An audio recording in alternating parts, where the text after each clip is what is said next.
Try that again. I'm noticing there is a pattern in for the last few streams. Whenever I start streaming, I don't seem to have any audio at the beginning, and I have like a few minutes where I'm talking. I'm actually going to have to delete the VOD if you can just give me a second here. Um, but yeah, I seem to, for one reason or another, not have my mic, and it kind of sucks because it's obvious that there are people coming into the channel checking things out, and you lose them when you go offline. But that's life. There's actually a lot of people watching Book of Hours today, which I think is very cool. I should probably, as a as a streamer, be, oh, I should have this game all to myself and get all the viewers. But I think one thing that's really encouraging about seeing something like that is it means a month after the game has come out, there are still people with sizable audiences who are sort of checking this game out, possibly playing it for the first time. And to me, as someone who likes games like this and would like to see more, more in this style be created, it's really, really encouraging to see that it has, I don't know, has legs, for lack of a better term. But I do want to jump into the game reasonably quickly. I just sort of feel I owe people an explanation for why I have not broadcast this game in a little while. I did get a key for Cyberpunk 2077 Phantom Liberty, and obviously that is a much larger game than I'm normally accustomed to being given a key for. And whenever I am given a key for something, it is my hope to be able to to do my best with it. So Book of Hours, I've been broadcasting pretty much nonstop for, nonstop's not the right term, but basically exclusively for over the month since it's been going through.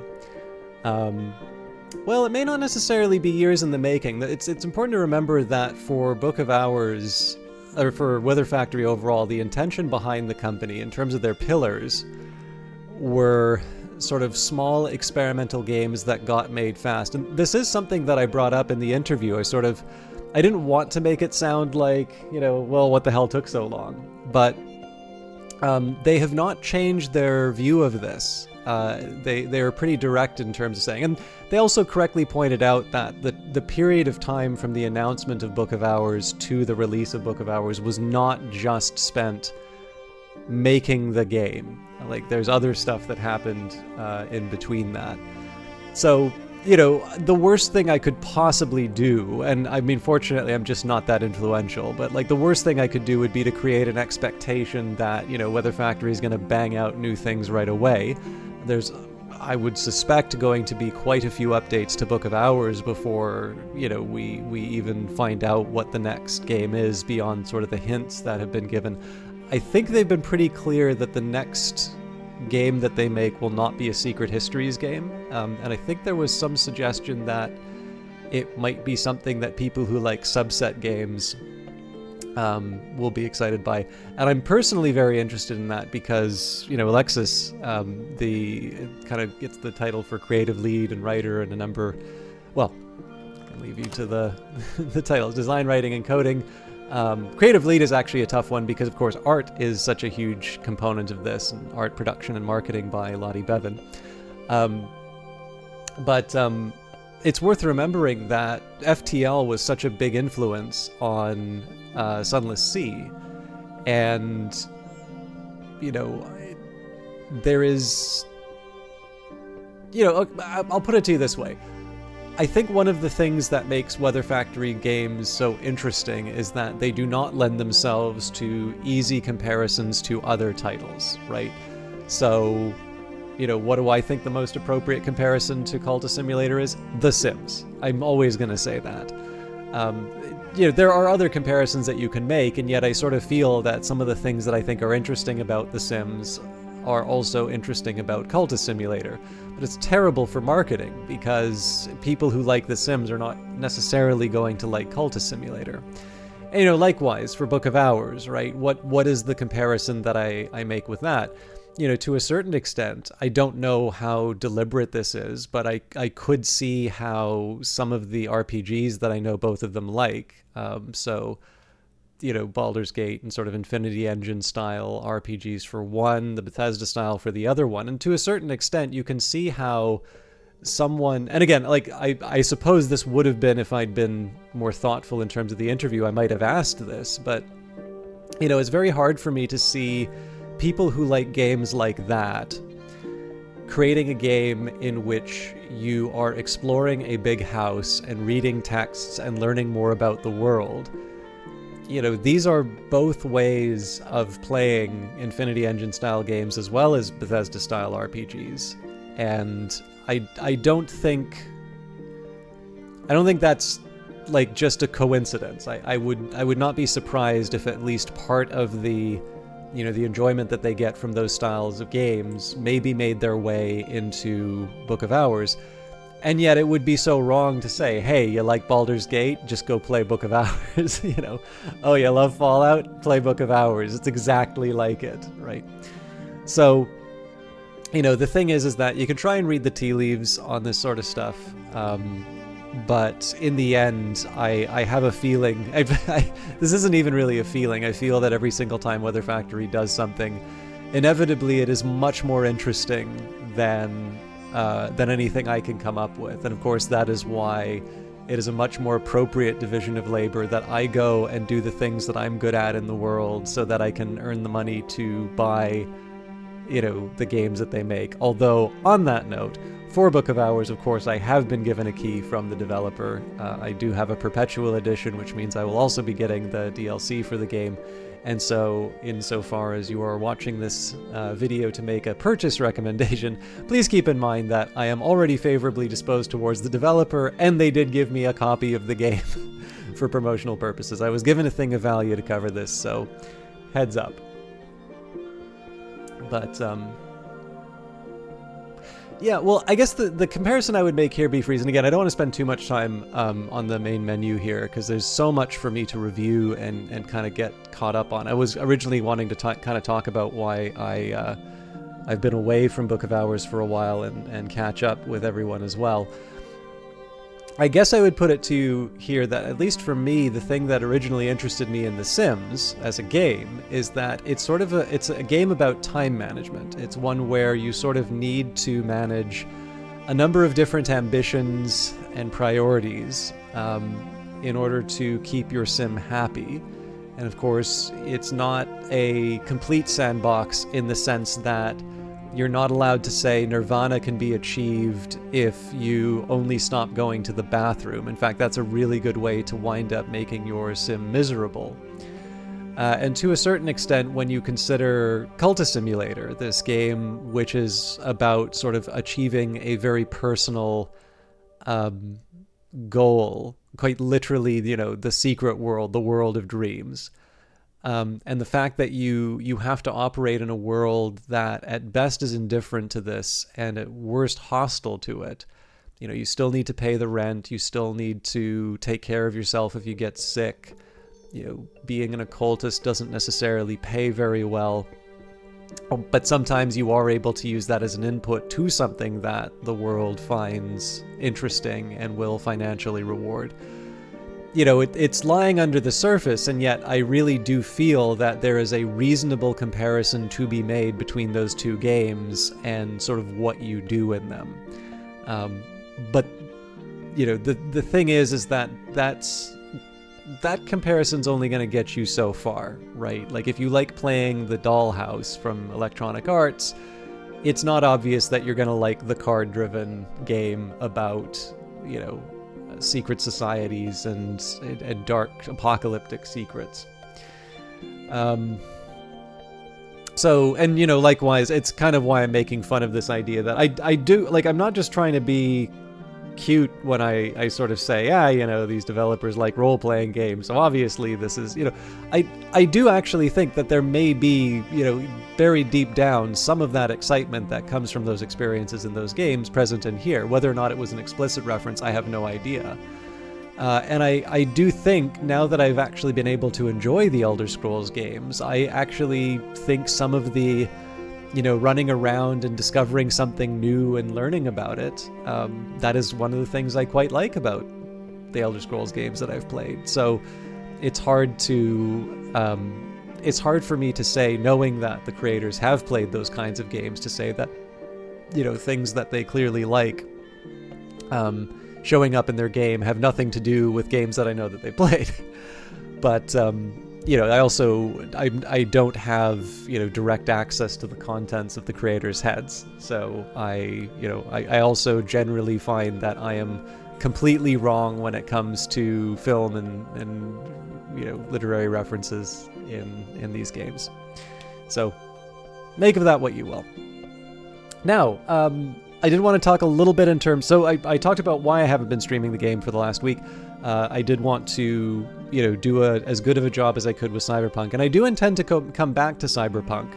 So that will probably be a game that I wind up playing on Fridays. But there is also the slight awkwardness of the fact that there's a holiday that fell on a weekend, which means that basically I get the Monday off. And then next Monday is Canadian Thanksgiving. So this does mean that there are going to be 2 more days that I wind up missing in terms of Book of Hours. One of those days was this Monday, but next Monday I'm probably going to take off as well, because I do actually really do need the rest. I've been in a mood today, I noticed, and I've been trying not to take that out on the stream, but it is one of the reasons why I took some time before starting. And you know, sometimes there will be days where I just feel like broadcasting, and so I'll go on the Monday as well. But because it's been a bit lumpy in terms of Book of Hours stuff, I just wanted to be upfront about that. I am going to be doing as much Book of Hours as I can. I probably won't do Cyberpunk on Friday specifically because I want to do... I probably won't do Cyberpunk on Friday specifically because I want to kind of catch up on some Book of Hours stuff. But I am going to start sort of folding in some games in between Book of Hours, assuming that we don't complete the game. But again, in terms of like overall runway for Book of Hours, this game isn't going anywhere. I'm just I'm moving outside of sort of mainlining it the whole time. Ah, yes, now I remember. We waited for Numa, and then I got a key to a game which people like me don't normally get to stream from the big developers. So, what do I do about this?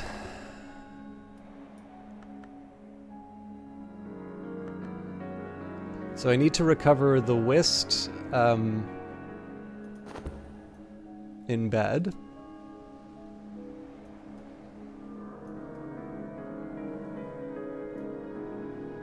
I should have a pitcher of water somewhere. That's a huge blunder if I don't.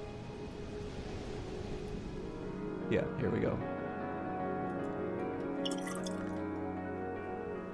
Oh yes, there was one other thing that I wanted to do. Well, there's a lot that I want to do. So let's sort of figure out where we're at in terms of some overall priorities for today in particular. We've got some persistent memories which are going to be going away. So Dejumos, the Earth Sign, Invincible, Audacity, and the Earthquake name. These are all things that I would like to use before the season is done.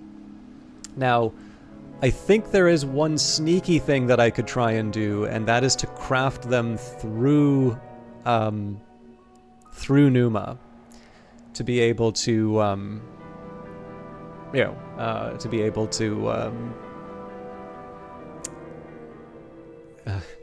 words fail me. Basically to be able to preserve them. I could also try, if I'm reading a particularly difficult book, I can try and cross that over into a, overnight as well, so then I have the memory for a longer period of time. That's not my ideal, let's say, but it's an option. The other thing that I would like to do, because I have some pretty powerful memories to work with, I do actually want to see if I'm able to read a book that I wouldn't otherwise be able to. So I think these are all the rooms that I'd set aside for books that were in a language that I couldn't understand. So I did add Sabazine to the list. So Sabazine, Hyksos, Erikapean, Kilisimi, and Fucine. Okay. We have the books that I can sort of clear out the maladies for, but maybe that's not a Numa thing for me to work with. And then I suppose it would be... Is it really up here? Man, if we're rose only in terms of reading, one, we're in really good shape, but number two, that's actually gonna make it really difficult to make the most of the day. We won't have somebody to bring along to deal with the fluttering crypt, so I don't think there's a lot of value in trying to open a new area. So yeah, I mean, if we don't have any books that I can be reading in this period, I do think maybe it's time that I start playing around with the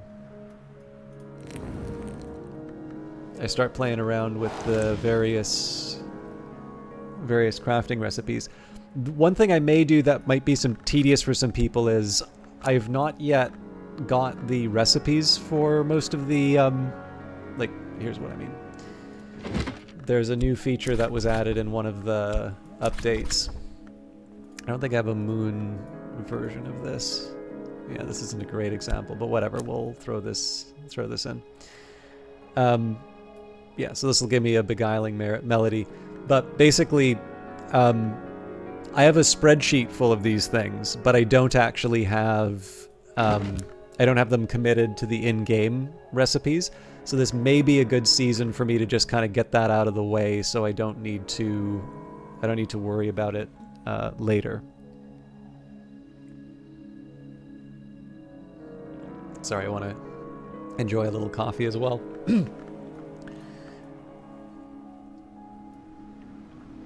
Where's my health?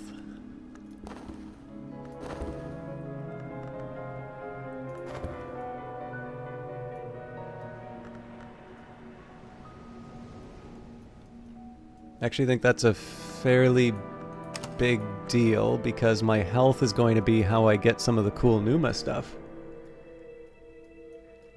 Oh, wow. That must be a tremendous hardship. I remember it was just shortly after they broke down... Oh, okay. I already committed to drawing up the Numa water. Fair enough. This is me locking myself into a choice. So, yeah, what was I going to say? The...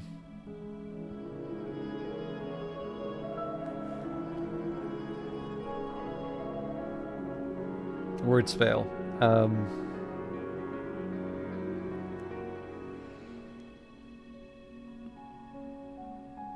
So shortly after the beta, there was like a rainstorm, and I remember having this really distinct thought, oh, I wish I could be playing Book of Hours right now. It's a game that does a really good job of sort of sticking in your head. Aha! I've been looking for this forever. So some of you may remember that there was an entry on my list where I said, oh, nuts, there's a book that gives me an impulse that's missing. And I can't remember where I got this idea. I think it might have actually been from the YouTube playthrough. But I'm noticing on my list that I have book... sorry, did I say impulse? I think I might have meant intuition. So I have a bunch of books with intuition. Yeah, so the intuition books that I have listed here are Book of Maya, Collected Hush House Lectures, From History to Eternity, The Concursum Diaries, The Fire Circle Tantra, The Orchid Transfigurations, A Feast, The Republic of Teeth, The Three and the Three. And for whatever reason, I have this really distinct impression that you get intuition from the Book of the Centipede. I'm not going to figure that out today. But if that does in fact give intuition, it's the only intuition with a blank that I know gives, or like I'm fairly certain gives an intuition. So I think I finally filled in that blank that I made in my sheet. Okay, back to the list of tasks that I want to do. So I'm constrained in terms of what I can do based on languages. I'm getting my yearly stipend from St. Ronwin's. We will find out what the deal is with the Numa incident. And yeah, I think probably priority number one, as lame as it's going to sound, I actually do think it's not a bad idea for me to do a little bit of recipe hunting, because in the end, it's going to be a fairly straightforward, put this thing in. In fact, I can probably just go over my spreadsheet again and handle it that way. And that way it's a little bit more orderly. And then I have it and it's done. Mind you, I mean, I can just go through the spreadsheet and fill in the gaps. That might be a little bit better because at least I have the spreadsheet to refer to.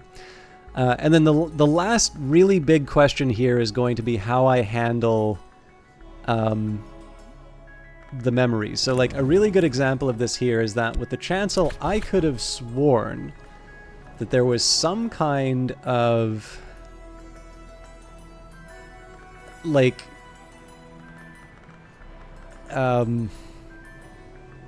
wasn't sure. It would disciplines of the scar. Like I could have sworn to you that there was some kind of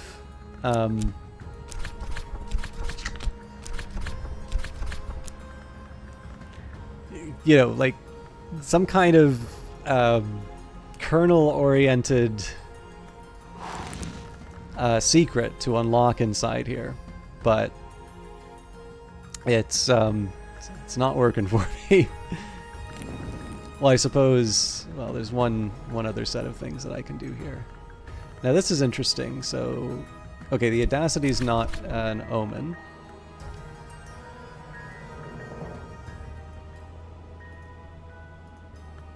So I got to think about something with edge. I guess the dog would be...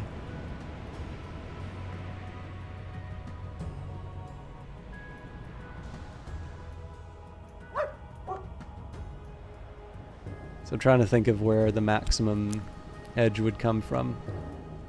Is there such a thing as an edge candle?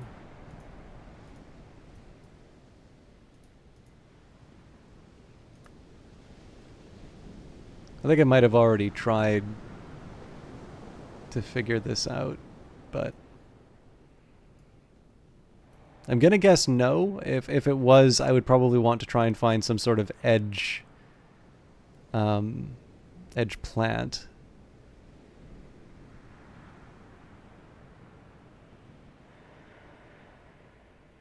Oh, now that's interesting. Strategist's lamp.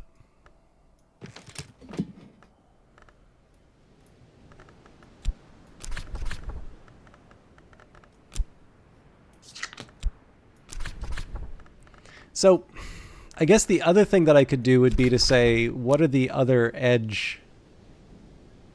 Like, so I can't imagine Disciplines of the Okay, yeah. Can't imagine Disciplines of the Hammer does much. Auroral Contemplations. I mean, if nothing else, this is getting me... Yeah. It's getting me some nice crafting recipes. So Meniscate strikes me as the wrong direction.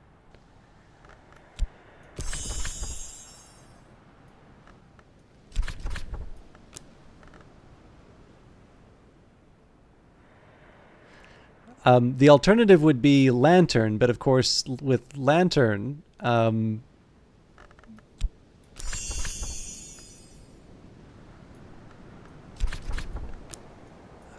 we've got Moth, we've got Winter, and we've got Edge, so it would be hard for me to kind of come up with a justification for why Lantern is the big secret. Okay. So unless I'm missing one of the... So actually there's two possibilities here. Either you need to have an element of the soul which actually matches the aspect that you were looking for. Or you need to... or it's not something edge-oriented, which again is difficult in terms of the kernel, because my only other option there is Lantern. Well, okay, actually...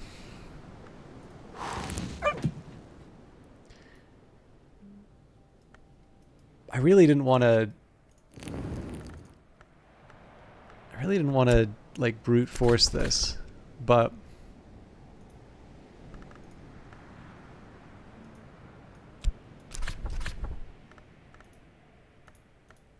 I guess this is the best lantern that I've got.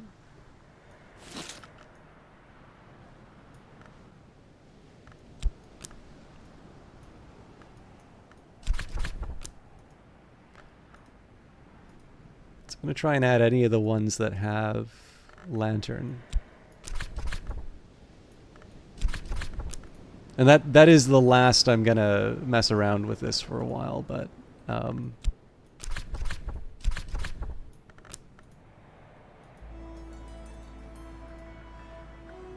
that can't be right. Oh, no, that makes sense because it has moth.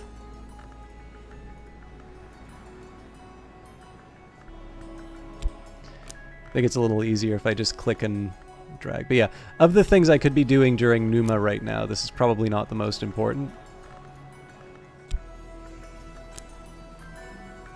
But I'm committed now.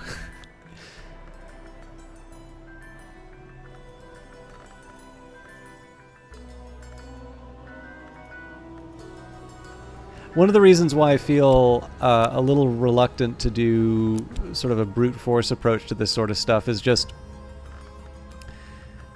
I don't feel like the game is too I don't think it's too unfair with the clues. Like, it's usually a question in terms of just have you put the information together correctly. So I'll be honest with you, this lantern leap that I'm making is that a leap?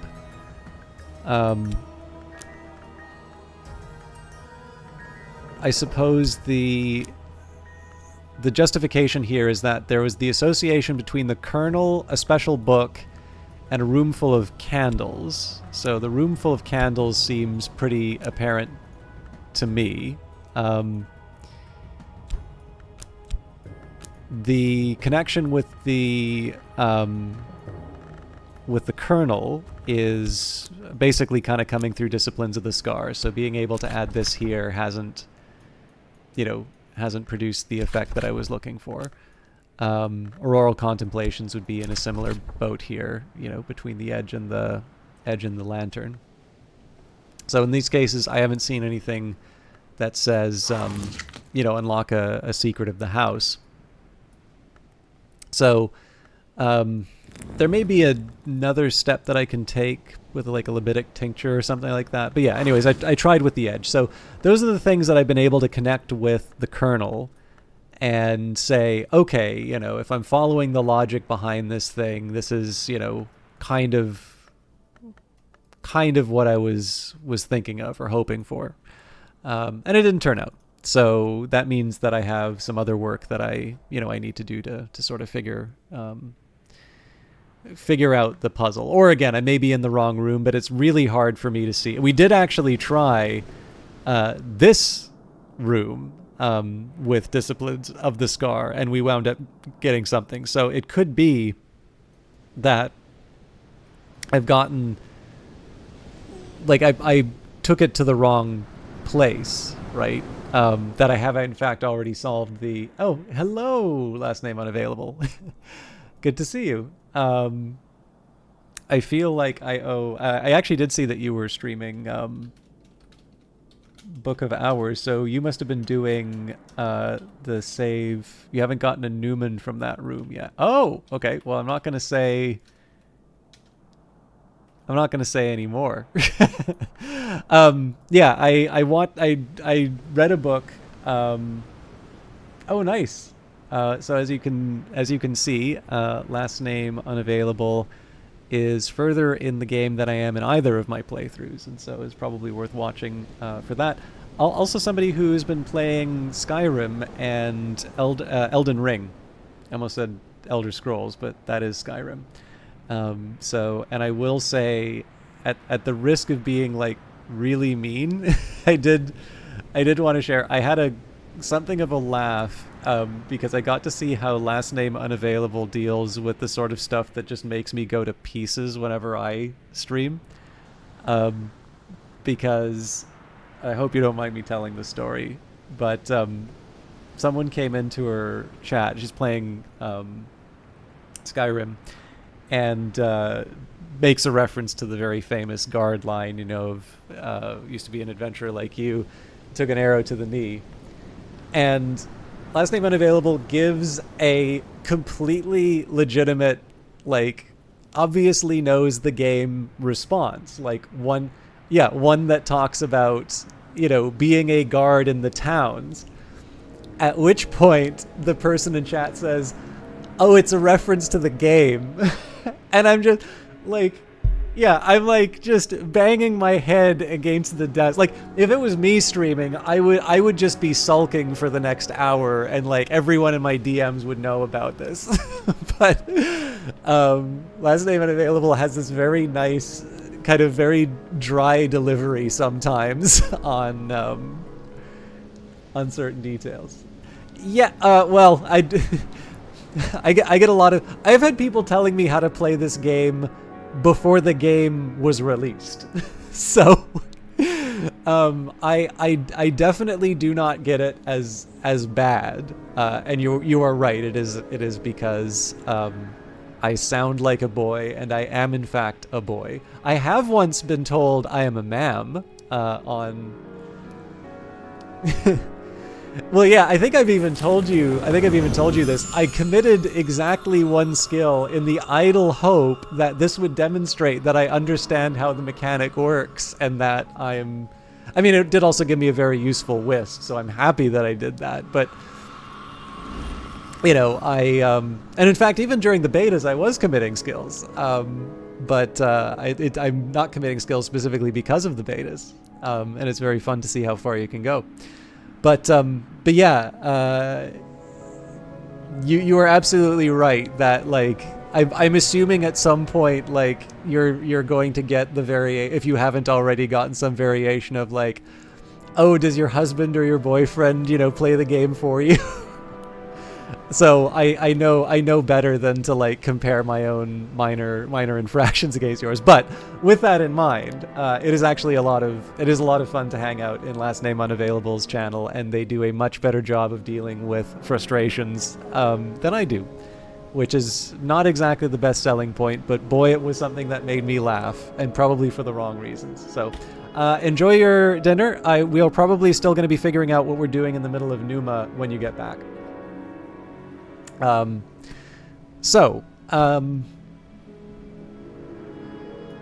yeah, it is possible that the clue that I read, I misinterpreted the room that, it's been years since you've gotten that. You've forgotten the does your man beat the bosses for you? What about your milady beat the bosses for you, huh?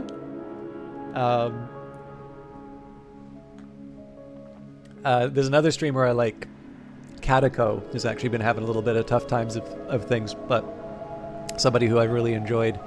And apparently she got does your husband write your jokes for you? And I'm like, you can pretend to be smart. It's really hard to pretend to be funny. It's been years since you've gotten a milady. Isn't that but that's the way we divide the world. Miladies and messieurs. Anyways. Now that I've completely appalled everybody who came along with that very kind raid from Last Name Unavailable, we're in the middle of Numa. Oh, jeez, I hate that. Even in jest, I hate that word so much. But yeah, so I've been debating a little bit on how to use the Numa, because we've been sitting on these really nice persistent memories. It's an opportunity for us to make something of the day, but because I've been doing this weird run where I only commit, a limited number of skills, it also means that I have a limited number of things that I can do during Numa. So one thing that I am short on is Spintria. So I am going to go and work at the Sweet Bones, but there are also a number of recipes that I would really like to try and build. And it seems like Numa is a really good time for me to try and practice some of that stuff. So I think before I do anything else, I'm actually going to wait for the Noombroom, And then I'm going to go and consult my spreadsheet just to see if there are any sort of flyers I can take in terms of getting the high level resources. And then from that, we'll maybe take a look at what we can accomplish with the remaining levels. I should also just double check. Yeah, so we need more metal for the pumps. And these machines are different and of newer manufacture than the ones above. They'll include something like a generator too, but they're in even worse condition. I will need to provide suitable materials and fuel, and I'll need scholar level forge to jury rig them. So I'm actually a little short on metal. I can generate some more, but it's not easy. So yeah, anyways, let's pass things along. A matter of what moves in the mist, drawing a new Numa incident. Something finished. Pour it out. Oh. It's already working on the water, it seems. Okay, the yearly stipend from St. Ronwin's has arrived, along with the usual rather sniffy reminder that I should spend it wisely.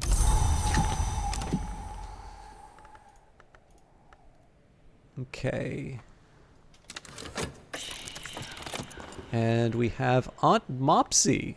Interesting. Collector of proverbs, connoisseur of wines, herald of the hour called Mare in the Tree.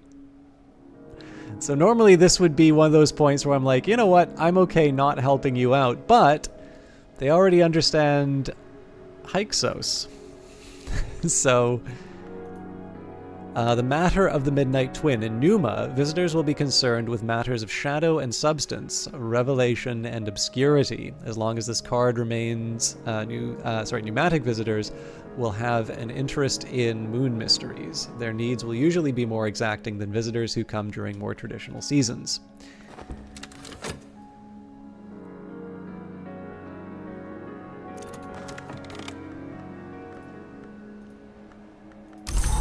So I think we can probably take care of Aunt Mopsy's needs right away. So conversation with a friendly aunt. You don't need to invite me in, dear. Someone else already has. If there's an incident card active, that can't be related to... if there's an incident card active, you can discuss it, or just leave the slot empty and offer a consultation. When I know what you're looking for, I'll know what I've seen. Could you help me with that, dear? Oh, sorry, when I know what we're looking for, I'll know what I've seen. Could you... yeah. Seeds grow best in darkness. Flowers grow best in sunlight. If the moon's the fruit of night, why does it always wither?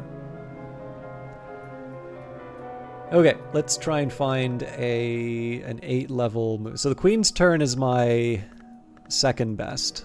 I'd ideally find an 8. There we go, Malachite Supplications. Oh, but they can't read Greek. Crossing to Noon, I don't think they understand Latin. Nope, they understand Frisian and Hyksos.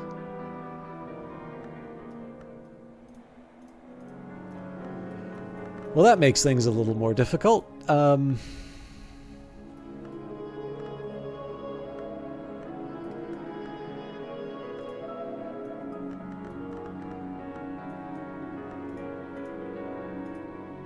Deaths of the Moon? No, that's Kilisimi.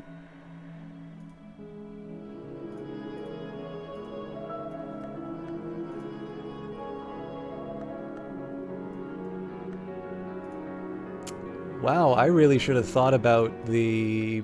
Oop.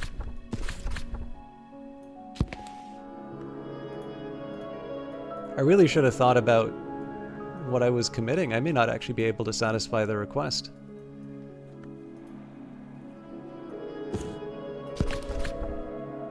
Alright, there we go. Yes, dear. Without all those gods and darkness, I don't imagine we'd... sorry. Okay, let's try reading that again. Seeds grow best in darkness. Actually, let's do this whole thing again. So, first of all, the matter of the Midnight Twin. In Numa, visitors will be concerned with matters of shadow and substance, revelation and obscurity. When I know what we're looking for, I'll know what I've seen. Could you help me with that, dear? Seeds grow best in darkness. Flowers grow best in sunlight. If the moon's the fruit of night, why does it always wither? Yes, dear. Without all those gods and darkness, I don't imagine we'd see much sun anywhere below eternity. Sleep softly. Okay. Now, presumably, I should be getting the weather at some point here.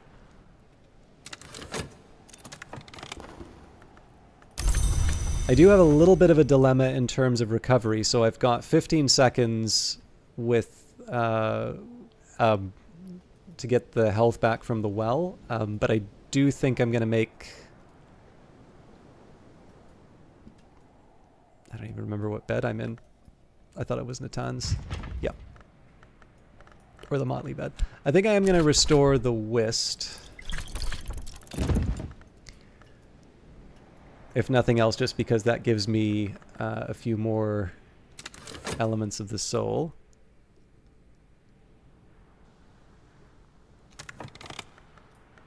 Okay, and apparently...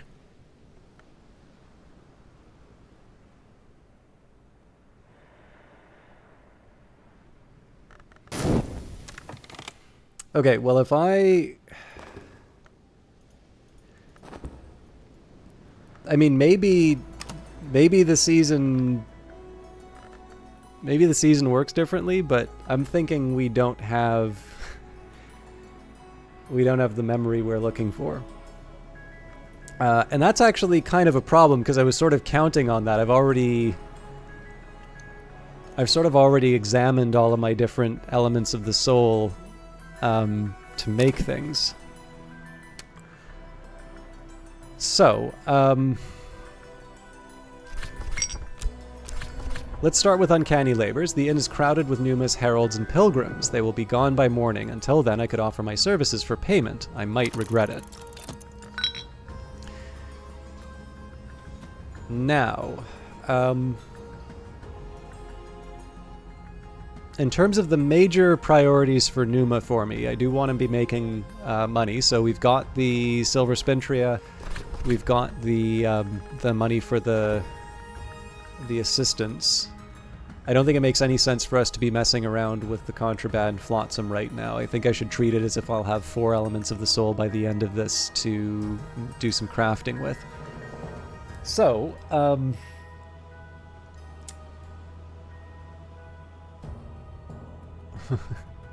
how you doing?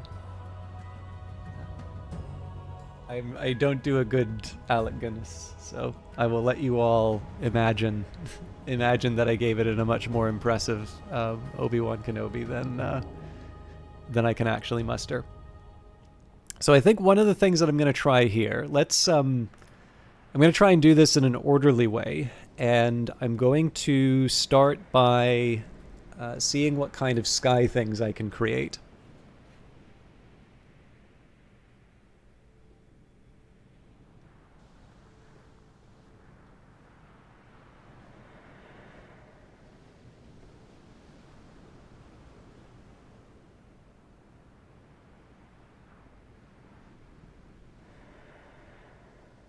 So for instance, with stitching and binding, I do not yet have the keeper level stitching and binding. So let's see if there's something that I can put together to make that happen.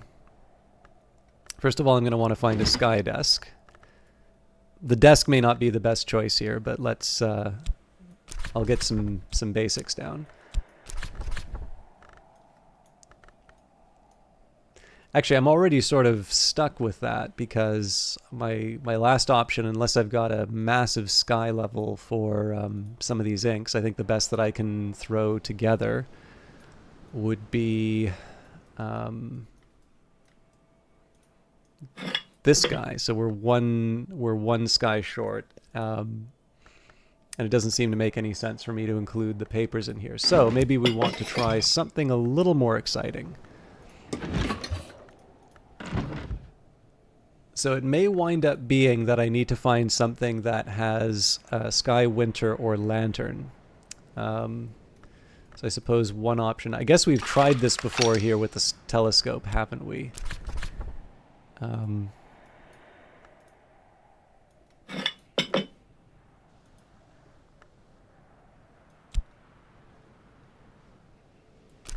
This is what I get for committing that... element of the soul too early.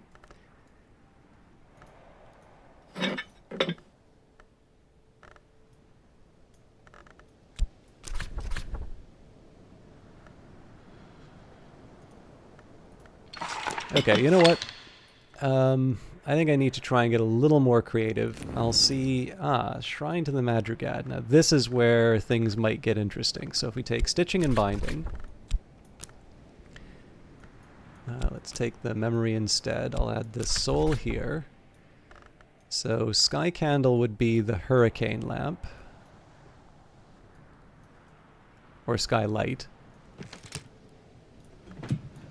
Not the most exciting, but what I do want to see here is what happens if I include the animal. Okay, we get Parabate out of that, and for the heart, no less, so that was not what I was expecting. I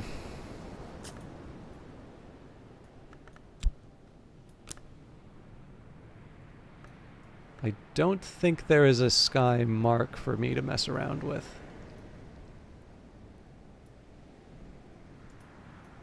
Well, sorry, that's not entirely true. There is some... No, that's not going to work.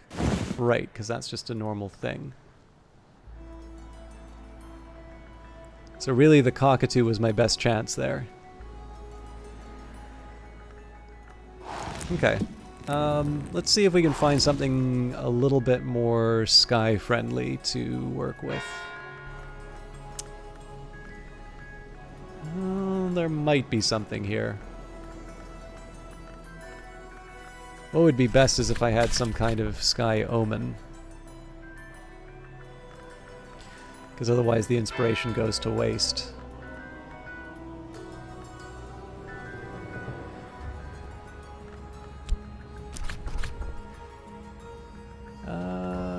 There might be something. But again, the question is, it's not just a question of getting the sky. I also need to get sky in such a way that I'm able to raise the...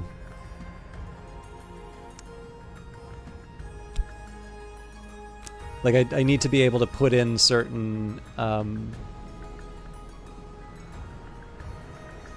certain substances.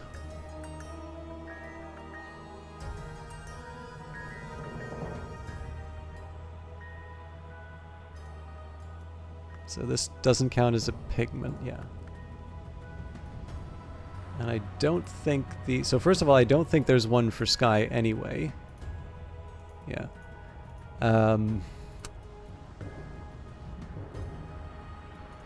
it would only give me one in the first place. Huh.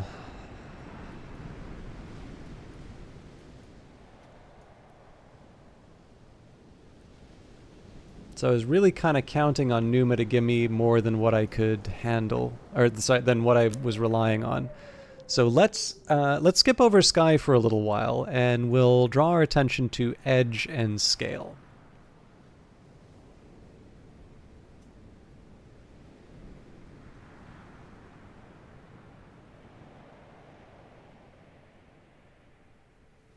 So apparently, Disciplines of the Scar, I don't have anything relevant for that yet. Let's try and find a nice edge crafting station first. Looks like I'm going to have to use the Practic Garden Dummy. But again, that wants multiple memories, and Parabate is actually my best option here. So perhaps we move past the Garden Dummy. We see... I can't see how the practice room would get me anything different.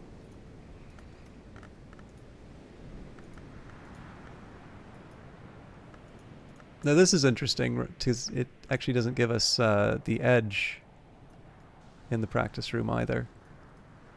I seem to remember I was going to send a note about that, but... Okay, well that makes things even more complicated. But the exercise yard might help us out. But it's like the training dummy. It wants memories more than anything. Okay, so I'm looking for Disciplines of the Scar. So this will be accepted in forge and edge locations. I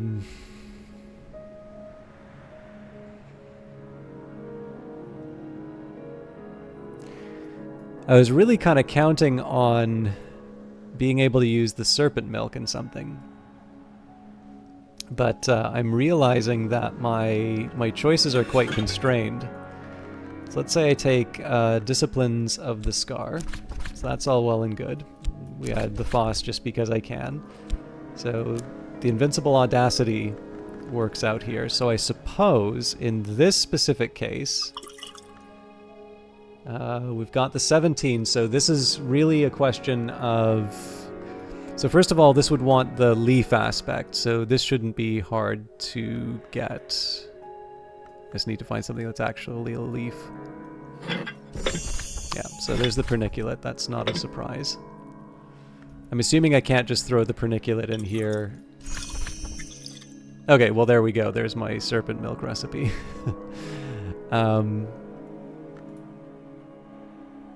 Oh, actually, that's news, so...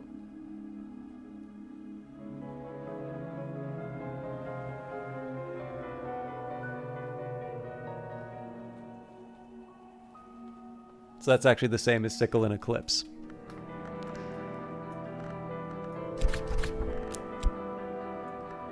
Or would be if I could do it.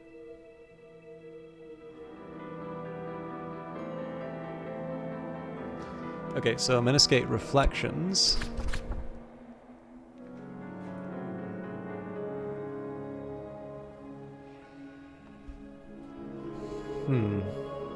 So first of all, we don't have the edge required, so let's start by...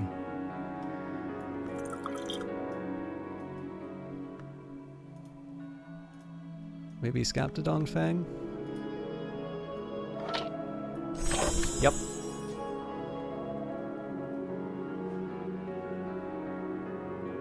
Sharps is going to be a tough one.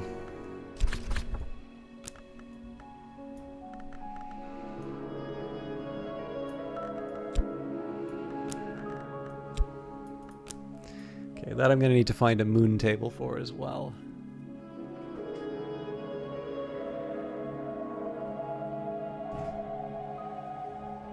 That is the last of the primary edge ones for me to work with, so I suspect I'm not going to have a whole lot of luck using Ava's desk here, but let's give this a shot.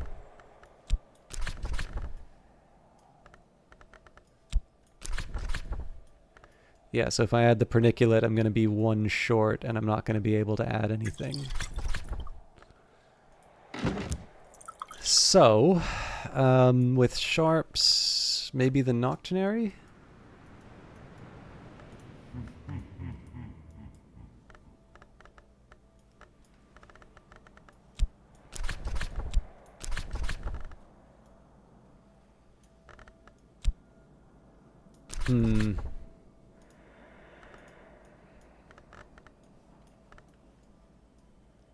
So I suppose the problem here is that if I add the serpent milk... well, no, the serpent milk at least eliminates something, so... oh, they won't let me put that in. Okay. That's a non-starter then. Hard to see any of these shrines helping.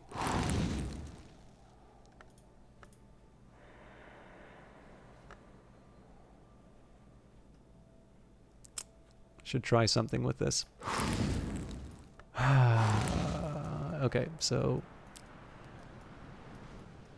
I don't think we can do anything with the moon at the kitchen range, but maybe down below here. Remains... remembering we're looking for edge stuff that we can put in, so... I am limited in terms of what's actually useful here. Yeah, this is already a non-starter.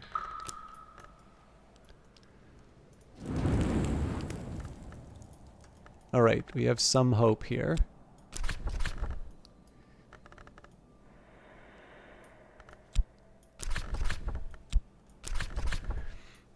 Okay, so I think as a start, I'm going to guess I can't put in the parabate.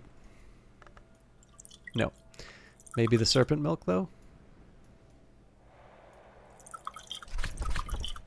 Okay.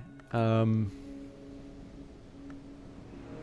that gets me up to 15. So I suppose the question now is, what edge stuff can I put in here to see if I can maybe make it work? Actually, I mean, I can really try and throw in anything, but...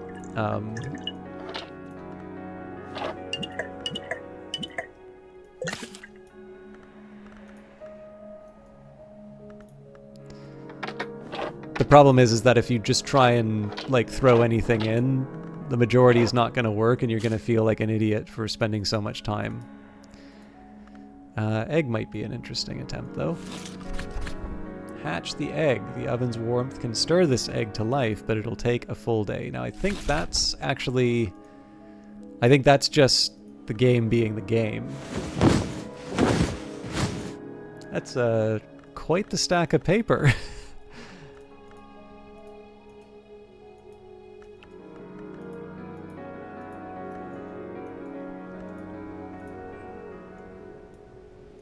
But one of the reasons why I'm trying to, like, basically just try with, like, more stuff and unconventional stuff is I have a fairly good reason to believe that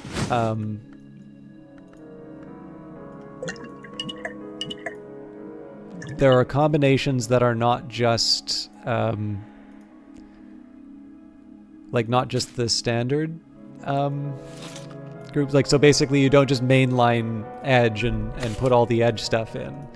I think that there may be combinations involving either different aspects or specifically different no,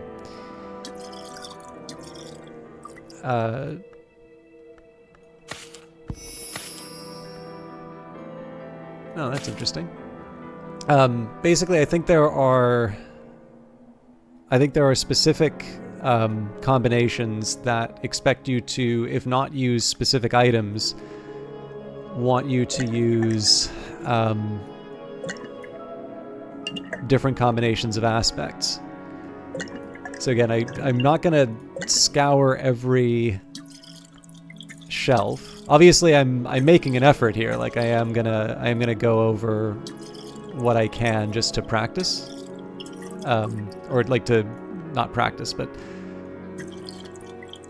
just to see if there's something out of left field that I haven't considered.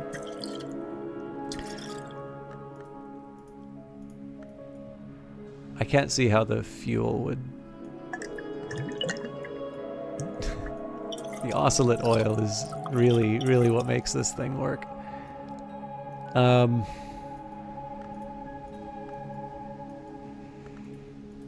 Yeah, I mean, unless I have a specific instruction here, I can't see me doing this for every single combination. Like, I'm willing to give this a try once just to see if it turns anything up.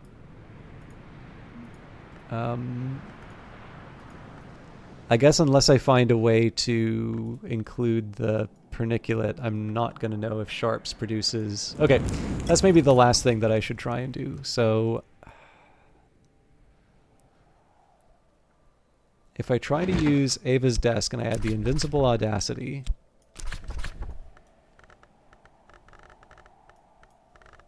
and I add Sharps, and if it makes serpent milk, then I would need to add perniculate. But I would need to find a papers with 2 edge.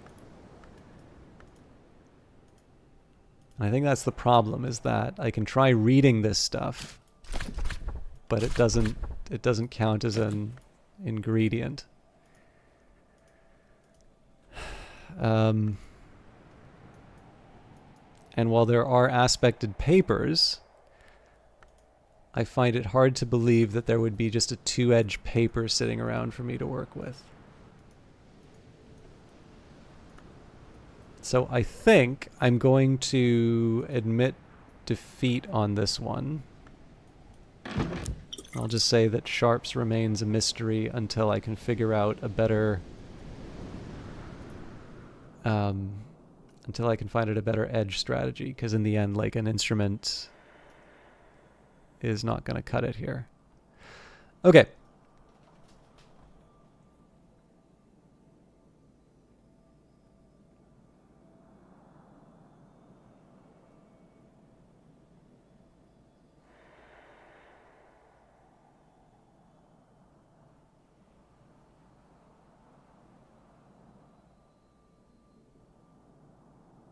I am 99% sure I have got the wrong the wrong upgrade in Disciplines of the Hammer.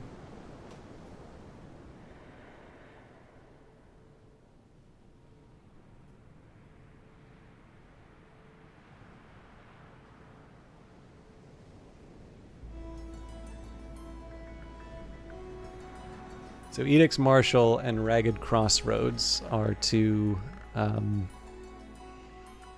I'm short on. Now I have a suspicion here that these are going... I'm noticing a bit of a pattern in the sense that the secondary... So the primaries that I saw, I call the primary the one where... Oh, hang on.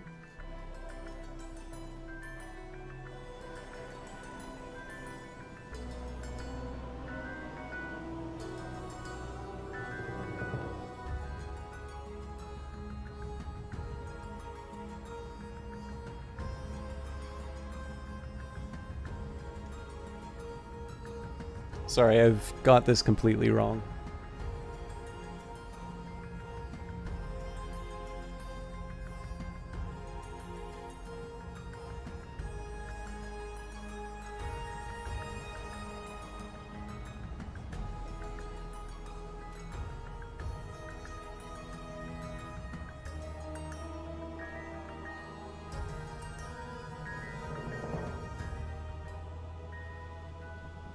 Okay, so the pattern that I just identified doesn't exist.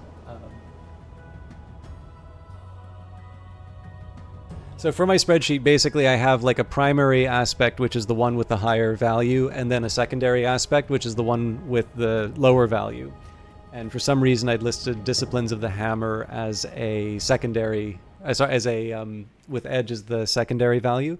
Clearly that's Forge. That one produces an Invincible Audacity, so in that case, it's not a case where the primaries produce Serpent Milk and the secondaries produce Audacity.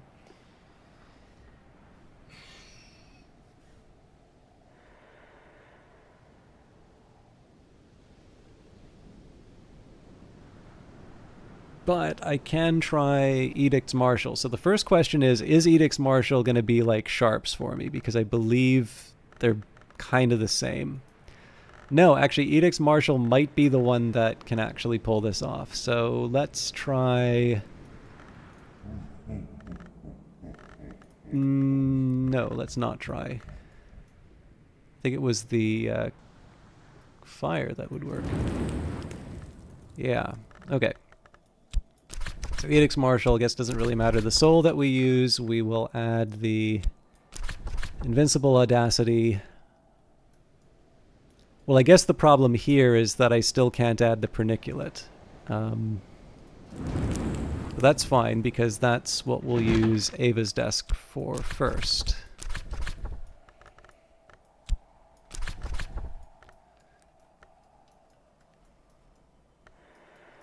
I think we're short, yeah.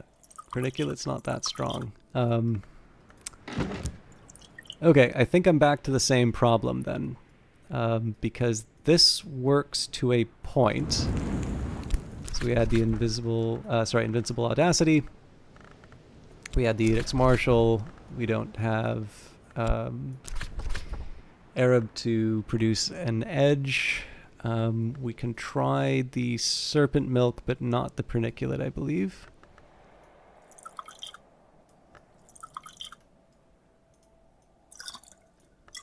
So that can be an ingredient or seasoning. The problem here is that if I... well, there's a few things that I can try. So for instance, let's try and find Libidic tincture. Well, Scaptodon fangs probably, yeah.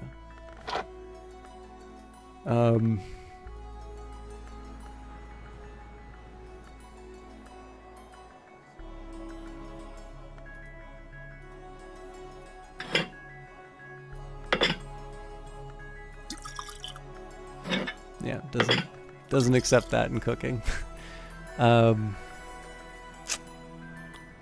So the big problem here is that if I want to know how to make an invincible Audacity, I need a winning move. And I don't have one of those. So what this basically comes down to is hoping that I can find another edge ingredient that I can throw into this. Well, there's that, I suppose.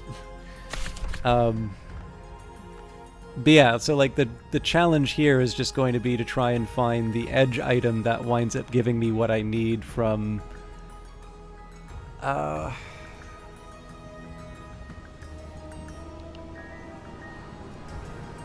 Adix Marshall, excuse me.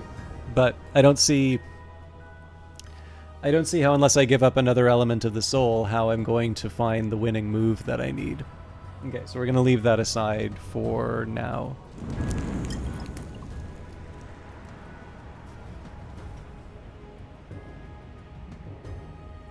We did, however, get a few serpent milk recipes out of that, so it's not a complete loss. So, we're going to do this for... we did this for Sky already. We've done this for Edge now, so the last step is Scale.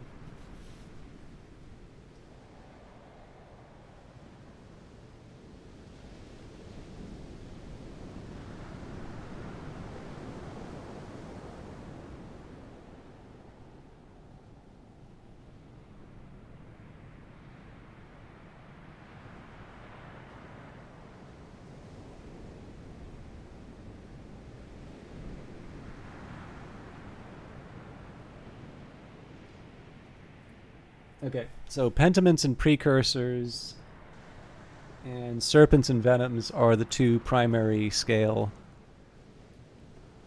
entries. Now, this is probably going to be the biggest challenge, especially because I don't have my heart.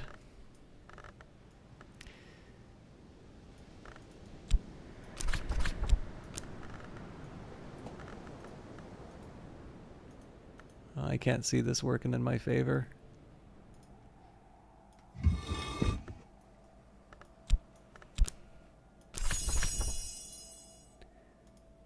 I mean, nice to know. It's further than I thought we were going to get. I don't think there's any scale fuel, so I'm still 4 short already. And I can get 1 out of the health, but I definitely need to come up with a better... Oh, that's interesting. Mackerel's a good start.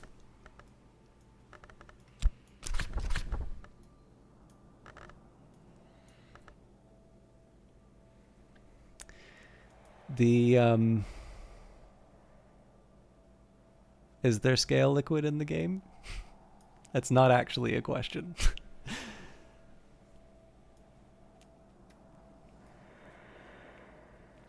The, yeah, so the heart would kind of help with this.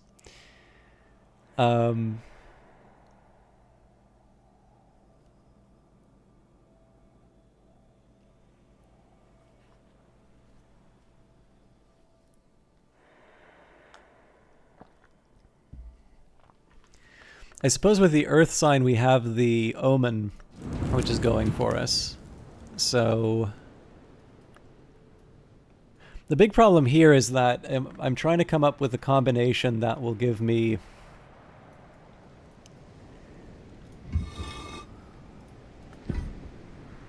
I don't think any of these have scale, if I recall correctly. Oh, nope.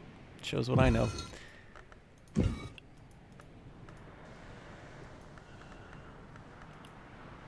But this winds up being an Omen too, so I guess it doesn't matter as much. Okay, well, let's work with what we've got. Like I said, last time I tried one of these, I needed a very specific memory. Um,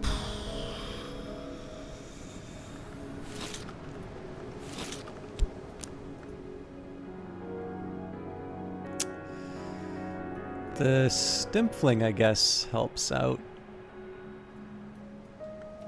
on this scale, no?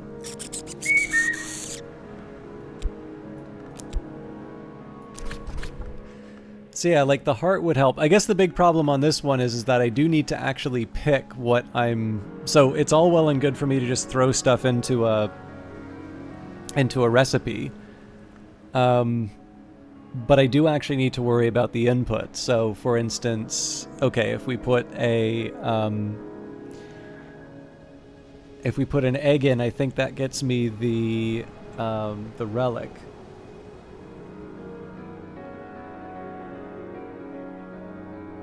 But the only thing that I've really been able to work with for scale to get me the keeper level would be the old moment.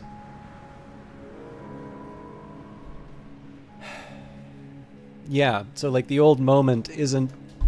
Unless I want to give up an element of the soul to be able to produce it.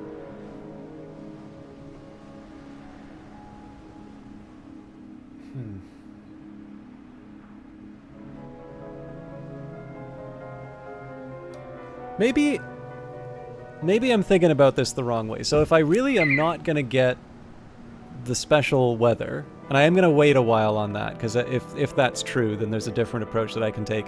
Maybe what I do for Numa instead is I finally make some of the stuff I've always wanted to make, and just haven't followed up on. So I'm going to unpause. We'll let this run, let's say, from dawn to kind of the first quarter of the day, and then... if I'm not going to get the augment in terms of the memory for the day, and it's looking like I'm not, I will settle for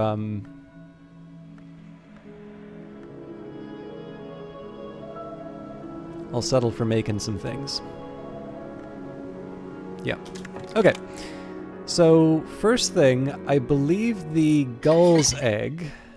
Yeah, I've got more than one of these. So let's start with Hill and Hollow with the living relic. Or sorry, Hill and Hollow with an egg. That should produce a living relic. Now, I guess the question here... Oh, you know what? I don't have an element of the soul that works. Oh my goodness. So I'm going to have to give up a heart for that. Well, I'm going to lose the earthquake name one way or the other, so... But it probably means that I... Yeah. Okay, well, let's say the earthquake name's spoken for. So now we'll think about the Didymos and the invisible audacity. I'm not that worried about the earth sign, because that's something that we can do otherwise. So...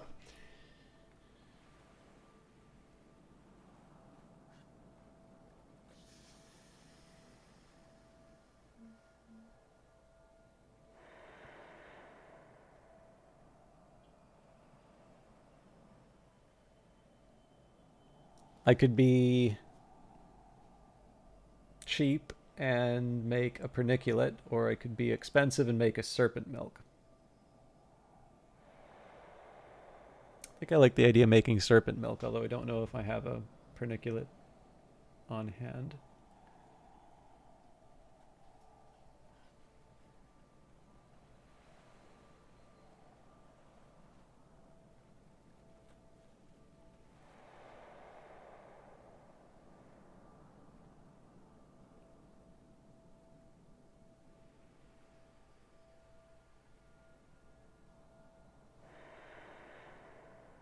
Okay. So I have a perniculate here. Do I have it on Solomon's desk still? I do. Okay. Well, that makes it pretty easy then.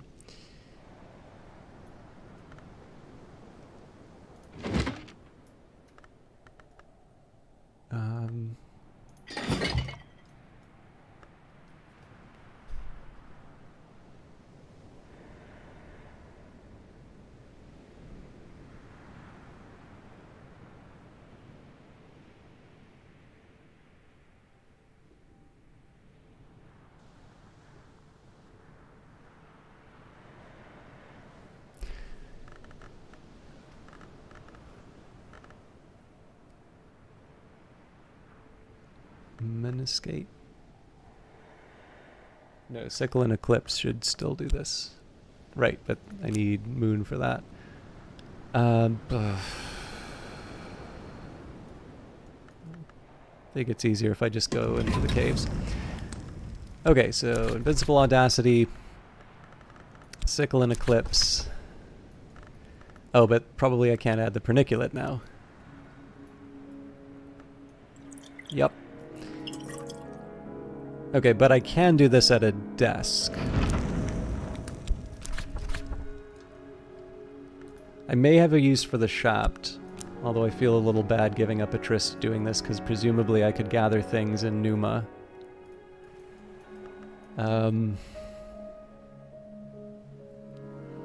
Okay, well, life's full of disappointments, so let's not make a big deal about it. This is definitely not how I was planning on spending this Numa, but I will still be ahead a few cool things, so I'm also not too crabby about how it's turning out.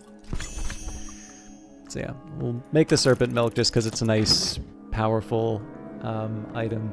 So the Didymos is a weird one.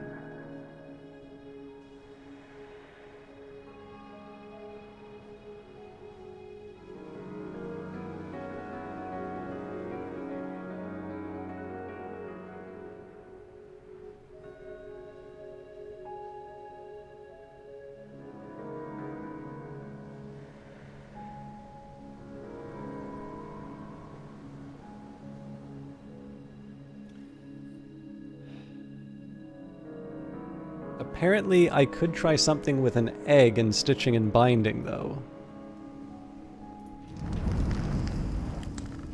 I don't think that's... yeah, that's not going to help me. I may have to go back to this horrible business of making...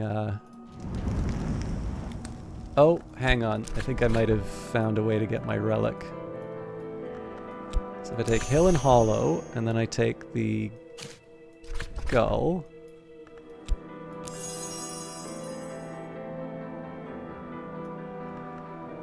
Yeah, here we go. Craft a living relic. But before I do that, if I take the Didymos,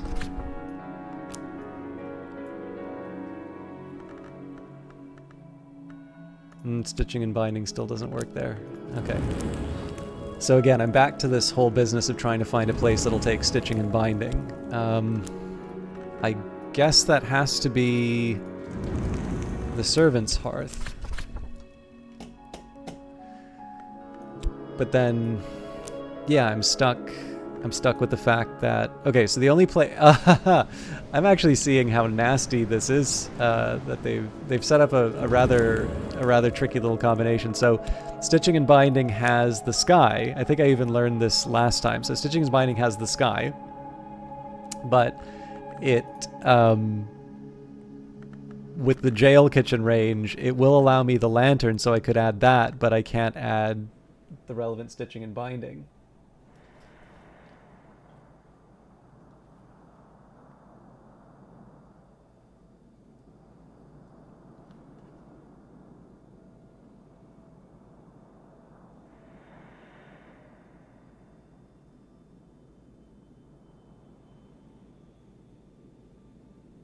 Yeah, so I think it may actually be the case that I don't have a part of this house that I'm willing to go so far as to say is that in this house I don't think I have I don't think I have a station that would allow me to combine Stitching and Binding and the Didymos into whatever recipe. That doesn't necessarily mean I can't use Stitching and Binding to, you know, combine with an egg. So with the Faust, I have 6. So I basically need to find another 4 sky. Oh, actually, that is tricky. Especially because I wouldn't actually be able to add the Faust. Okay, so if I add stitching and binding, I would need... So I could say the storm would provide me 2 or 4, depending if it's a real storm or not. So that would be either 7 or 9. We'd add the egg, which I don't believe has sky aspect, but I've been surprised before.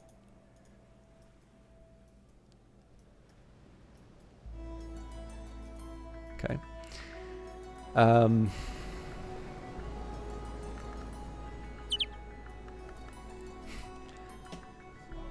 All right, so I suppose there's a plant I could use, the blue crown. Interesting. Okay, so effectively I need to wait for a storm to be able to hatch an egg out of stitching and binding. That's worth doing, but man, that is a tall order. Okay. I'm happy I took the time to figure that out. I'm just a little mad at myself for not realizing so much of what I wanted to do was depending on Noombroom. So we'll take Hill and Hollow. We'll take the Earthquake. And we will craft our Living Relic. This is like my favorite, so. Now, there's some... there's like some Forge stuff that I kind of want to do, but the question is like, is this worth doing in Numa? Again, it's not like So what I would have been willing to try in the old way would have been to say, okay, well, there's some kind of a there's some kind of rose that I get from Noombroom. I think you get 5 rows from that, and at that point I say, okay, well, realistically, what can I do to cross the line in terms of, let's say, History of Inks? I mean, I can still run the hypothetical here. I think my best is still probably Sand Stories. So we were at 9. It was still going to be a bit of a flyer in terms of reading a book anyway, I suppose. But yeah, we just simply don't have the option now. So it's actually a season just like any other one, the more I think about it. So that does make me slightly inclined towards just trying to open up the Viper Egg and see what happens. Can I even do that with Forge? How much you want to bet I can?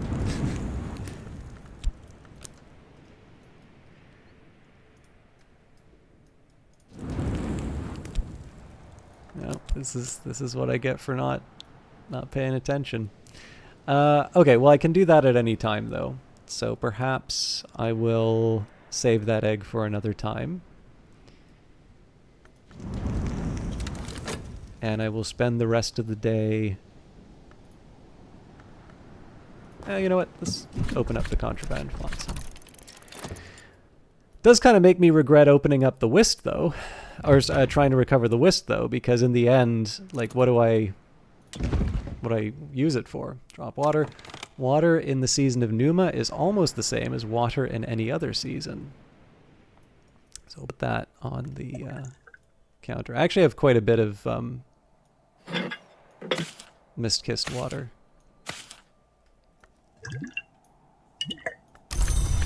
Or no, I don't, actually. I seem to remember that I overestimated last time how much Mist-Kissed water I had, which is the reason why I did that. Okay. We'll recover our Whist. I definitely want to get the health back just so I can take a crack at the beehive again. But Whist is a tricky one just because I don't really see there's a whole lot... I just don't see a whole lot for me to do with this. I can try combining it with something in the telescope. But... And I guess there might be slightly different recipes I could try and put together.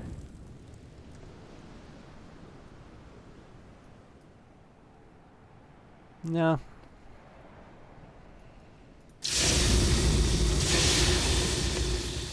I think it's probably just as easy for me to try and find something fun to do with winter. Probably maybe make Solomon's Preparation.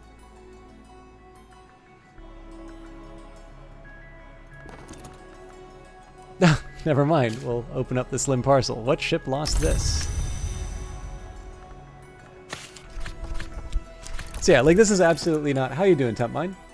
It seems so overwhelming. I mean, I'm making it more difficult for myself by not committing things to the Tree of Wisdoms. I definitely got thrown for a loop by not getting the weather that I was expecting. But it's actually, I would argue, Glager, this one is quite a bit more approachable than some of the... like its predecessor, Cultist Simulator, I understand why people were a bit bugged by that one. And it's ultimately because it's a game that asks a lot of you, and it has permadeath. So if you if you don't like redoing stuff, that's going to be a really hard game to take. But it's very rewarding if you do have the temperament for it. Whereas this game, I really do feel that you have an opportunity to, I don't know, like you can invest yourself in it, you can take your time and really just do whatever you want. You can make the most of the time, and, you know, with luck, you make some progress. You know, sometimes I've had some cases where I try and put something together and it doesn't turn out. I think this Numa turn is a good example because we're about 90 minutes in, and I'm not going to lie, I don't have a whole lot to show for that time. But it's just a very interesting place to explore. And I think there's some value in sort of playing around with I don't know, I just think there's a bit of value in just kind of stopping and smelling the roses. And like the fact that it's overwhelming in one sense could be, oh god, I'm never going to understand this game. But in another sense, like, I don't know, it like the problem with this example is that this is really only going to speak to people who don't have this particular problem. But like,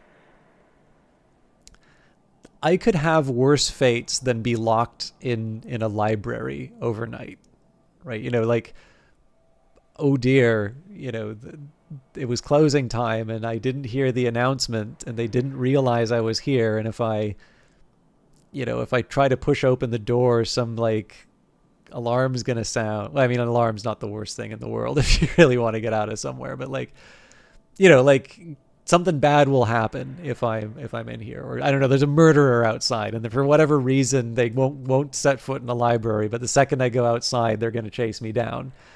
Like, being stuck in a library or like an old house full of interesting things that would not be a bad thing.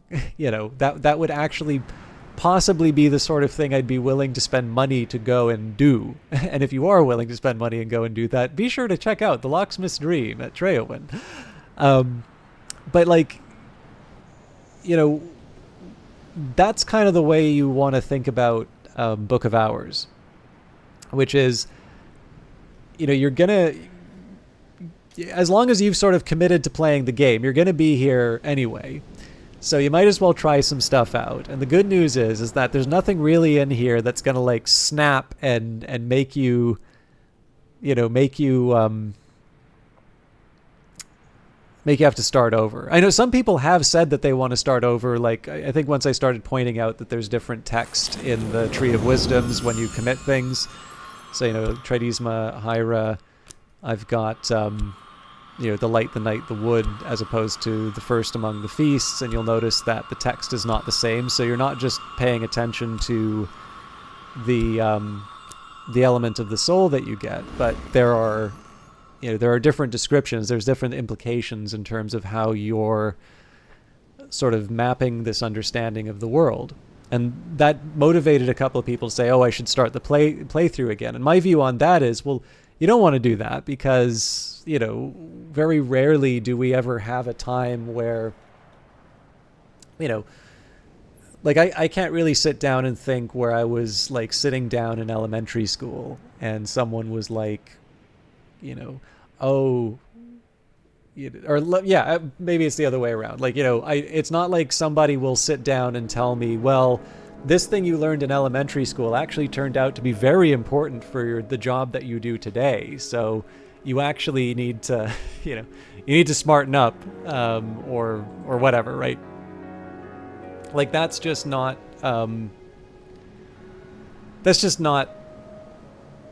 can't go back to elementary school and like refocus. What I do, the perfect example of this actually would be my transition from film to economics. So I didn't really think myself a math person when I first became interested in economics, but it was very clear once I gained a passion for that subject that I would definitely need to improve my math.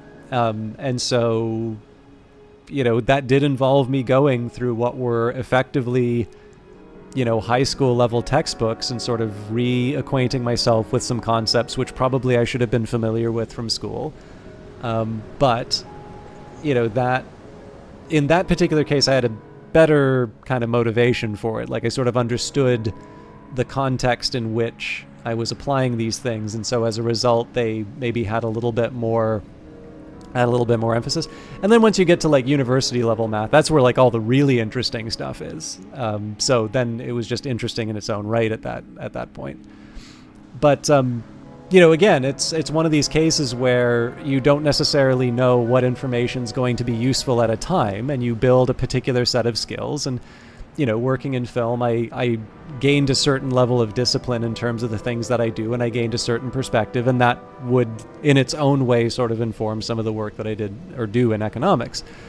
But, again, the important thing here is that in a game you can hit reset and you can say, okay, I'm going to do quote-unquote the perfect playthrough of,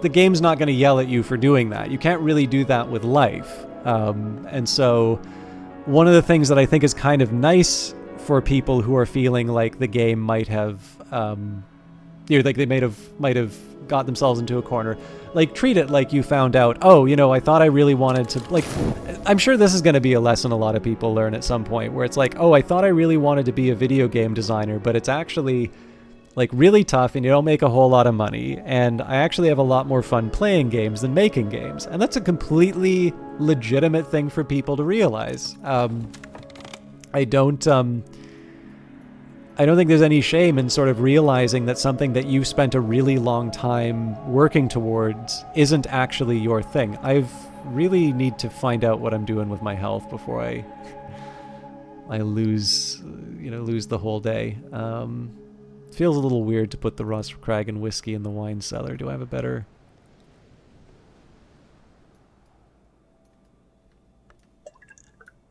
There we go.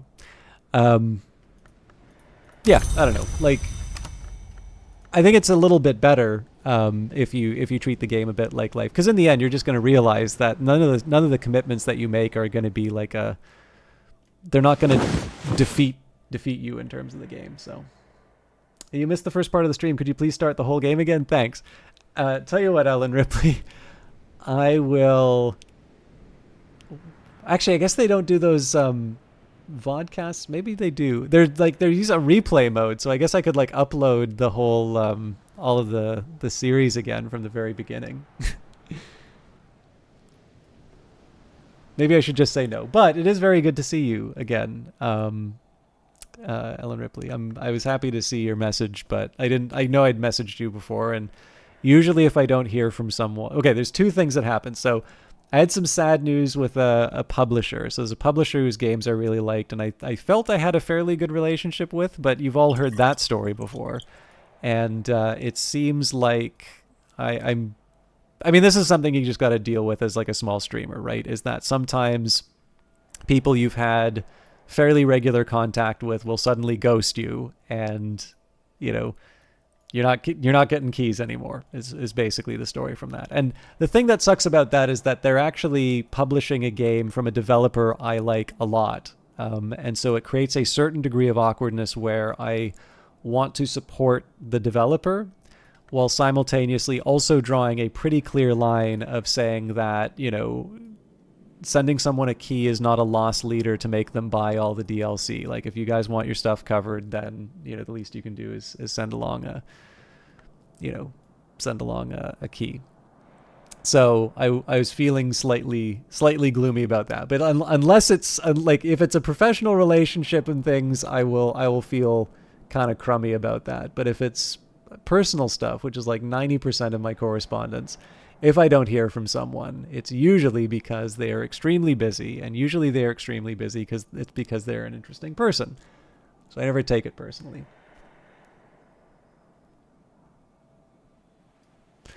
Anyway, sorry, I am also still trying to kind of find my feet, so I know it's been a bit of a foggy stream. Good news is Friday will be awesome, so just make sure you all come back for that. Okay. Yeah, I think I'm probably going to take my chances with the bees. Bees, like librarians, are not to be trifled with. And I haven't tried the bees enough to know if there is a particular pattern. There was one specifically related to insects. It's here somewhere. Not leaves and thorns, furs and feathers, pentaments and precursors. Why not? In Numa, I might gather honey, beeswax, or something unexpected.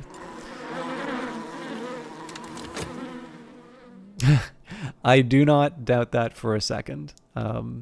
We're talking, for those of you not familiar, by the way, for any of you who do creative stuff for game design or anything like that, feel free to mention it. But I happen to know there's many things that are nice about having Ellen Ripley hang around. I actually know them through another stream that I've known, Outworld stream, I believe. I think it was Outworld stream. I don't think it was. I know that, like, with Outworld, that usually means a few other streams sort of in the orbit. But one thing that's really cool about Ellen Ripley is I found out that they're a writer. And on top of that, sort of around the time, or maybe a little bit after, but there was a point where I got really frustrated with the way that I was handling writing relative to streaming.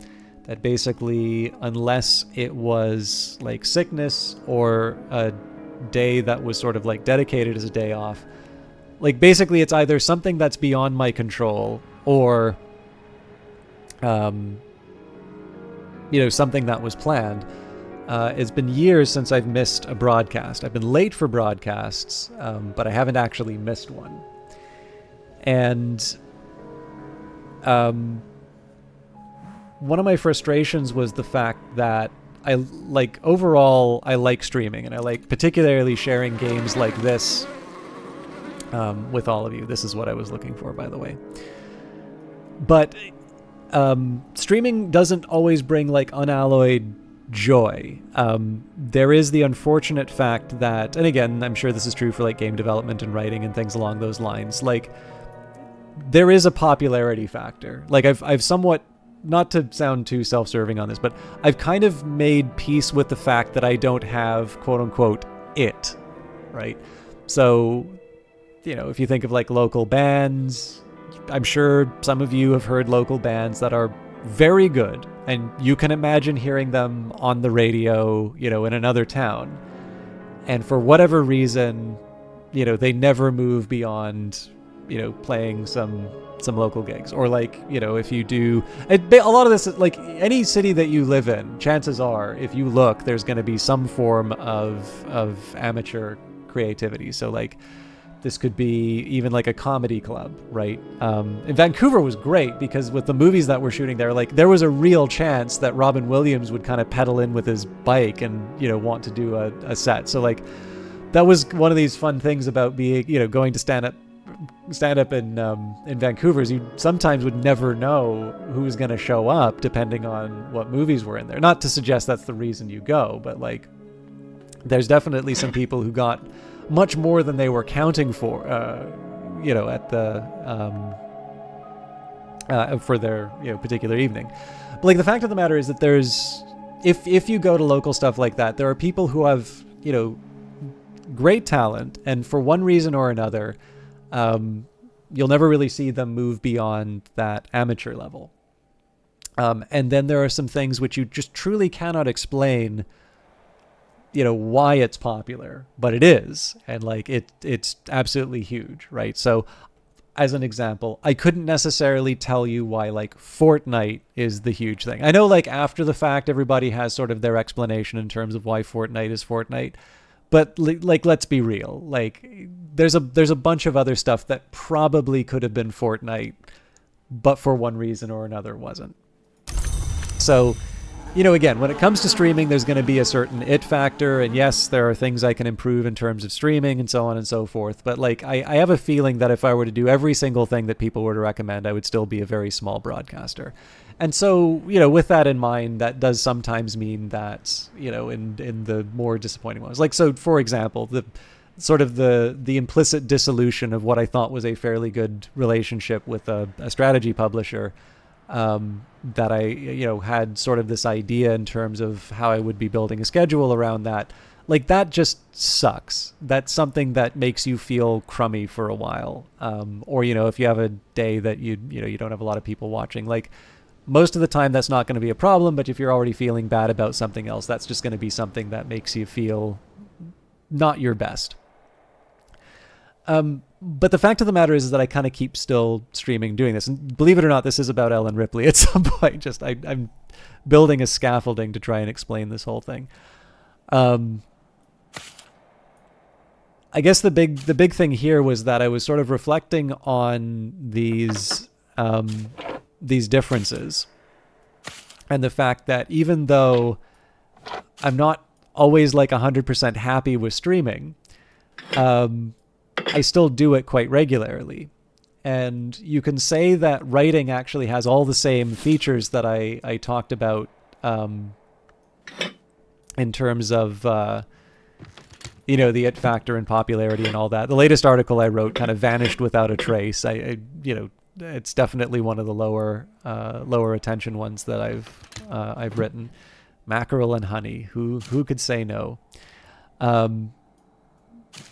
But in the end, this is the sort of stuff which I don't feel too bad about, because in the end, that's not really the reason why I write. Writing is kind of its own reward, and that's one reason why I really like it. And so I had this sort of reflection that, okay, well, I'm willing to show up, every streaming day without fail for something that doesn't always make me feel good, but the thing that I always feel happy doing, I can't make the time for. Like, that's a very, very weird set of priorities. And so out of sheer frustration over my insane priority list, I sat down, I got a spreadsheet, I put just this very simple minimum that I expected myself to do in terms of getting through writing.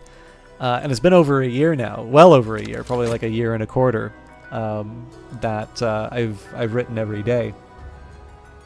But it was just around the time that I was talking about that, I actually found out that Ellen Ripley doesn't just do writing for their own work, like for their day job, but does like to do writing on their own time. And I can't necessarily recommend the system that I did for other people, because I think the one thing that I've learned is the value of breaks, and I haven't really taken a proper break yet.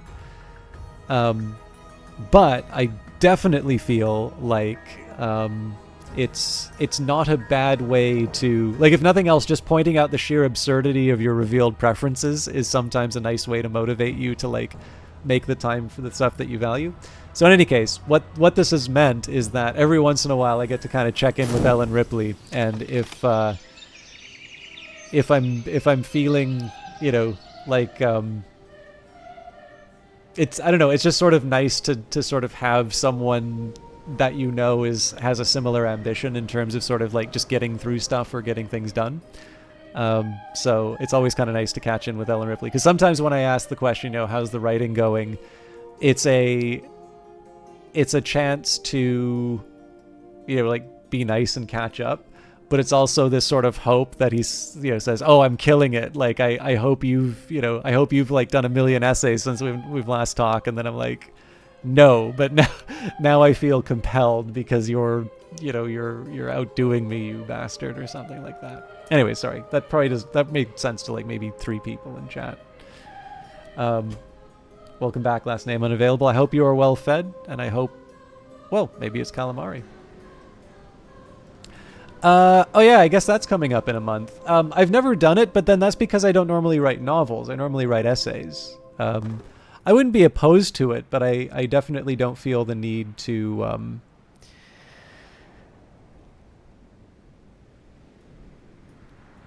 Yeah, I've never quite felt the need for that. It's more been like a personal thing for myself, just to say if I'm actually going to do this stupid streaming thing, I at least owe it to myself to do something that I like. All right, what's happening in the world beyond Brandkrug? What visitors will the season bring? The affair of Apollo and Marsyas, an upcoming production of an opera of with a very ancient pedigree indeed. Visitors with an interest in Grail or Sky mysteries will want to talk about this. And then for the matter of the Midnight Sun, this is the same text as we saw last time. Have you ever thought about doing a collection of essays? Good question, Bfreeze. I've never really thought about that. I mean, I've got my blog, I guess. But well, the difference is that your streams are good, so you shouldn't. Just because they're stupid streaming stuff for me doesn't necessarily mean doesn't mean that's true for everyone. How are you doing, Vanguard? This game is wonderful. I still have not actually played through to completion yet, but I have a feeling this is largely a function of just, artificial restrictions I put on myself. But what has your... And anybody can answer this, by the way, but if Vanguard's addicted, now I know what to ask. What legacy did you start with? And how did you pick your legacy? Did you pick elements of the soul that you identified the most closely with? Did you pick the ones that sounded cool? Did you already know what the legacies were and you picked? That is something I can say for anyone. You're utterly stuck mid-game around number 3 or so. You're always 1 away from whatever you need to do. Ah, yes. Well, see, I think that's a very specific design choice, because you'll notice that some of the rooms, like so this room here, for instance, expects you to make ink. And then I guess it was this room that you needed a memory, but it couldn't be weather, and it couldn't be. It had to be like 3 or higher, and so I really do feel that the house is built in such a way that is like not a coincidence. You're always 1 short. That essentially the rooms force you to say, okay, I was relying on this set of tricks at the start, but now I need to learn a whole other set of tricks. So if it makes you feel any better in terms of just your ability to get through things, I have committed exactly 1 skill to the Tree of Wisdoms, and this is how far I've been able to get through the house. But that doesn't mean that it's been easy. So I also don't envy the journey through Hush House, because there are a couple that made me think I was going to have to commit something to the tree.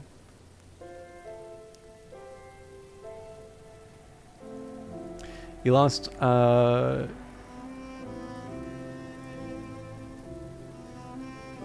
Yep. Yeah. No. I know exactly the dilemmas you're talking about. The biggest thing that I've always found is that, so what Last Name Unavailable is kind of talking about here is essentially that's why the game is sort of built this way, that eventually you realize that there are stronger things that you can get. What I've often found, and I know I don't think you asked for advice, so apologies if I'm just telling you stuff that you kind of already know. But the biggest help I've always found with this game is if you just allow yourself to step outside the things that you've already done, you will actually often find some of those like 1-point solutions are hilariously close in some cases. So I'm kind of lucky in that I've read a lot of different books. So if I were to run into the situation that you have, where it's like, oh, I need nectar, well, I just take rights of the roots and whatever, malady I have, and that's it, right? Like, that's not a huge problem for me. But I will note, of course, that it's currently a rainy day. Well, I'm already 2 nectar up that I wouldn't normally have. And then I've got, a health here. So I'm, oh, okay, well, now I've got 3 nectar. And, as long as I have my health, I'm like, oh, okay, well, really, I just need 2 more nectar. Well, of course, remembering that you have to have a drink as part of the, as part of the healing, I add a dandelion wine to that. So essentially, if I were in a situation with nectar, even if I didn't have any nectar skills, and I often don't at the start of the game, I'm 1 glass of wine away from being able to sort of boost that stuff with. But that's not a natural way of thinking of it, right? Another way would be like sometimes you don't need to worry about the drink at all. You just take any drink because you've already got the aspect that you need. So there's some weird ways that you can combine the aspects in certain areas, and they're not always obvious. So it's usually I found my biggest breakthroughs have come from just trying something that doesn't seem like it makes sense right up until I actually try and put the things together. Yeah, well, I mean, Hemswitch, it is the reason why they give you a tryst at the start, right? There are decisions, and so there are always regrets. So, oh, you can't find the info. Well, if you're ever looking for upgrades, and again, I'm assuming that this is something where you're looking, but in terms of where you can, oh, sorry, that's challenges. I thought they said. Oh yeah, no. This is what we're looking for. But if you actually look at the altars, it'll tell you the. So basically, it depends on what you've committed to the Tree of Wisdoms. But basically, if you click on the altar, it will actually show you what wisdom it's associated with. So if you're looking for Skolakosophy, that's somewhere down below. It's got to be the Rowanarium. But yeah, so if I had committed something to Skolakosophy, let's take an example here. Edict's Liminal. So if I wanted to upgrade my Arab and I had 2 of them, I would be able to use the Rowanarium in that case. And then I know they've actually changed it so that there's a couple of like persistent memories that you... There's a couple of persistent memories that also serve the same purpose as altars now. So if you need, like basically the game, by clicking on the relevant altar, it will tell you what skill it accepts. And then, you're on your element of the soul, it will tell you, here's my, your skill and your element, or your element of the soul is already, I'm getting this the wrong way around. Once you have committed something to the Tree of Wisdoms, it will tell you what skill you got from it, and you'll be able to combine them.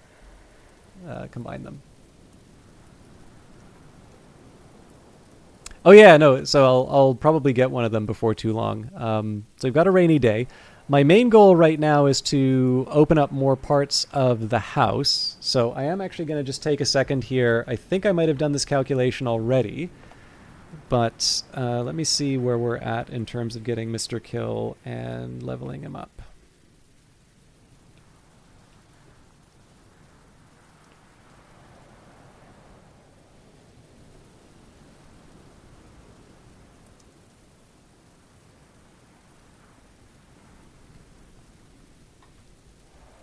Also, Vard, please feel free to tell me to shut up if you want to figure this stuff out on your own. Like, I generally like to just sort of struggle with this sort of stuff, but I probably made a bad assumption here that you might have been looking for help. If you weren't, my apologies. But yeah, I've been with this game for a while, so if there's something that you feel like should be obvious but isn't quite making sense, I've probably struggled through it. So. Okay, so let's say we were working with Mr. Kill for the start. So that's a base 2 winter. And naturally we would feed him preparation H, so there's the drink. Now I suppose the Newman would give me 5 winter as well. So that's nice. So I guess with that we're already up to 11. I don't think there's a winter tool, but I suppose given that we have so much wood, we could give him a U-Blanc.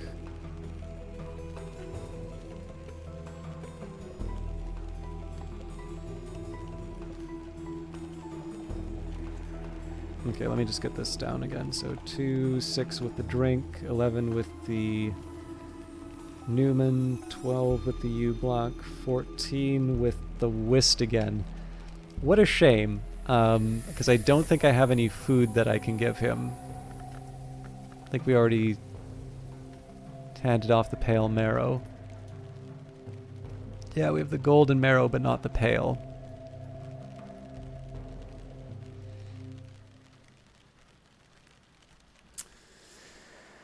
Okay, so... sorry, I just need a minute. Because if I get the poet, then that's trivial. But that does mean that I give up elements of the soul at a time when I'm particularly short. So, okay, so it's element of the soul, memory.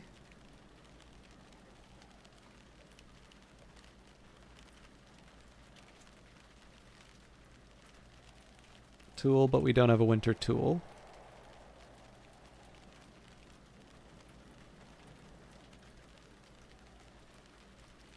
Food, but so far as I can tell, we don't have winter food.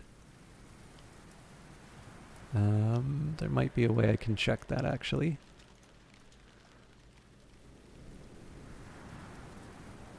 I know these ones are weird, but I think they're moth weird. Yeah. That actually makes me think I should probably mess around with the recipe that makes me grow pears out of wood.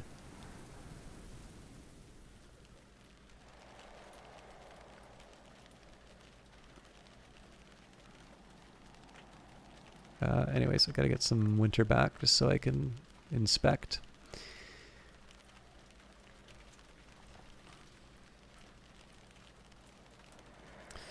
Okay, element of soul, memory, tool, food, drink, wood.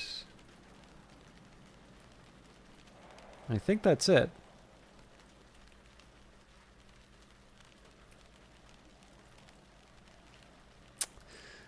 Okay, so my new goal is to try and find something that I can give Mr. Kill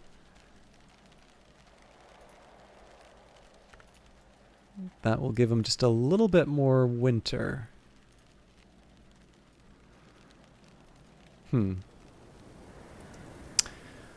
Or perhaps we do go for the poet.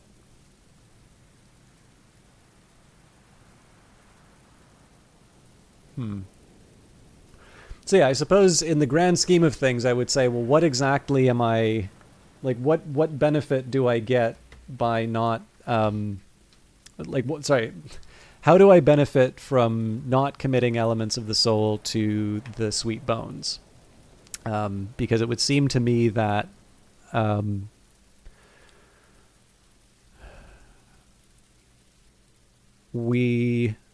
well, okay, sorry, there is actually one other thing.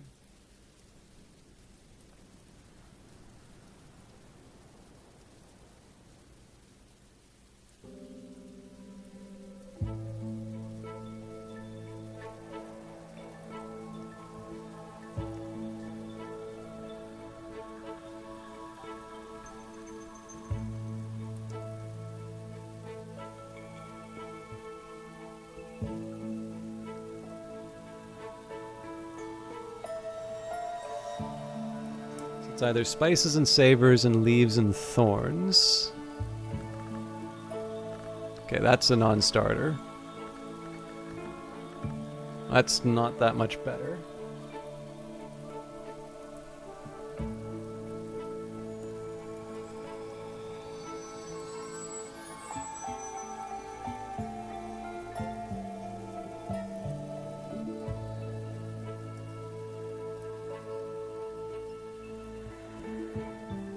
That's unexpected. Desires and dissolutions. Okay. Still not looking good.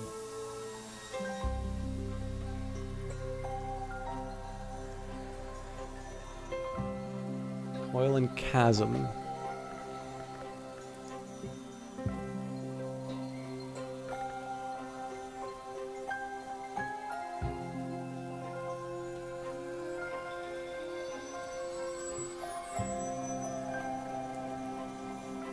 Okay. So this one, if I get a sufficiently high level of nectar, I should be able to make a weird kind of pear. So I'm gonna just see if I have that in reach. That's gonna be like my main goal for today. Okay, so I don't need Thyrsus Cordials quite yet. Oof.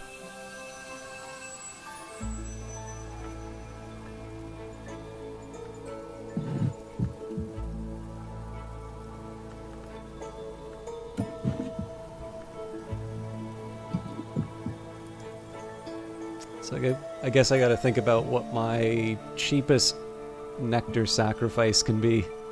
Because I don't think it'll let me use the tool. Yeah. Tool's not a seasoning.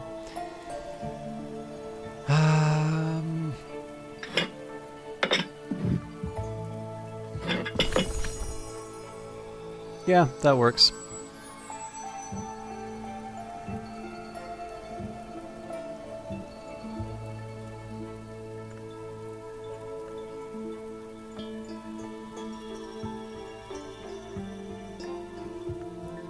So this is the one that I could have got from Numa.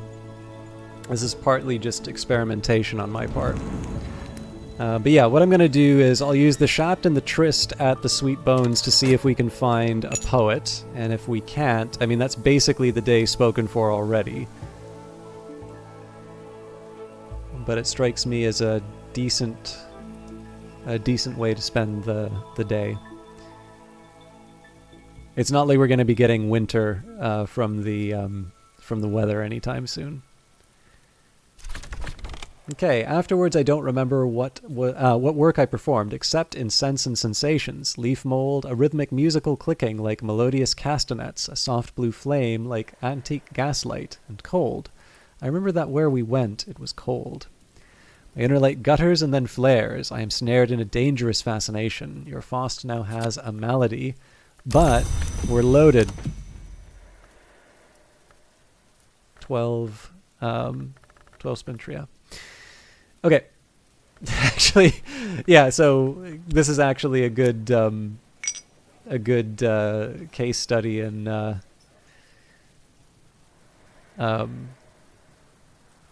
dealing with maladies. So I guess I can't draw up the water again. Yeah, you know what? I don't need to get too clever with this stuff. So let's restore. Let's take the glass of water off the table. And I guess I've already used Coil and Chasm, but we should be able to use Drum and Dances. So yeah, in this case, this is enough to cure the Faust. We knew we were going to get hit by that as soon as I committed it during Numa, but I wanted, I definitely wanted to get the goods. Alright, seek unusual help. What visitors might be passing through. Find out what unusual passerby might be looking for employment. And I should be getting my loving relic soon.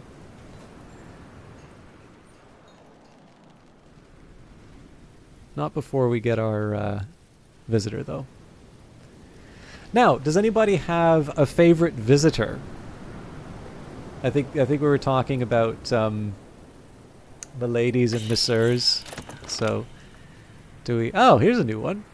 Speaking of miladies, Princess Kokil Amrijibi, artist, socialite, burglar, an unspeakably charming woman with a particular knack for getting adopted. So the real shame here, and apparently we've spoken with her before because she's interested in Nock and has a higher level. Under normal circumstances, I would really like to get the VAC. We have many VAC texts in here that need to be read, but we're a helpful sort. We do, in fact, help people with the affair of Apollo and Marsyas. New life. Alright, for some reason I got the earthquake name back. Oh, that sucks. Wasn't I supposed to get a living relic out of that?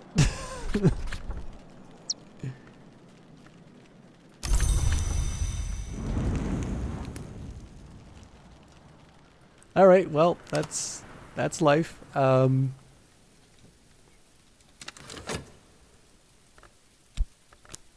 So we'll see what the unusual help is before we talk to our new arrival. I do need to feed the orphan chicks at some point to make them happy.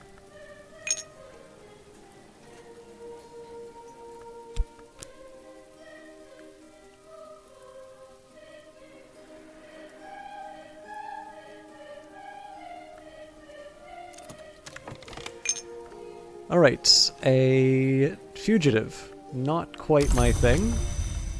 So we'll try with the Tryst. The Tryst is really the last chance I have on this one. I'd rather not spend too much of the day, and I do need to use my Whist still. Okay, with Keeper level Nectar, Pyrus, Orichalcinius is a precursor to the Sacrament Malachite. Alright, that is one for me to write down.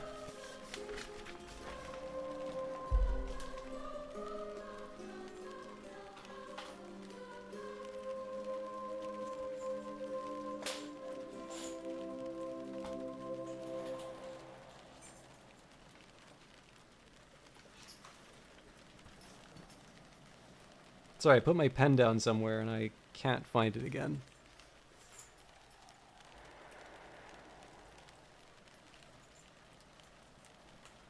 I thought it was with my keys, but it's obviously not.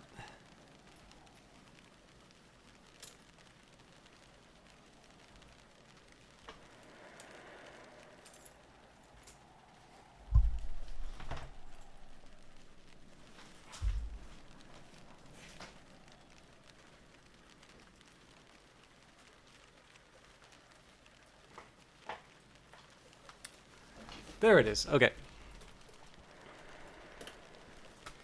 So I can't recall if I've made the Sacrament Malachite before, but it is definitely one I'm looking to make. Okay, and apparently my pen is leaking.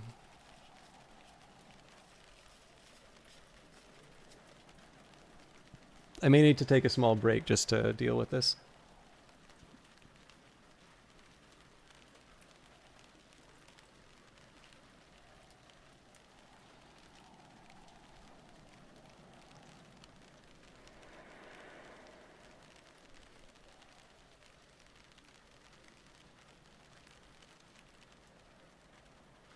Okay, sorry to do this, but my hands are quite literally covered in ink right now, and I'd rather not paw at my keyboard in this state. So I'm going to take a very small break. Now would be a wonderful time to get up, get a glass of water, a stretch, whatever you need. I'm going to run ads for a little bit so people don't get hit by the pre-roll ads, but hopefully we'll make a little more progress than we have for the first half of the stream after I wash up. So I'll see you all in a little bit.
Okay, so I'm still trying to clean things up a little bit, but I am curious if I were to talk about super indelible, never come off until you're dead, maybe even later markers. Would anybody know what I was talking about?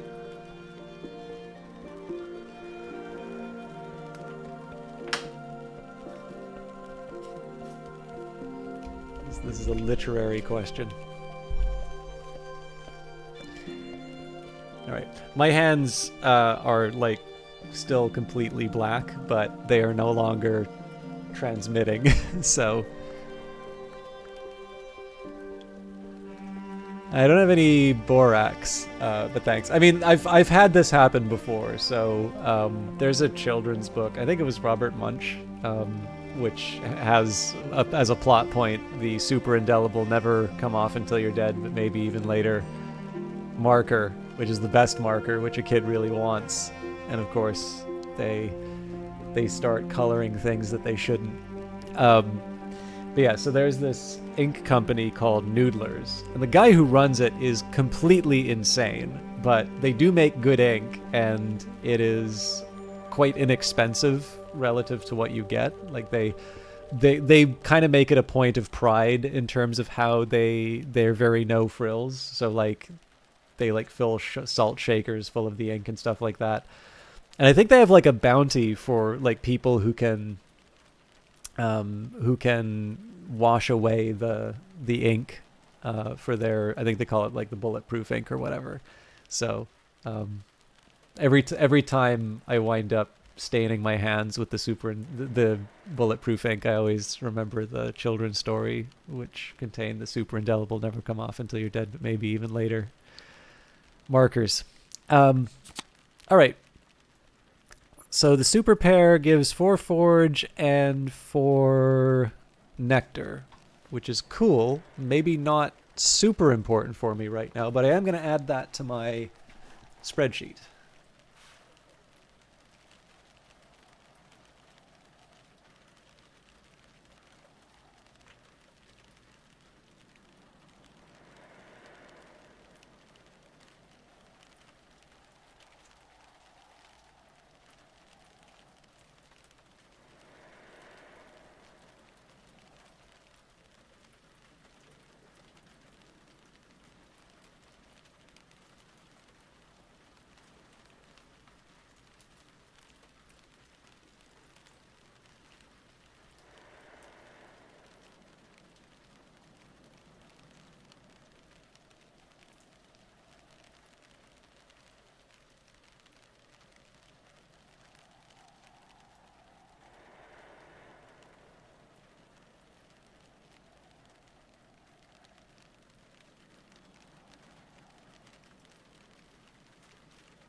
Okay, I think that's the best I can do for now. I'm not too upset losing the other bowl, but didn't quite get me what I needed for the day. 200 meters a day will be 25 hours long, so Gods from Nowhere will eventually have a place. Ah, I didn't realize that the days were going to extend.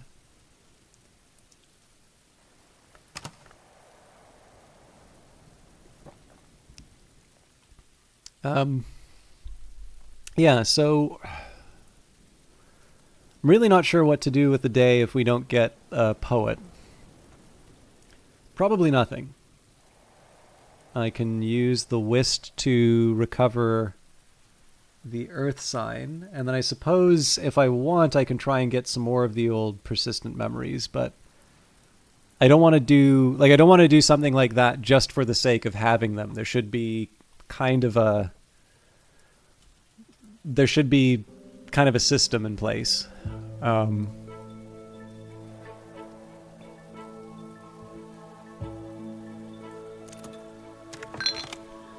Okay, so the Surrealist Painter sadly doesn't help me out here.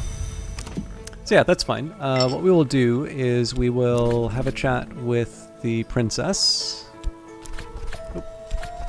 Darling, hello. I have the teeniest favor to ask. Apollo and Marsyas, horrid story, always put me in the mind of the most aggravating uncle. Try a book with as much mystery grail as their interest. Now, I have learned the story, or not the story. I have learned the lesson. Actually check to make sure that I can satisfy the request before I go too far in. And the important one here is that we are looking for 4 grail or less.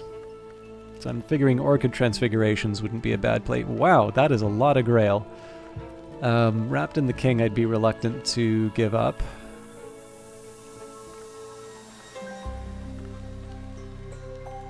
Apparently I don't remember what...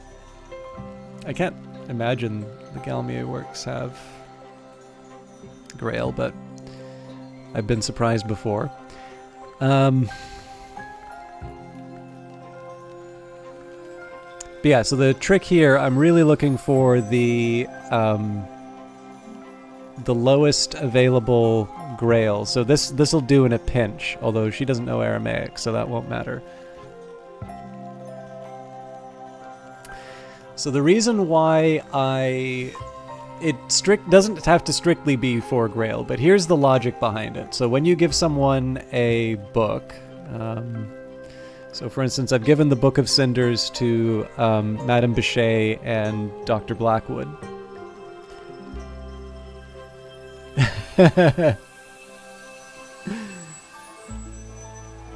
Congratulations, last name unavailable. So basically, every time you give a book to someone, you will mark. It'll kind of have a marker that they've been given the book. And as you kind of satisfy their needs, you're also going to increase the expectation that they have. And then, of course, on top of that, there is the restriction of the languages that they understand. So in the case of this visitor, someone who understands Vak, Sanskrit, and Greek. So the big drawback here, let's say I have, well, it probably doesn't hurt to take a look and see, what grail I have. So yeah, it doesn't look like I have anything that would really satisfy the request anyway. But in essence... let's say I go out the gate and I give them an 8 grail text. Okay, yeah, they definitely show up more than once. So the challenge basically comes down to the fact that if you just give them the highest level text at the beginning, that's not necessarily bad. That will satisfy the request. But the potential problem you're going to run into is that once they hit a certain level, they're not going to be interested in a given text anymore. So Skeleton Songs is a perfect book to give her in this case. So like 6 would be a really good example here. Let's say that I give her a level 6 text. Well, the challenge then is that if I give them the 6 text, once their demands go up to level 6, I can't give them any of the 4 texts anymore. And then if it turns out that the higher level ones are in a language that they don't understand, it may be that I don't get to satisfy their request at all. Although, to be honest with you, I think you need to play the game for a very long time for that to happen. But yeah, it's just one of these things where I try to build the discipline to do that now, so that when it matters, I'm not going to be kicking myself later for being being careless in terms of who I send it over to. But the fact of the matter is, I'm very slow at playing this game, and I tend to fuss about things that aren't that important. So, your mileage may vary. It's certain to be the most crushing bore, but if I happen to go, I have some rather vivid ideas for my look. I just need to, flesh them out. Smudgy little line between ghastly and thrilling, darling, isn't there? But I rather think this is on the right side of the line. Okay. That will be even more Spintra. And then, yeah, we will read Wrapped in the King so that I can get my Earth sign. I've already mastered this, but I could reread it and perhaps recall a memory. Yeah, that's I've been the overly helpful librarian. One of the reasons I'm so short on languages is that I haven't been like talking to the people who I haven't been requesting the languages from the people who can give them to me, so this is why I have a room full of VAC that I can't understand, and why I have a bunch of books with Newmans that I can't make use of. Yeah, I've had that problem.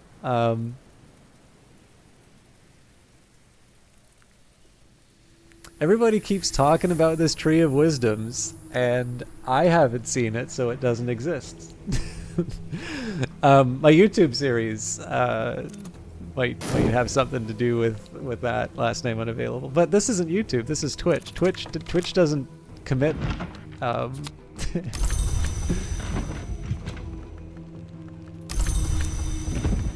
They don't commit such heresies.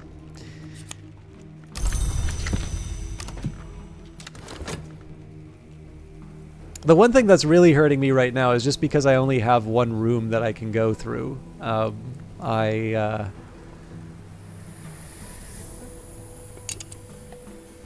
am feeling the bite of needing the nun or the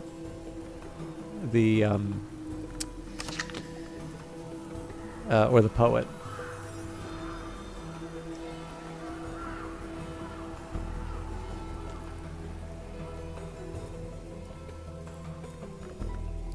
Although, in fact, I think I've already told you last name unavailable. Like, I've also done a Cultist Simulator run where, or maybe I didn't, but I've done a Cultist Simulator run where I have like one of every book on the desktop, which effectively means that you can only read like 2 or 3 books in the entire game.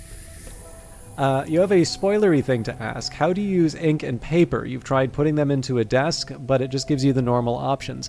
That's actually a good question, Hamswitch. I've not successfully done what you're trying to do. What I have found I use ink for is to use it in the journal. And that actually becomes a fairly major thing that you will want to do. But in terms of actually using ink and paper, I've really only ever been able to use ink to respond to correspondence.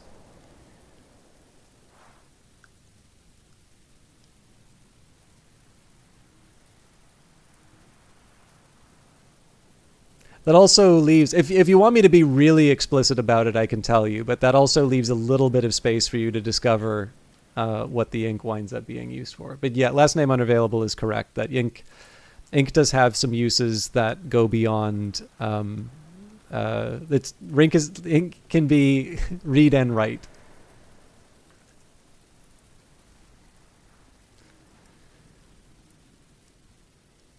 Although, if this was a true simulation, they would include spilling the ink on yourself, so you can just wanted to write a letter to your pen pal. It's a game about loneliness and isolation. You don't have pen pals in this game. You have St. Ronwin's Trust telling you you're wasting the money on poets and painters. All right, let's start with Shapt, because I can't really see a whole lot of... Well, okay, I can see some forge uses, but Shapt is the least likely to be something I use. And it's a sunny day, so that doesn't necessarily help me in terms of my overall goal for the crypt. Oh yes, and I still forgot to read the honey description, because this is actually a pretty cool one. I'm still terrible with this name. The Blomberende were rogues and trickster heroes among the Carapace kinds. Ingenious, brave, prolific, untrustworthy. In Numa, their children might yet bring their gifts to ordinary hives. That's true. I can also feed them. See, it doesn't have a sad expression over it. So.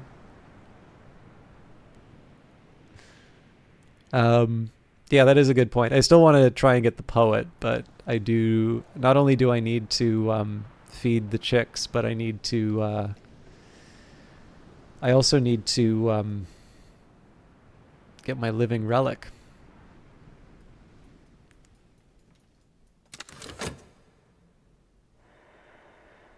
But before I do any of that, I do actually want to see whether or not we can get... we'll see if the Traveler comes first, and if the Traveler does come, then I can dedicate the rest of my Elements of the Soul to lesser tasks like feeding animals. Actually, I bet I have a way I can make the cat happy. Okay.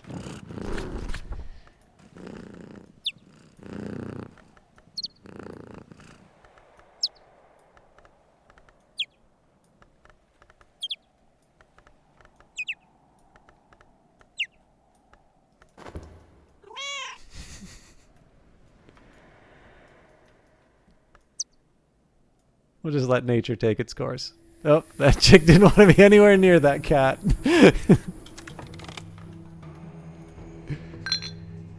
Consulting engineer. All right. Normally I'd be very happy to see this person, but doesn't quite work for me right now. So, send in another tumpets. Listen, it's a very effective way of removing something that takes food away from me and neutralizes a request for food in another place. What you call monstrous, I call efficiency.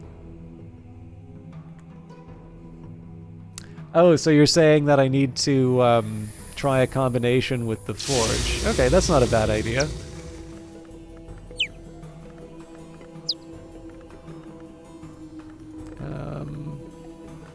Spices and savors, the Colonel's skill.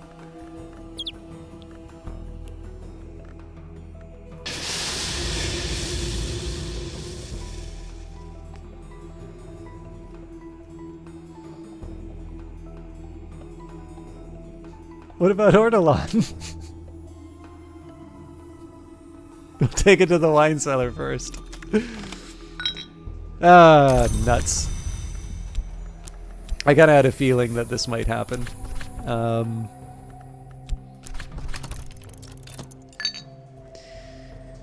Okay, well, I am going to wind up feeding these birds, so at some point, let's maybe... Well, I guess it's summer and autumn, so I'm not going to be able to...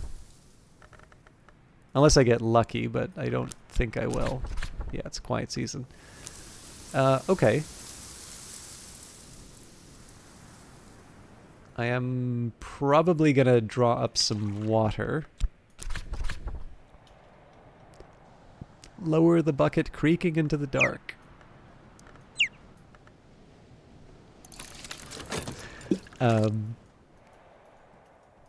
You said to release it in the water. I tried. Lower it in the bucket. Bring it back up. Yeah. If we don't... I don't know if past the halfway mark of the day...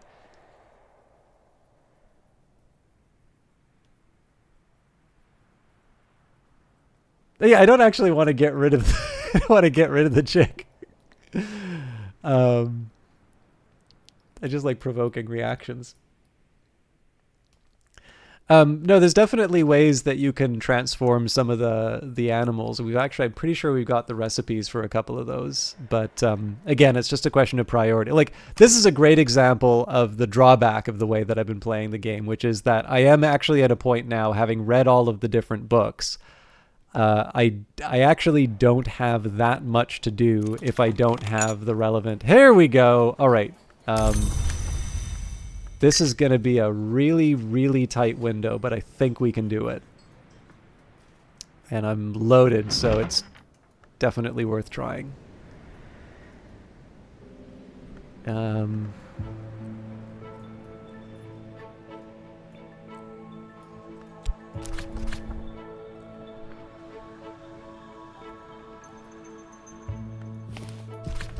An unfamiliar language. That's Aracapean almost certainly. Yeah. Towards a fundamental aesthetic, or the House of Glass, Julian Cosley. By the way, does anybody know what the theme song we have for Julian Cosley is?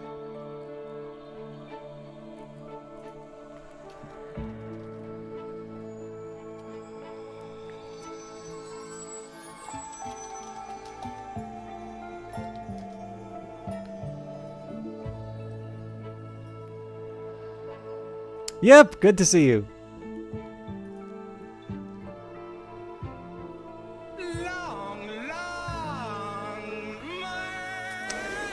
Julian Too many songs.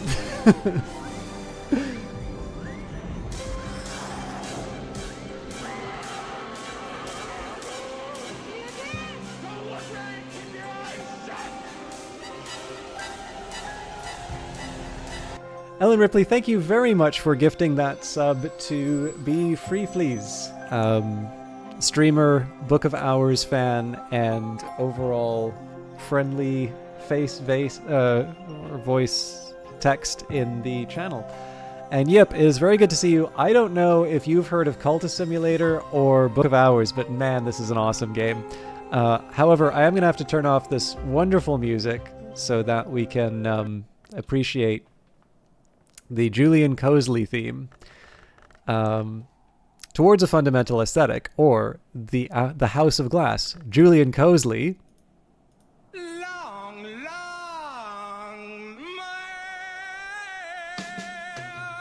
Considered this his masterwork. This book houses a Newman, a truth so powerful it can perhaps believe itself.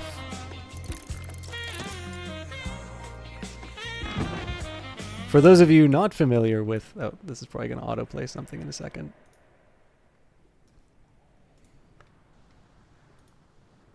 Oh, I didn't want to actually stop this. I just wanted to make it quiet. So yeah, for those of you not familiar, generally, Solomon's Quarters, generally reckoned the chilliest room in the house. The Long Tower was usually called the Winter Tower until Julian Cosley, Magus Epistler, reputed long man, dwelt there briefly in the 17th century. Solomon Husher was the second known to sleep in the room. Evidently, they didn't mind the cold.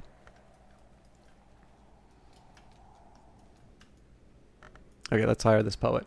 So, the short version of this story, is we are hired to be the librarian of Hush House, an ancient occult library. We are shipwrecked and wind up on St. Brendan's Cove and need to work our way to the house, which apparently has been closed for 7 years due to a fire. And we open all of the different rooms and explore and catalog books and read them and help people find things out and just generally do all sorts of cozy occultish things. So this game actually does a wonderful job of capturing the feeling of being in an old house full of very interesting things and looking at them. So we're fairly deep into the game right now. I'm specifically playing the Twiceborn. So I am the Twiceborn librarian of Hush House, and this is the journal in which I keep my remaining memories. And the specific memory here. I remember that I once walked the House of the Sun as a bodiless immortal, but there was a matter that could only be resolved if I returned to flesh. Now, if I go back to the House of the Sun, I will be hunted and punished. If I stay in flesh, I will be hunted and devoured. I need a third choice. To remain at Hush House as librarian would be one such choice, but there might be something more. So, one question you might ask is, what on earth is the House of the Sun? Well, if you've played Cultist Simulator, you know, but you don't need to have played Cultist Simulator to be able to appreciate this. As you go through the house, you may notice the Mansis, and if you can look at the painting, you can see there have been many attempts to depict the House of the Sun. This, by the visionary painter known only as the Magyar, is the best known. It's signed and dated. If it's really the original, it must count as one of the great treasures of the house. And so this is one example I like to give in terms of what, how the game will convey information to you. We've started filling in these little niches with the various kind of librarians or barons of Hush House, or formerly St. Brendan's Abbey. And the reason we've found this information is we've just been reading the books and we've been making inferences and moving along. So this is definitely one of these games which gives you bits and pieces of information. It gives you just a small glimpse at a much bigger and interesting world, and it gives you this nice relaxed setting in which to do so. I very much appreciate how this game sort of represents knowledge and learning. It's one of the biggest appeals to me so far, but it's definitely definitely a game I'm very fond of. And then I also got to interview the creators. I did that for Cultist Simulator as well. So obviously I'm particularly biased towards it just because I've been able to talk with the people and say, hey, what was going through your head when you did that? And they're all like, we just made it all up. And I'm like, oh. Is there a win criteria? There are. In fact, I believe there are 104 different endings to the game. So one of them could be found here, Earl Brian's Field. Brian is another one of those leitmotif names that recur all through Bran Krug's long histories. This one was Brian of Brittany, who is named Earl of Cornwall by King William after the conquest. In 1068, the sons of the deposed King Harold mount raids on Cornwall, and Brian funds the construction of a fortified gate and the Watchman's Tower, initially in wood to protect the abbey. In return, the abbey gives shelter to a yew tree he's brought from Brittany, the flowers in divers colors. This is that tree, hollow now and rotting slowly from within, taking its time to die gracefully. It is not flowered in living memory, and the colors of its flowers cannot now be told, but Brian's brothers were called Alan the Red and Alan the Black. And then the Earl's Yew. Since the conquest, this has been waiting for you. The irreverent might even call it a yew tree. So if you want, you can put an element of the soul, stand before the tree, here it stands, what else will abide? Establish history and bring it to the Earl's Yew. Sunset beneath the tree. Hush House lives again. Perhaps that's all I want. Some of the very best librarians have worked well, lived quietly, left the world a better place. This will end your game. Ambitious librarians might prefer to keep looking for another victory. Contented librarians understand that to restore the house and find the tree is victory enough. Or, of course, you could choose this ending any time you like and begin again with another librarian. So, so that's one of the endings that you can get, just finding inner peace and sort of staying on as the librarian. But as my journal suggests, I might be looking for a third option that doesn't necessarily involve remaining the librarian. And with that, I don't want to talk too much about some of the stuff that you might discover, but there is a suggestion here that the librarians of these special institutions hold a special place in that they will advise these godlike entities called Hours. They'll kind of they will advise on sort of sorting out the contradictions between various histories. There are 5 histories in this game, one which includes Alexander learning a great secret of betrayal from King Darius and turning around and not engaging in his conquests, which is particularly interesting when you consider the fact that Alexandria is such an important city in this setting. But we'll leave that to a separate... Alexandria was founded a few years after the Battle of Issus. But, which incidentally isn't a piece of lore that I've actually seen people talk about a whole lot, but maybe that's accounted for somewhere else. But yeah, in any case, there is this suggestion here that you have a role to play in terms of shaping the quote-unquote true histories, as opposed to maybe other paths that history can go down. So, but again, like the game doesn't have like an opening crawl at the beginning. It's like, there are those in history, or sorry, there are those who have the power to shape history. Long before, in a world far away, there were entities called the Hours that were... No, this is all stuff that's sort of hinted at, and you sort of piece out by reading the different books. And there is actually in the title screen a secret. If you click on it, you will actually get some in-game letters which deal a little bit with these concepts. So it's one that really lets you go down a rabbit hole if you want. That's why I spend so much time on it. So, collaborate Whist. We will watch for what lies ahead. So we definitely have our work cut out for us in terms of getting the day finished on time, but I'm pretty confident we will be able to open up the Fluttering Crypt.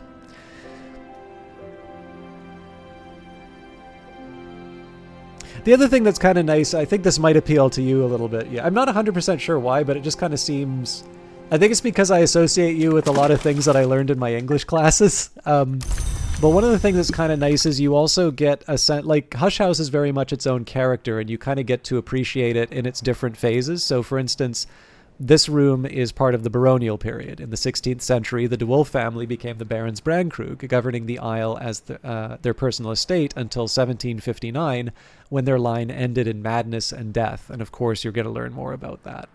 But as you go deeper into the house, you learn about the other periods. So we have the Curia period. In the 18th century, a secretive cabal of scholars established the Curia of the Isle to manage Hush House, making it a haven of knowledge until 1896, when a disgraced librarian brought the house to penury. There isn't really a way of losing, I suppose, other than maybe working your way towards something that you didn't want. You like I said, there's a lot of endings to the game, so you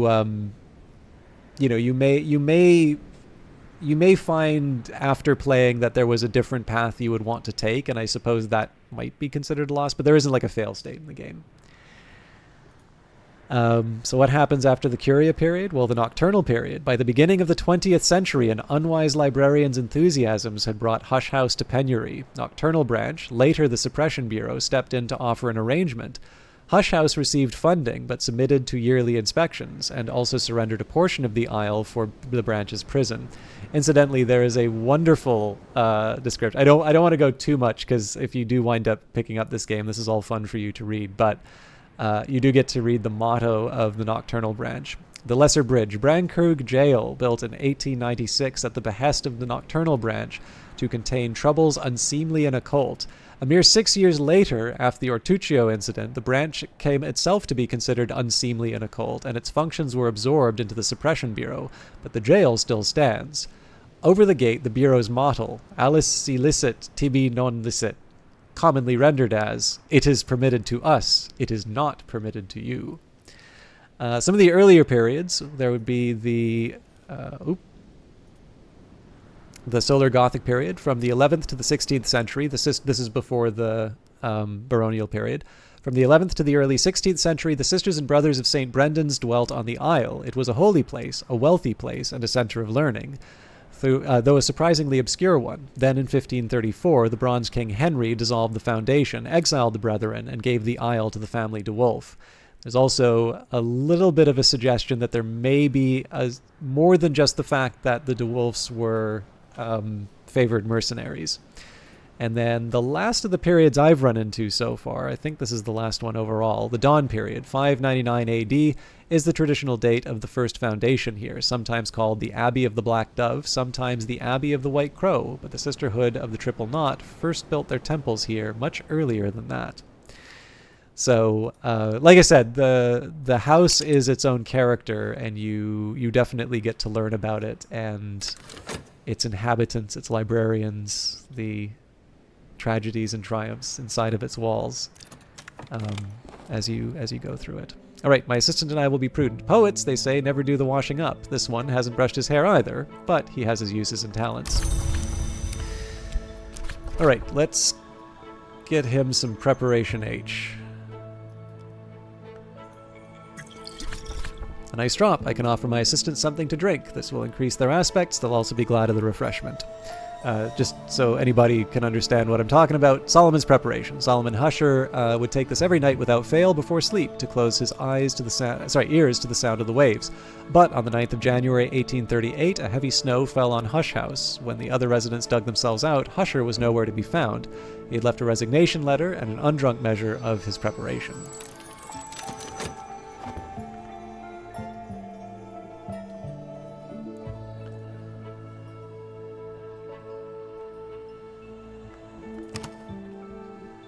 I don't know if you're still around, last name unavailable, but I forgot to ask you.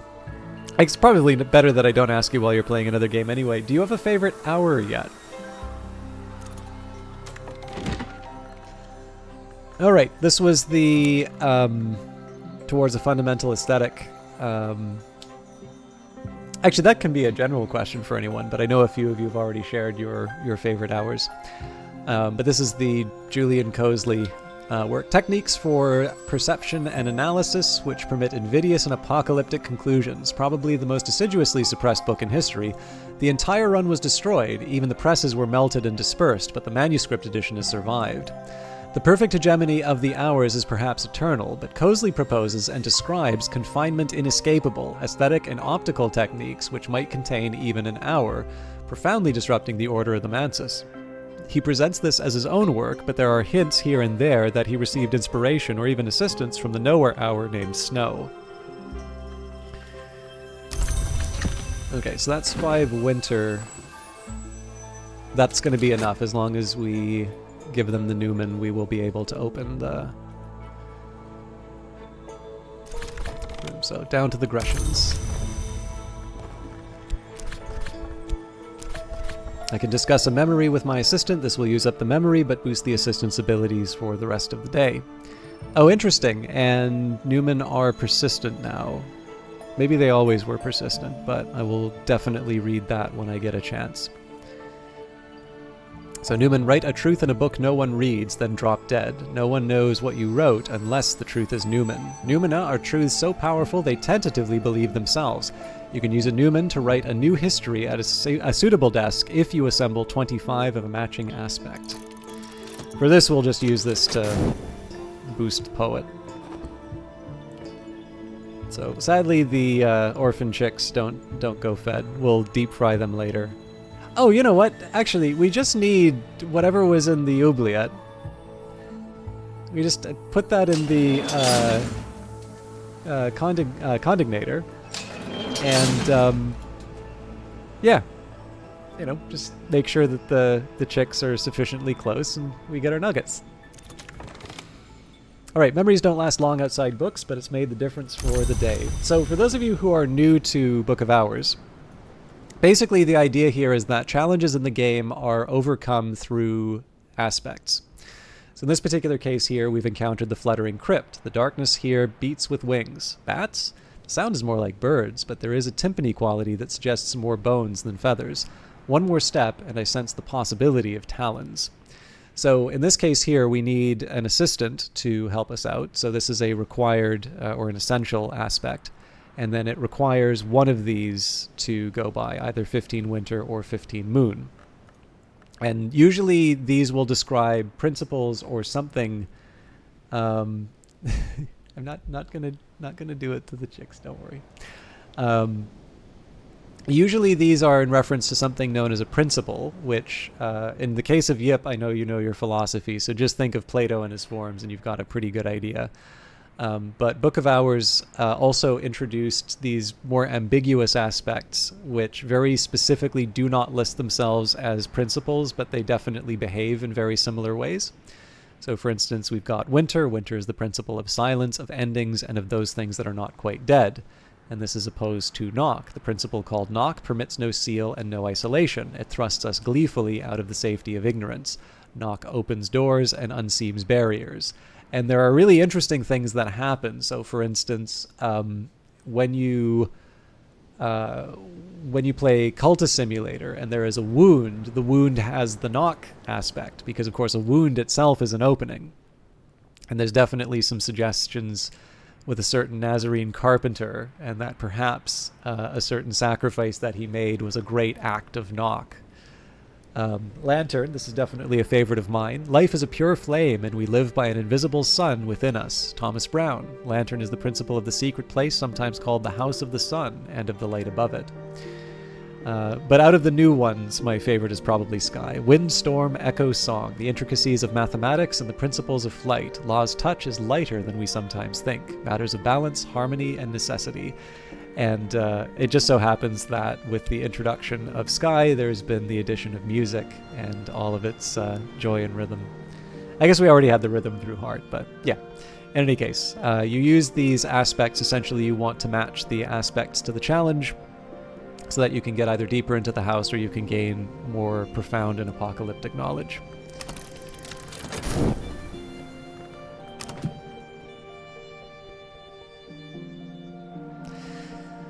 So, if I'm going to feed these little monsters, oh,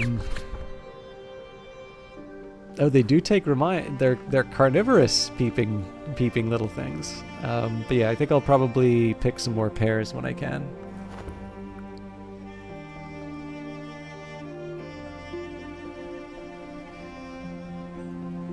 I'm assuming the shell doesn't count as remains. No. Could feed it mackerel. I think that would mean I'd probably want to check out Crowcross Sands a little bit more.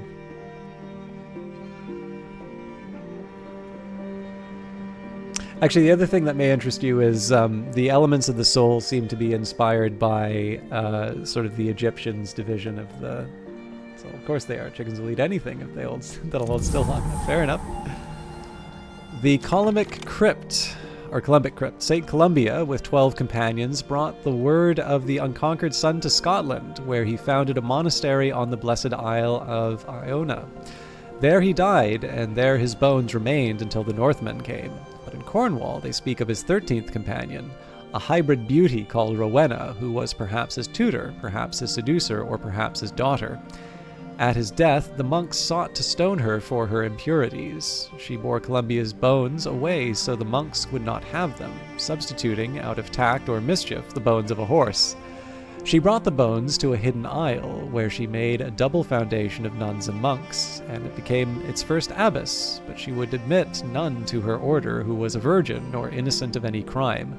Since then, the isle has been a refuge for all the world might consider impure. Wow! That's quite the detail.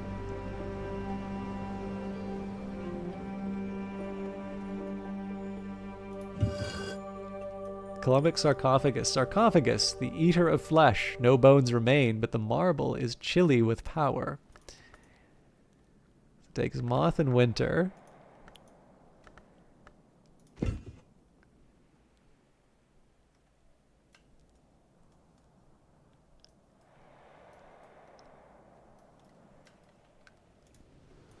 Okay, so we've got the Sealed Vault, which is a 14 knock, 14 scale challenge. And the Rattling Tunnels, 15 Grail or 15 Winter challenge. I suspect we're going to just do the same Winter.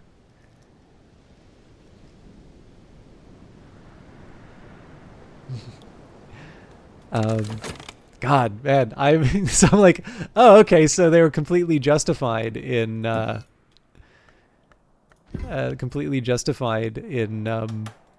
undoing the, or in dissolving the monastery. Okay, I probably need to think about where I'm going to get my... Well, I guess I have the Earthquake name, so the scale's not going to be so hard.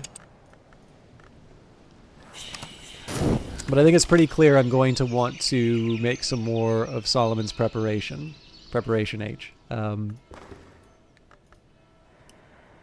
a Mandaic book. It's 5. It's really expensive, but I have the money, so... Oriflammes, established 1776, Sense Signs Sciences. Dear librarian, we would like to offer you this opportunity to purchase. Check the book icon to the right. Oriflammes thanks you for your custom. Okay. So priority number 1 for me...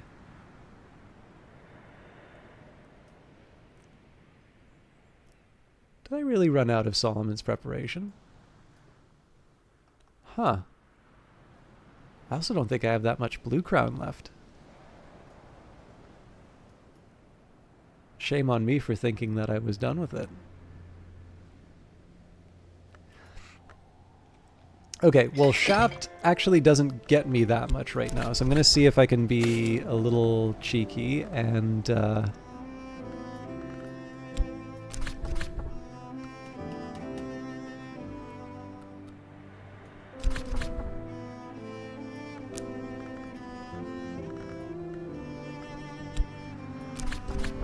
Close.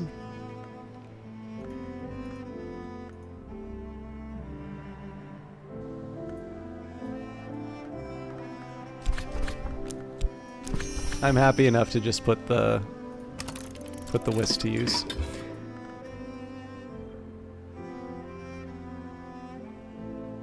Oh yeah, no, it's because it's Solomon Husher and it's his preparation, so that's the only reason I call it Preparation H.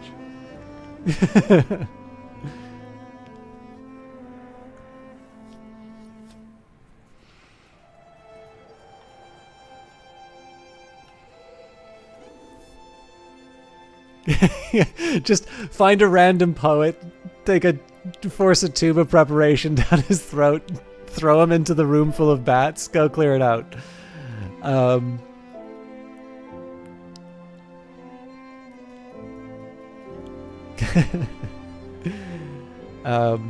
All right.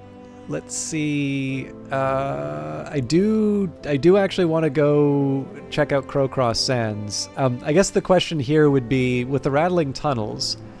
So let's say I wound up with the Nun, and I could use the Grail. Well, there's also the option of the Scale as well. Okay. I think the best option I have is just to sit down and work out what my chances are here.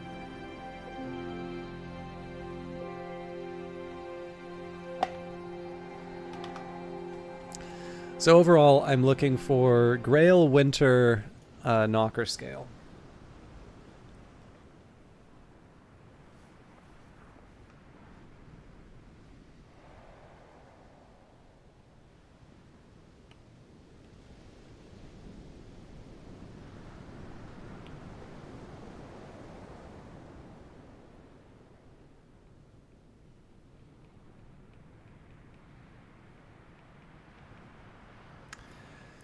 So my only Grail option here would be a Visitor.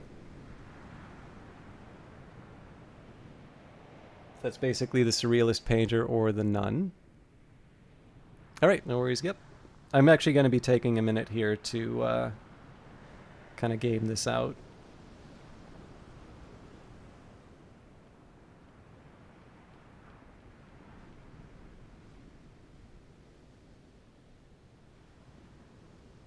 So I think the Nun is the only one who's got Knock. And then the Fugitive's the only one who's got Scale. So Reverend Timothy... Oh, yes. Okay. Reverend Timothy has 1. And the Miners, which are available at Spring, have 2. Okay.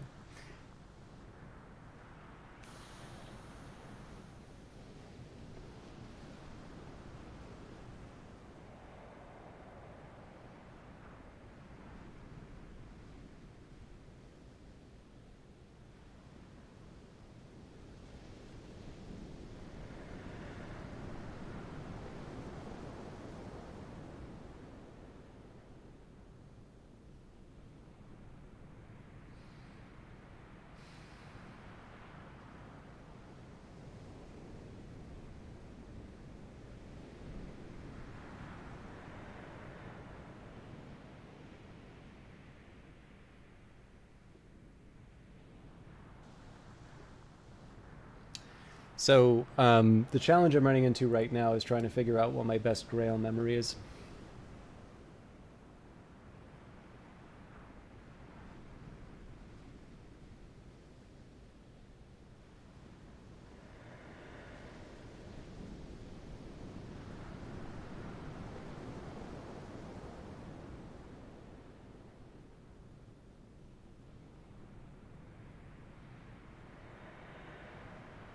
It looks like the Mommet might actually be one of my better Grail tools here, which I'm surprised by, but... So the Pale Mommet gives 4. I thought I had a Flushed Mommet somewhere, but that might have been the other save.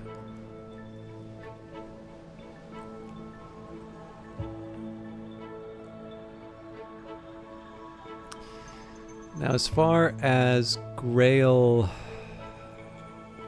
substances,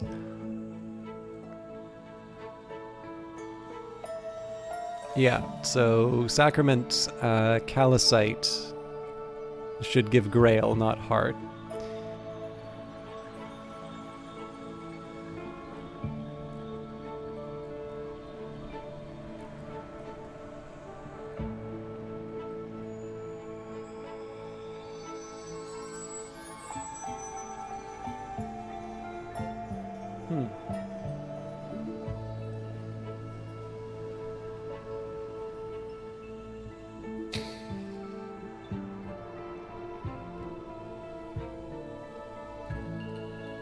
Okay.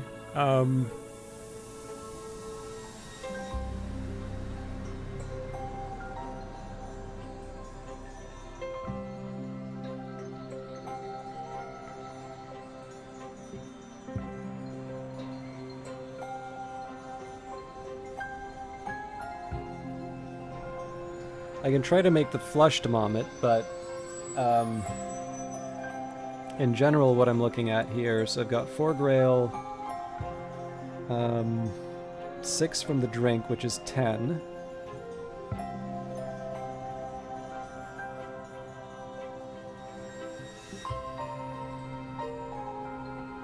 Yeah, so I mean, I guess the Marmot and a memory would be sufficient.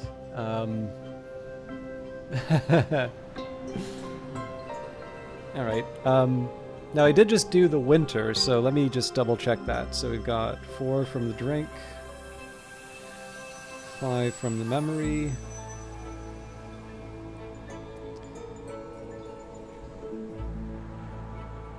Okay, so clearly I'm missing something here. Oh, yeah.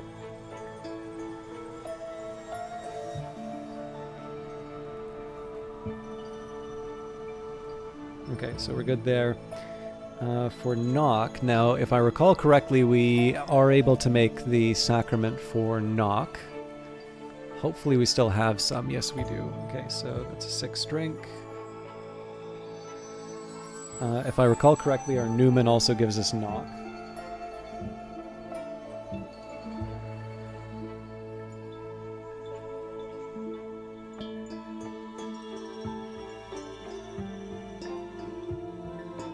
It does. It also gives us scale.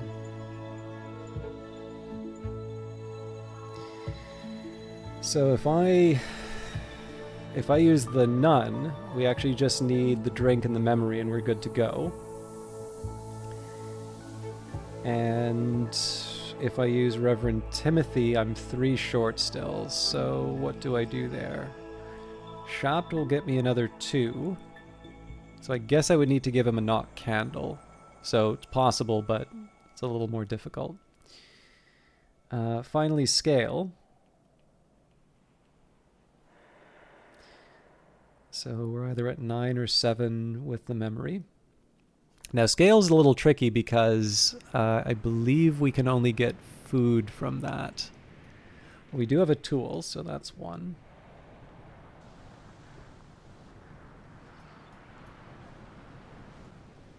I think the mackerel would be good for 2. Okay, so 5, 6, 8. So that brings us to 12 or 10. So as far as I can tell, there are no scale drinks. Actually, hang on. I seem to remember there was a powerful scale item that we were... Oh, yeah, of course, the memory. Oh, right, yeah, so we've got 6 for the memory.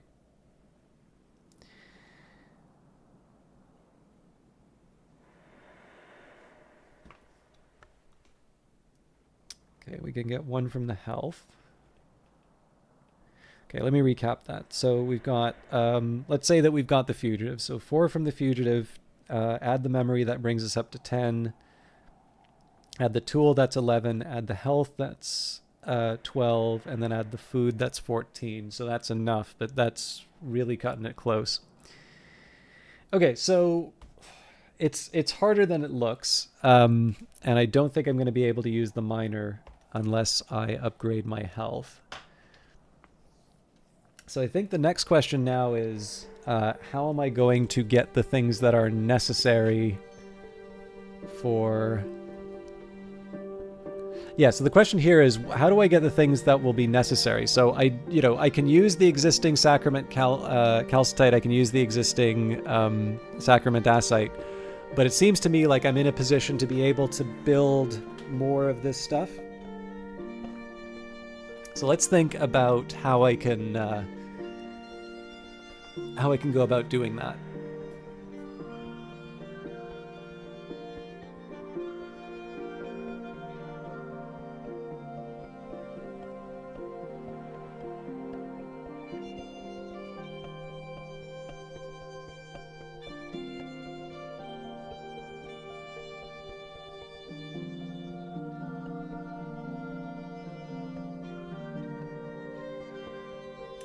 Okay, so Ruby-wise Ruin with Tridesma Hyra will do the trick now, and we do have that. In fact, really, we just need a Grail tool, and we should be good to go. Well, then again, I can't add a Grail tool just anywhere. Unless I have a Grail workbench of some kind. And I'm gonna guess no. But I've been surprised before.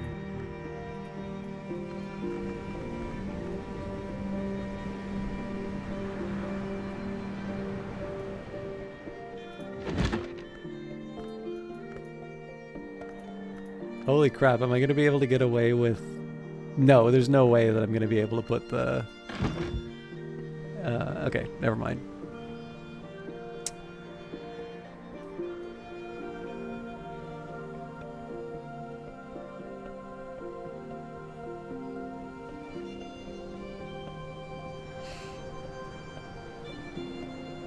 Okay, so what I want to do now is make... So before I do anything, ideally I'd like to make a Ruby-wise Ruin, just so I kind of keep everything at the same level.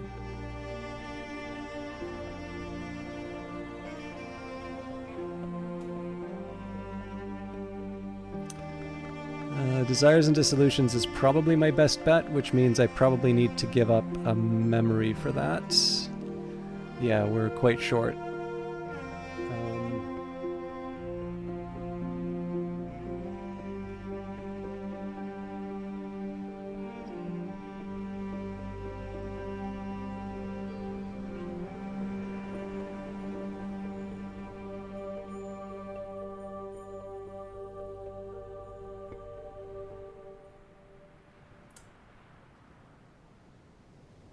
So Leaves and Thorns or Applebright Euphonies. Jesus, none of these things are really helping me.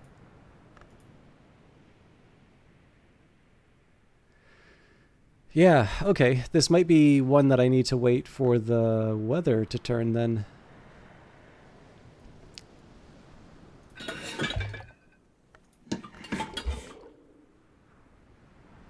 Well,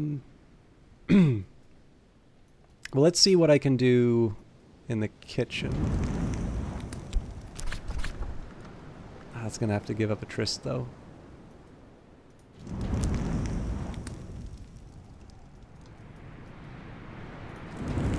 I'd rather not give up the Foss, but this might be my only option. So, Ruby wine. Well, you know, hang on. I don't need to do any of this stuff until I actually have the person I want to hire. Yeah, you know what? Let's just keep hiring until I need to worry about this. What visitors might be passing through? Find out what unusual passerby might be looking for employment. Oh, and it's raining, so that will probably help me make the... Ruby-wise, you were talking to your therapist earlier about job hunting and how statistically it's only a matter of time until the dice rolls whatever you need. I've never really thought of it that way, but yeah. I hope if you're job hunting, I do wish you the best of luck. I know that is... I've never been happy during a job hunt, but it has always turned out for me in the end. And are you trying to provoke me into a rant about the gambler's fallacy? Be free, please. Because I'll do it. So help me God, I'll do it.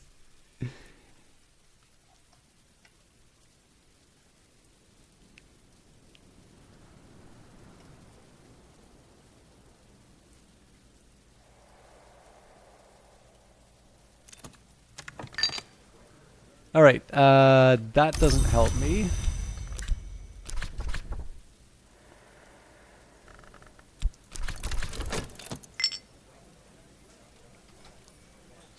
Again, I gotta feed the birds at some point, but I just have too many things I want to do. I think maybe I'll guard... Yeah, here's what I'll do. We'll see what the visitors are. I'm willing to give up the Shapt next, but not the Tryst and the Health. So we'll take a chance on the visitors, but we won't fully commit. Alright, with Keeper level Winter, Solomon's preparations are a precursor to the Great Ink Nillikant. Oh, that's right, I also need to make a Parabyte replacement.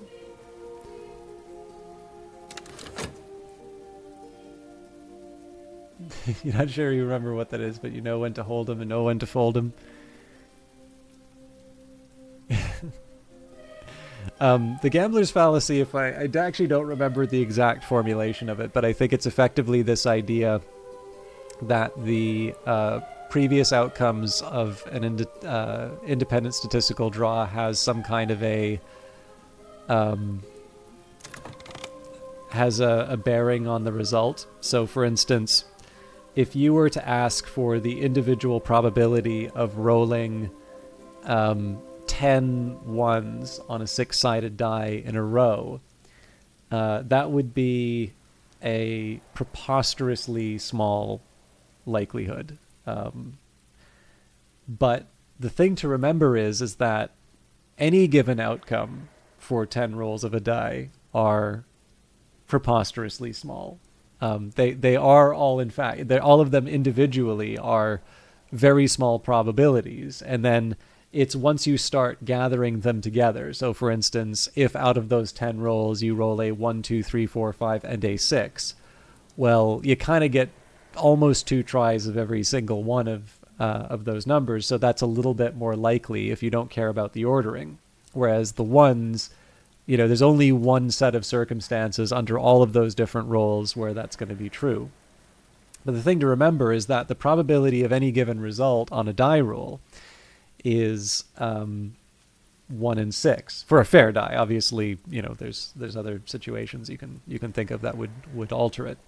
So conditional on the previous, you know, I think I said 10 rolls. So conditional on the previous 9 rolls being 1, the probability of rolling a 1 is still a 1 in 6, even if the individual probability of those 10 ones is considerably smaller than 1 in 6. And essentially, it's the logic that sort of says, and I actually, one of the reasons why I hedge my bets a little bit in terms of saying that this is the Gambler's Fallacy is I also know there's the hot hand fallacy, where like someone who is doing quite well is going to continue the streak. And to me, I sort of feel like this is largely based on the same misunderstanding. Like, I'm sure the motivations are a little bit different, but it seems to be that people have sort of defined two different biases that people develop. And to a certain extent, it sort of seems to be communicating the same misunderstanding. But I feel the Gambler's Fallacy sort of has this basis in sort of having a rough idea of what certain probabilities are, but not necessarily... you're not necessarily thinking all the way through to the end. So again, the probability of an individual die roll is still 1 in 6. But the thing is, if prior, like the probability of an outcome conditional on the previous 9 is going to be different than, you know, trying to say what the next 10 are. And this is one that I've actually kind of struggled to communicate I'm not trying to fall into. I remember in XCOM, there are definitely times when I felt very cheated by the probability. And the difficulty with that one is that XCOM definitely is a game that allows you to reload.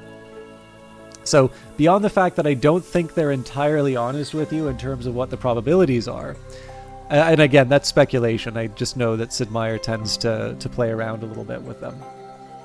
But the thing about it is because it's a seeded probability, it's a little bit like Darkest Dungeon. Like, the outcomes of Darkest Dungeon are sort of ordained right at the time that the game is generated, because there is a seed that's going to... I actually don't know that yet. That would be interesting to know if they did, because... I know with the seeded RNG, and there is a way of, I think there's, is it called the Honest Man version or something like that, where they remove the seed? But the idea would be that if, with seeded RNG, if you reload the save and you take the same action, you should get the same result because the roll has already been determined. Now, if you take a different action, you'll get the same roll, but it could be a task with a higher probability of success, and as a result, you see something different. Then, of course, you take the action you originally wanted and you get a different result. But the difficulty that I've run into sometimes is to basically point out that, you know, while I've been playing the game, I seem to be running into these, like, truly extraordinary situations where, you know, a low probability event is happening 10 times in a row, and I understand what the gambler's fallacy is, but I have now witnessed these incredibly rare events happen with some regularity. And of course the difficulty is that I was reloading the game, and what the game is showing me is a predetermined result. That reloading the game was not going to change that roll. And so in this case here, I wasn't looking at sort of this independent roll of the dice. I was going to get the same result every single time. The same happens in Darkest Dungeon. So if you think you're being clever by, like, you know, crashing out of the game and reloading, the same outcome's going to happen. So yeah, this is one of these things where, you know, you can even kind of know how this stuff works numerically, but what you witness in the world is not necessarily the same as what your understanding of it can be. And so as a result, even if you have a good knowledge of sort of how these things work, it can still be very tricky once you actually get into the implementations of things. Yeah, no worries. I mean, I'm nobody's here for quality gameplay. I think if I say something interesting, then it's been a good stream.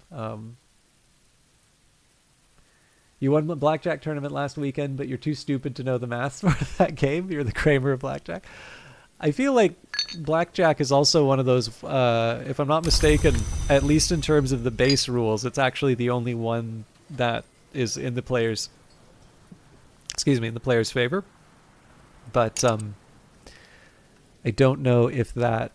You know what? It's a little late in the day, so let's use my shout to feed a bird, and I'll use my health to go to the garden. Okay, I'm going to get something to feed the bird with.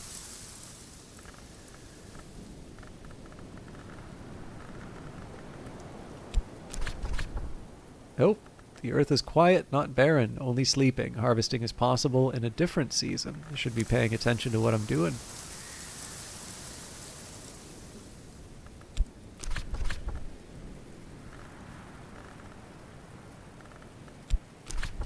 Catherine Spring, pluck the grapes from the vine. I am going to go to Crowcross Sands with my Tryst. I won't use Trades Mahaira just because I may need that for something else. Wolf Stories it is. What is the sea seeded today? And I think I'm still gonna skip. Wow. Hang on.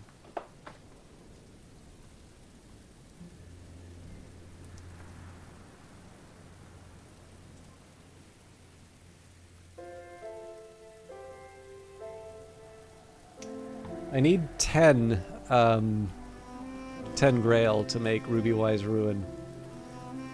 So I've got 2 from the rain.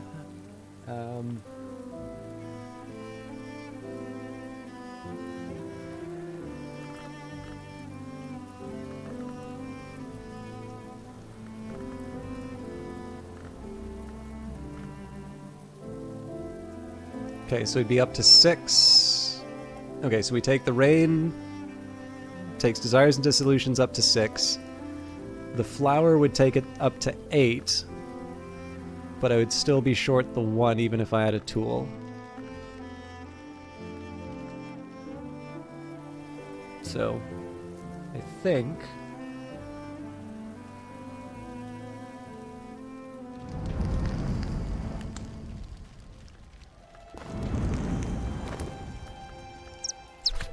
I think I'll feed one of these little guys. Oh!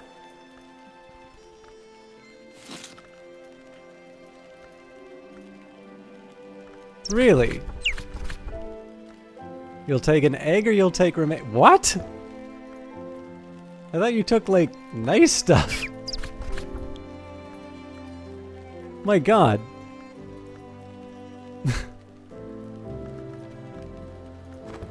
Here I thought I was gonna feed them something, something wholesome. Alright, so I wasted my time getting those grapes. Do I really want to give them my last mackerel? I feel like I need that for the... Yeah, I'm actually not comfortable feeding them that mackerel yet.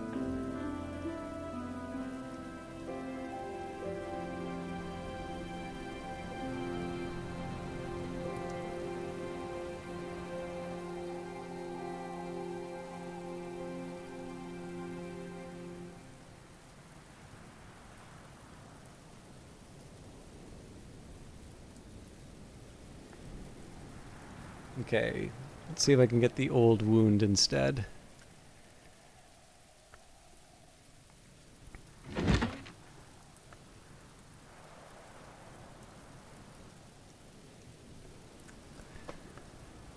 Okay, Edicts Marshal. That's fine, but I need to make sure I can use the shaft with it. I think I'm still good, yeah. So I'll add the Lunar Globe, craft an old wound, explore an old wound to awaken the violent resonances within. Not quite how I planned the day to go, but not a disaster either.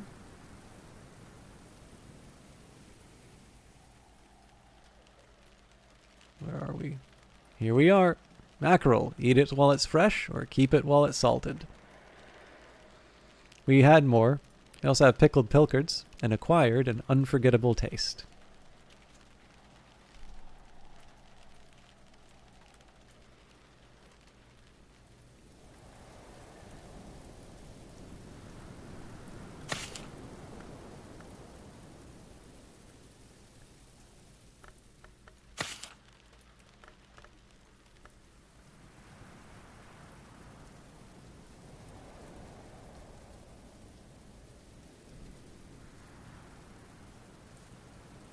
So yeah, I don't know. We've got two obvious steps in terms of places we can open. The Book of the Extinguished Heart. So that one's in Deep Mandaic, so we will put that on the counter. Move gingerly while the pain lasts. So persistent memory here, the wound is visible, the pain is not.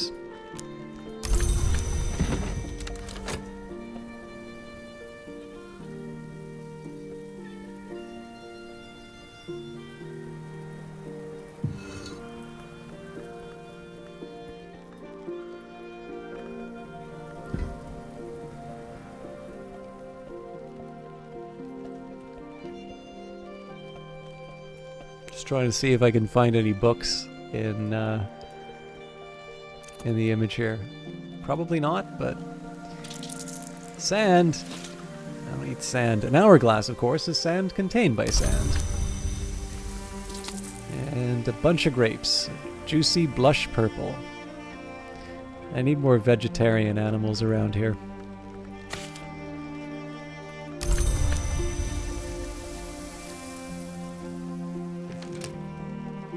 More sand than I know what to do with in this place.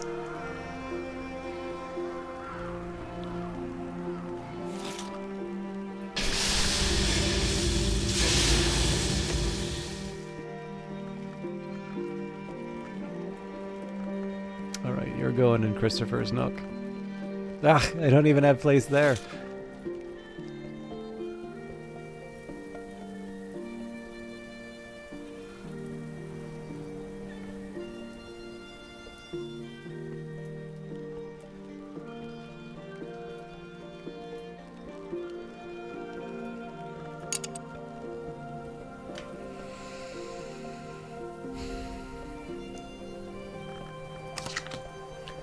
So tomorrow I think we're going to do the same thing. We'll take our chances on visitors, but I'll make sure that I have the health and the tryst available.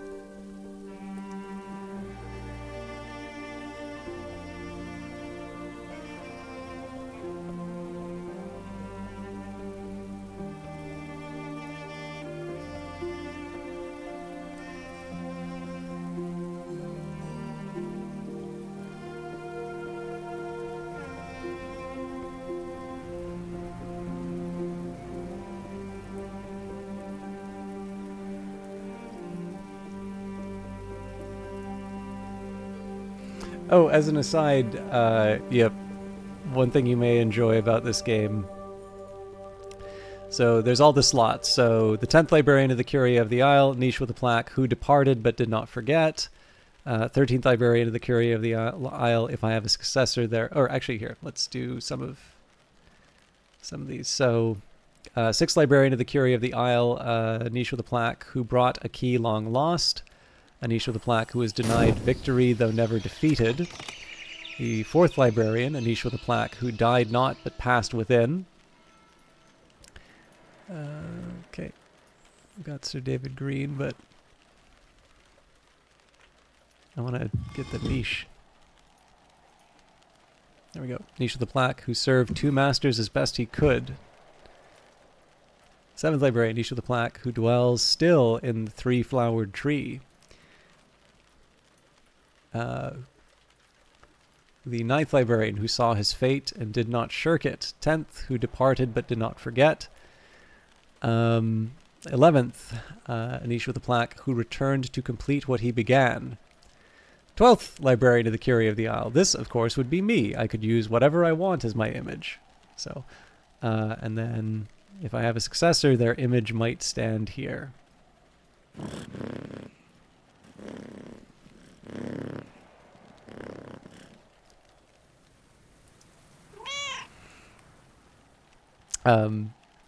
So yeah, you get to have a little bit of fun with that too.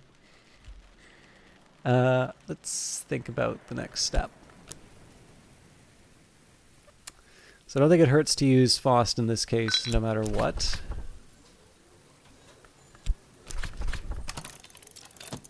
I'm also feeling quite tired, so I know we haven't got through as much as we wanted today, but I may have to turn in at some point. Let's avoid the tryst, actually, because I may want to use that in... Yeah, I guess I do need to wait until I've finished with the sweet bones before I commit anything here.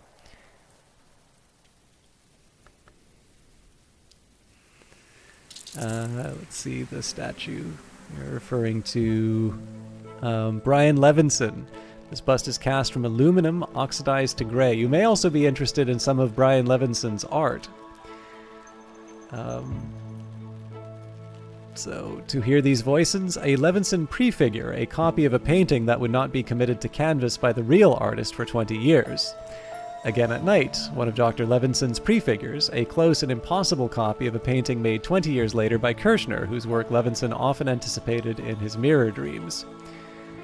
Sedona Not Yet, one of Dr. Levinson's prefigures, an impossible copy of a painting that the real artist hadn't yet executed. He's signed it with the illumination mark and dated it 1958. To Be Fruitful, it's a decent copy of a Picasso, painted 20 years before Picasso painted the original. Brian Levinson, up to his tricks again.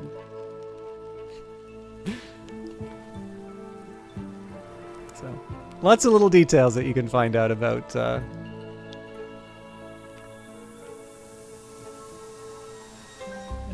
the the library and its librarians, if you take the time to look. One thing I haven't done is considered a lot of these, and you will actually get additional information about it when you look at it. So, for instance, Thirza Blake, who you've seen, the Tattered Outlaw. Thirza Blake, 7th Librarian of Hush House, liked painting donkeys. No one else liked her donkey paintings, but Thirza never much cared for what other people liked. And if you examine this, you'll actually find out a few details about the donkey that are not revealed in this description here.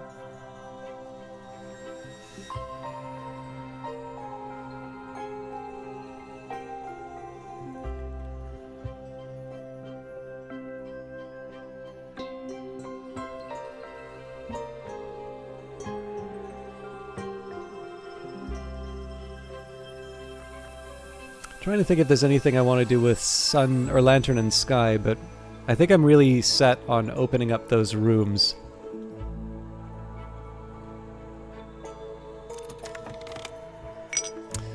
There's my nun. Alright, on an unusual pilgrimage, an unusual nun. Nuns don't usually travel alone, this one does. The Sister of the Triple Knot provides Nock, Moon, and Grail assistance. Talk to her before she leaves if you want to use her services. So here's the other drawback, or the other challenge. What do I want to prioritize? So I suppose the first thing I might take a look at is, so it looks like these are a bunch of different containers for me to open. This is the sealed vault. Alternatively, the rattling tunnel. Well, so we'll read the descriptions here. So we've got the sealed vault, a heavy granite door sealed with white wax, a triple lock ornamented with ivory and black nephrite.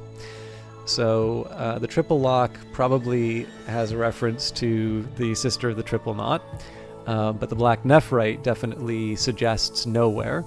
And I'm suspecting it's going to be a little bit like the vault here. Alternatively, the rattling tunnels. The dead do not walk here, but their eyes are upon me. I can quell them, or I can feed them. So the usual thing that I want to look for would be more books, because that is basically going to be how I move up with my skills. Aren't things sealed for a reason? Are you trying to suggest that it would have been better for me not to open this terrifying room where something terrible clearly happened?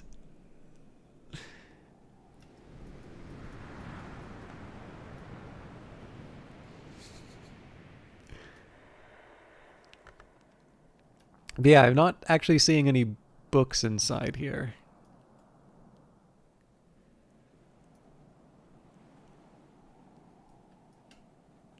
Basically, it looks like a goth's bedroom in here, really, but... So I'm slightly inclined towards the rattling tunnels. But it has occurred to me it's actually going to be quite difficult. The fugitive and the nun, I believe, are two of the rarer visitors, so it might be better for me to try the sealed vault. And I do have the shaft available, so let's see. Yeah, so with the knock... actually, you know what? How much you want to bet I can get by this without even having to give up the drink? So they start with 4. Memory takes them up to 9.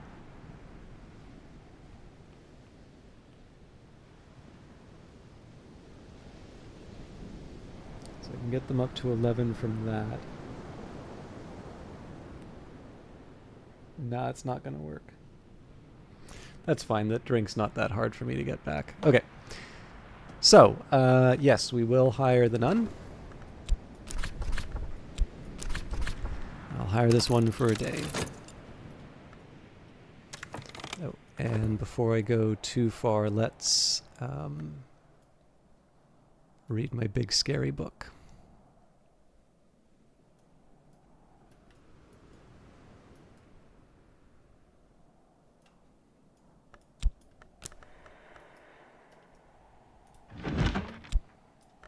Ambrose's desk.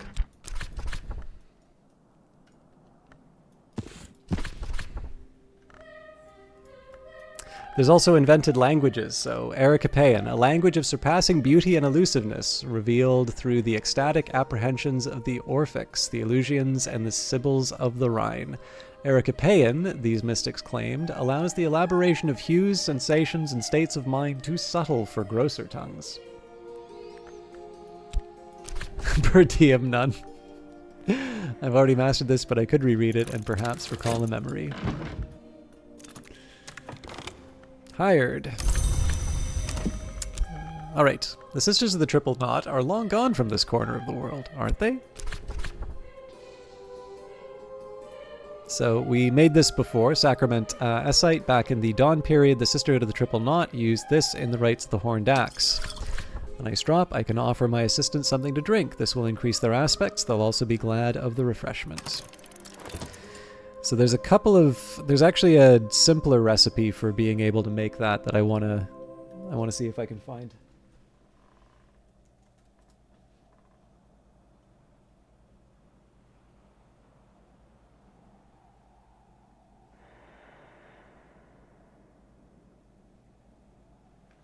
So with enough scale and stone stories, I can actually make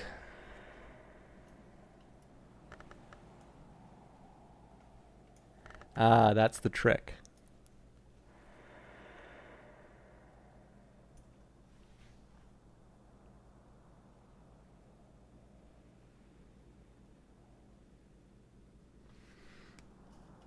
So I would need 10 scale. So the earthquake name is helpful for that, but then I would need to get that elsewhere. So I'll resist the urge to make another for now. But we'll see. We'll see where we're at after we open up this room. The other thing is I can try to open the submerged sea caves. I'm going to assume that's what happens when I use these pumps. So this says forge and knock. Oh, actually both of them are forge and knock.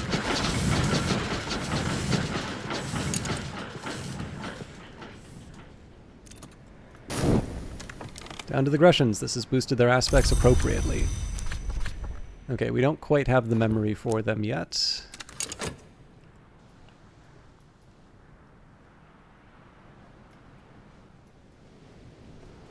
But while we're waiting, let's use our Faust with the Gull Colony, steal eggs from the seabirds, or find what seabirds have stolen.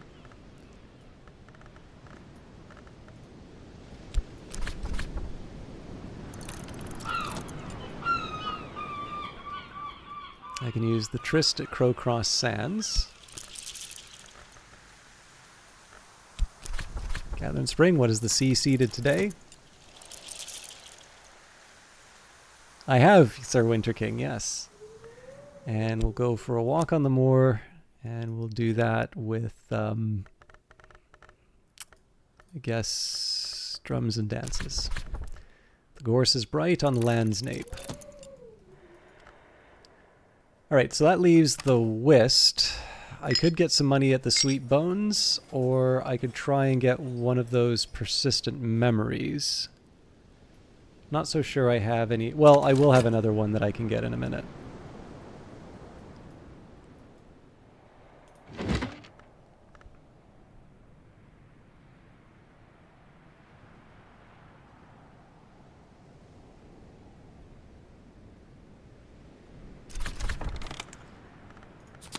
Okay. So I'm gonna just jump right back into that book again. Normally you can't have more than one of the same memory. The difference here is that I'm going to be putting this memory into the nun right away, so oops. I better hurry up now, because I forgot to add the Ericapean. Exalt with memory, I can discuss the memory with my assistant. Feed those chicks with the last mackerel before I'm going to potentially use scale for something? That doesn't seem like a good idea. Maybe I specifically chose not to do that. Maybe I don't want to be told how to play the game. Nah, I'm sure Chad was right. I should just do what they say all the time.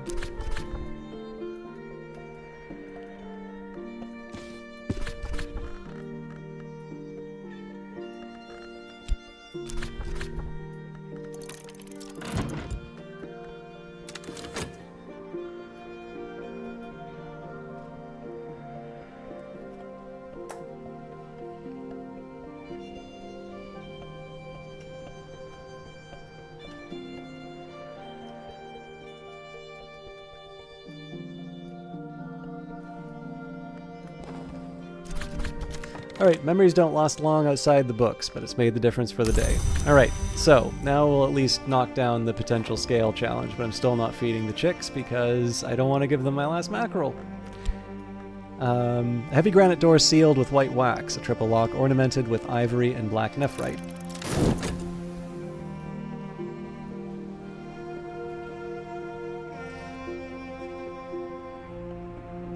So I think probably as far as the tunnels are concerned, this is just a matter of time. We've already prepped the Solomon's Preparation. The Grail, we have lots of. I mean, there is something kind of funny. I think the worst thing Weather Factory could have done was called this Collector's Edition, because I'm like, ooh, you can't drink it. It's special. But we don't need this for the heart. You know, we need this for the Grail, and we have more than one at this point. In fact, this is Ruby Wise Ruin. Never mind. So I've got plenty of things that I can claim. All right. So we'll keep that in the inventory, because that just saves me the element of the soul for later. Granite. Long, cold volcano blood. And Whispering Sand. I just want fish. Darn you.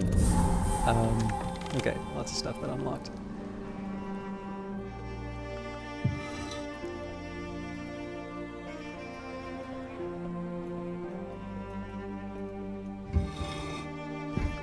I don't think I'm going to be able to...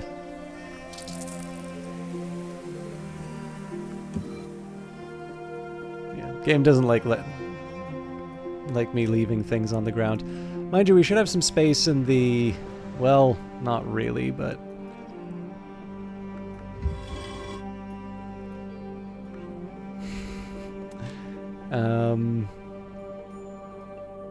Nuts.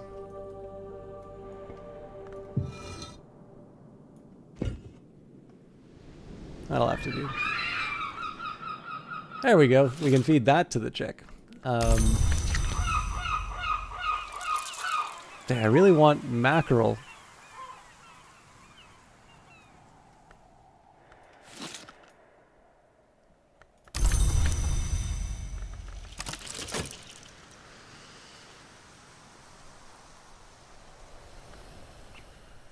Well, wasn't expecting to see that. All right, the Ivory Vault. How did the Curia of the Isle begin? There is no evidence they began with the House of Leith, that society of unseen immortals bound by 3 oaths. But this vault, much newer than the tunnels above, does seem to reference the oath they called the Ivory Chain, which forbade commerce with the Hours, except sometimes with the winter hour known as the Elegist or the Ivory Dove. Solomon Husher remarked that this might be considered less an oath of rejection of the Hours and more an oath of loyalty to the Elegist, but Solomon, of course, vanished into the snow. Okay, so, now this is interesting.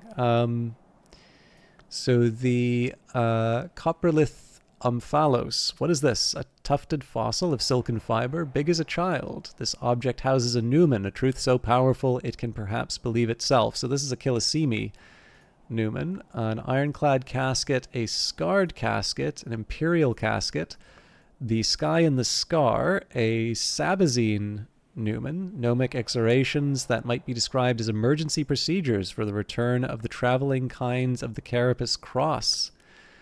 The attaché case, a treasure stored by a diplomat folklorist. The records box, a treasure stored by a musician's spy. And a scaled casket, a treasure left behind by an explorer on the eve of his final voyage.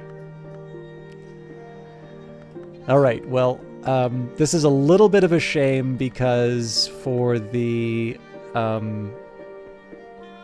moth... Yeah, both of these I can technically read. I'm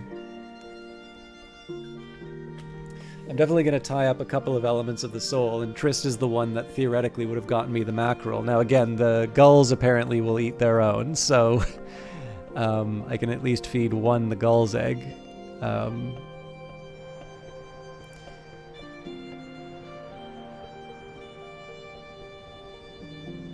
yeah, I definitely want to read these texts.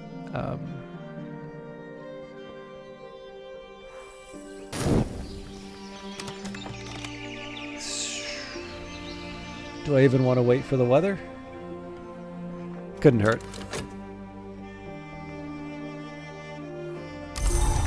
Okay, sunny day. Yeah, so before I go any further, Sacra Lamea and Trist is a really easy combination for the Coprolith Omphalos.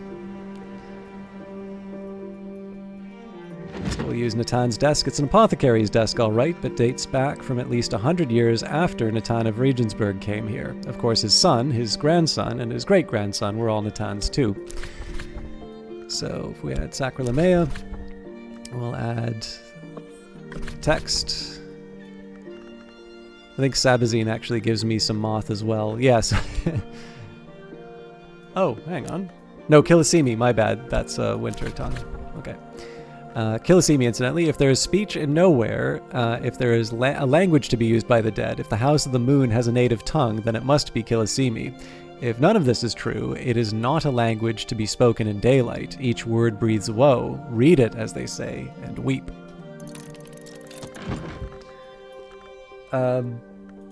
So yeah, I mean, at this point, I might as well commit to the other work as well. I'm hoping I can put some kind of edge. I think Auroral Contemplation. I think I'm short, actually, because Sabazine's not going to give me edge. Ugh.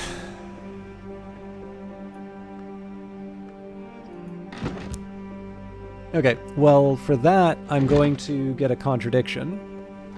But I do actually want to be careful about the books that I'm reading, because I also like to get some more memories. Like, sorry, not memory. I don't just want the memories, I also want to get some more lore out of the books.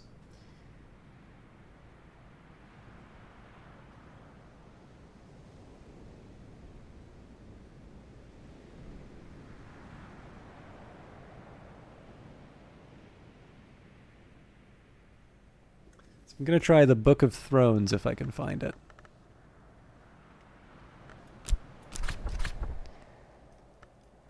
I'm sure I'll remember its contents after I read it, but the whole point of refreshing my knowledge is so I can get some of the details. Now, one small drawback here is that I'm not really getting the... I guess I'm not really getting the information that I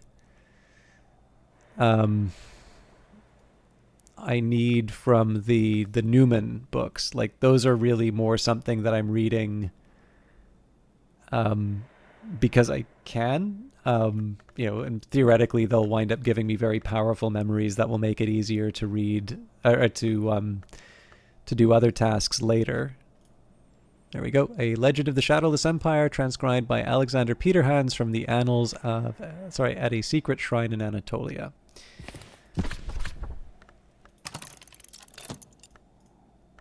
But yeah, I mean, it's hard to complain about Newman, right? So I'll leave the shop aside for that.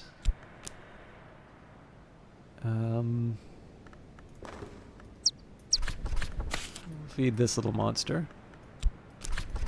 Feed the beasties. Satisfy this creature's appetite. Food will make a hungry beast or a wild one cooperative. A peeping little thing, its mother is dead or flown.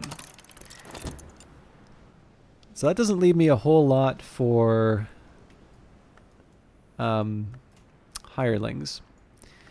So I'm leaving the shop below so that I can read the edge book. I think I am still going to try and hire someone. So I'll use the Fost for that. I can always go to the Gull Colony, but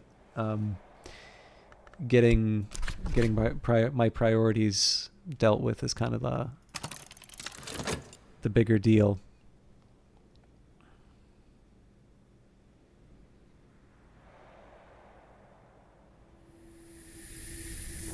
At some point I also want to open the Viper Egg and see if I can get the Living Relic, but I don't want to...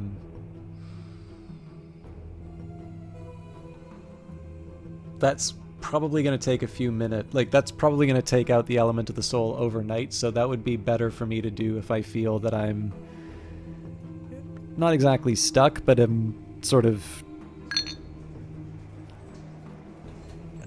It'd be better if I sort of felt like I was... I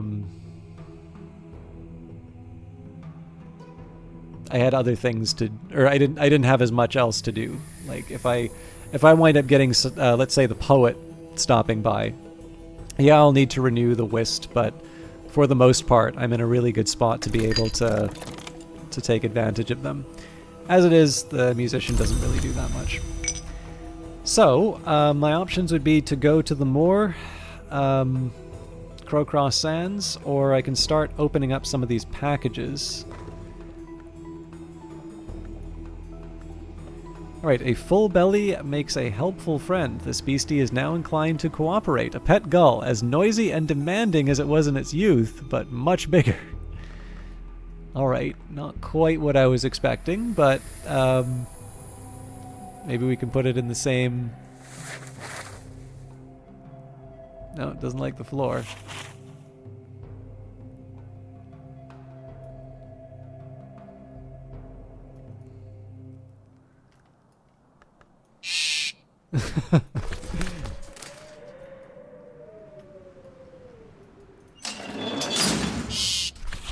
Who do you work for?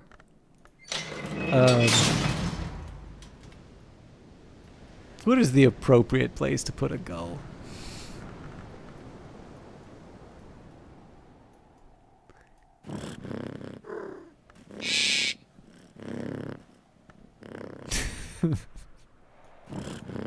It's worth a shot.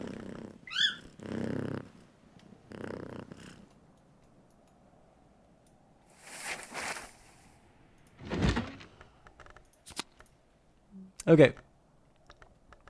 In the first and greatest history, a subject of the shadowless empire of Persia travels to the west, to the kingdom of the Persids. There he becomes a protege of the tutelary Persid deity, the scarred man who lives in the dark.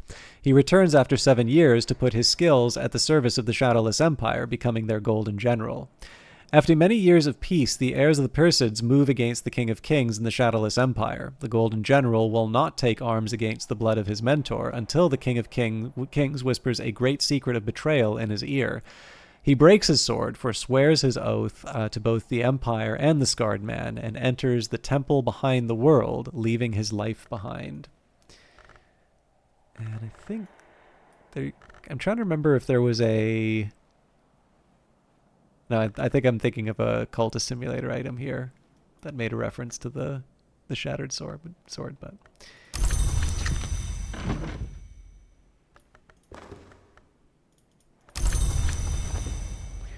Okay, let's get that scary book read. Sky and the Scar, gnomic exhortations that might be described as emergency procedures for the return of the traveling kinds of the Carapace Cross.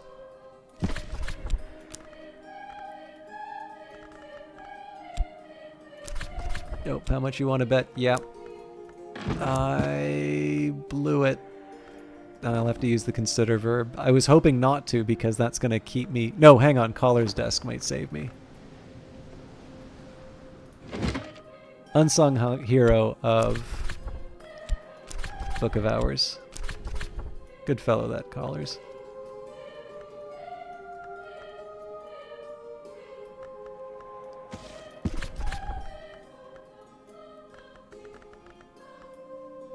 Alright, Sabazine. There is a history where Alexander defeated the first great knot of Sabazos and then the King of Kings. There is another history where, instead, he learnt from them. How many more? If we curl our hands into the correct shapes, we may yet understand. I can master this mystery, enough edge to match the mystery edge. Okay. So I guess my last option now is I can use the health at Crowcross Sands, or I can use the health to start opening some of these boxes, and I think I prefer the idea of opening the boxes. So, investigate. Something bright.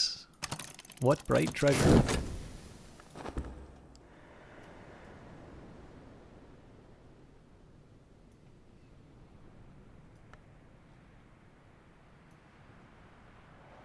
So I do want to read the text. I'm just not sure if it makes sense to read it all in one go when it's done, or to read it as it goes by. I'm trying to think if there's something that might interrupt the reading.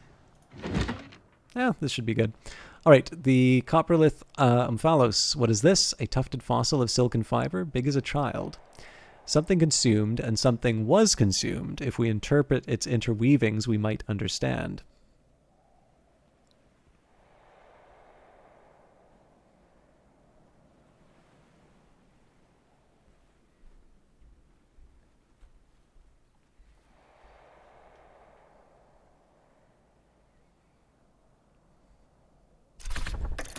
The meaning of this object isn't something that one reads, but rather something that one follows, until at last one has passed 3 times around it, and one finds its meaning waiting at one's shoulder.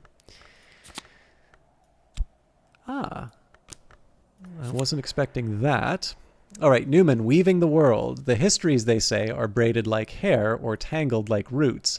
What is the shape of that knot? Funny you should ask. Any librarian can use this to establish a history and complete the game, but the Simmergist and the Cartographer can win a particular victory. This is definitely one that's going in the list.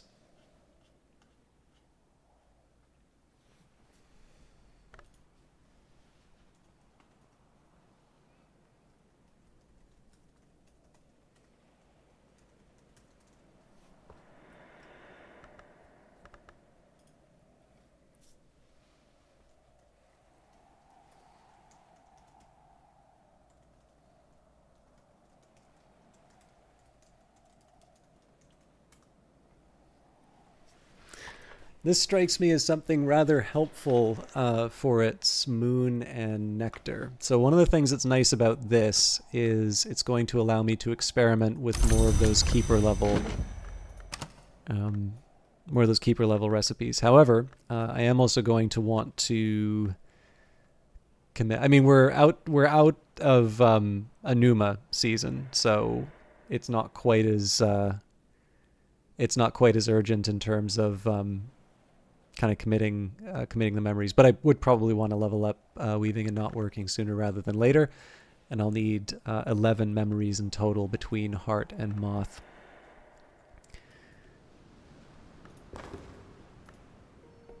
Uzult. All right. I wasn't expecting another Incastum Terminale, but there you go. The ink in which the first history was recorded by the unwise mortal. Uzult is the bright yellow gold of a lantern. Light lingers on it for a little while, even in the dark. Gold is not needed to mix Uzult, but amber is. Unobtrusive shrines to Uzult could sometimes be found in the churches of the Unconquered Sun. Use an Incastum ink with your journal to make determinations and to record histories. If the hours listen, the world changes.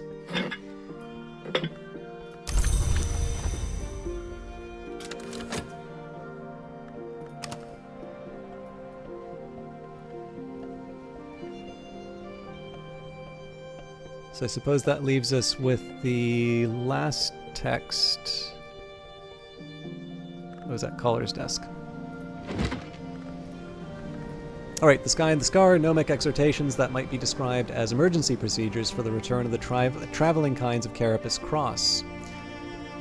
Each page of this book, except the last, bears a single sign, clear and irrefutable as a gem.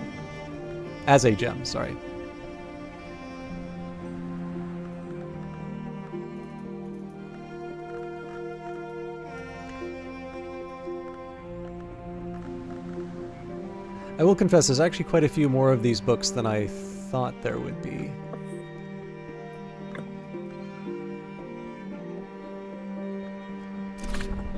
The final page is empty. The traveling kind of the Carapace Cross might never return. Okay, so more Sickle and Eclipse. And Newman back into balance. When the traveling Carapace kinds passed beyond the wave and the sky, they made arrangements for their return. There are histories where those arrangements might be invoked. Any librarian can use this to establish a history and complete the game, but the Executioner and the Revolutionary can win a particular victory. First of all, this is an absolutely incredible image, especially for the Carapace Cross. But, wow. I really need to try the Revolutionary now.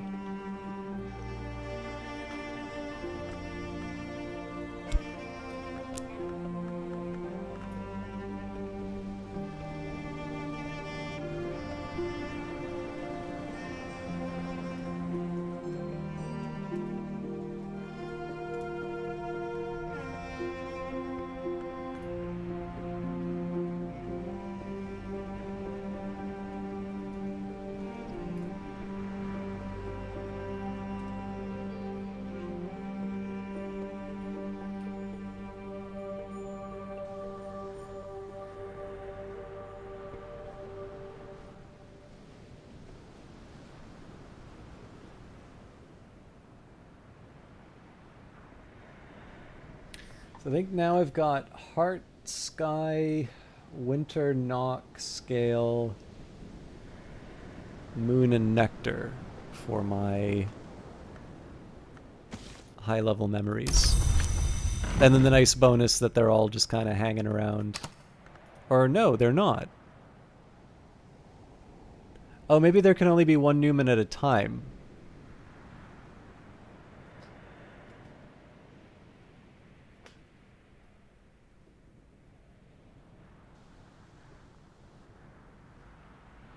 That would make the most sense. Okay. Anyways, Sickle and Eclipse will probably be a bit trickier to level up because I'll need 6 and then 7. But it is definitely going to be worth it.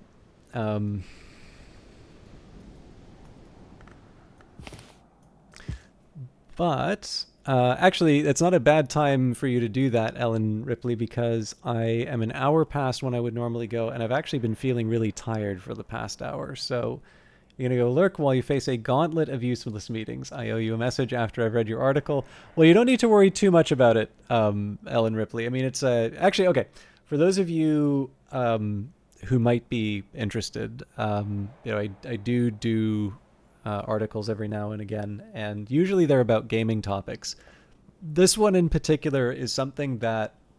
So, there's a little bit of irony in this article in the sense that I shared this with someone who is in the industry, as it were, and they had some comments that I was kind of expecting people would have, but it really seemed to be that the result was that it wasn't just that there was a misunderstanding in terms of where I was going with it. Like, sorry, it wasn't just that those comments were the ones I was expecting, but that they really seemed to indicate a misunderstanding in terms of the point that I was trying to make.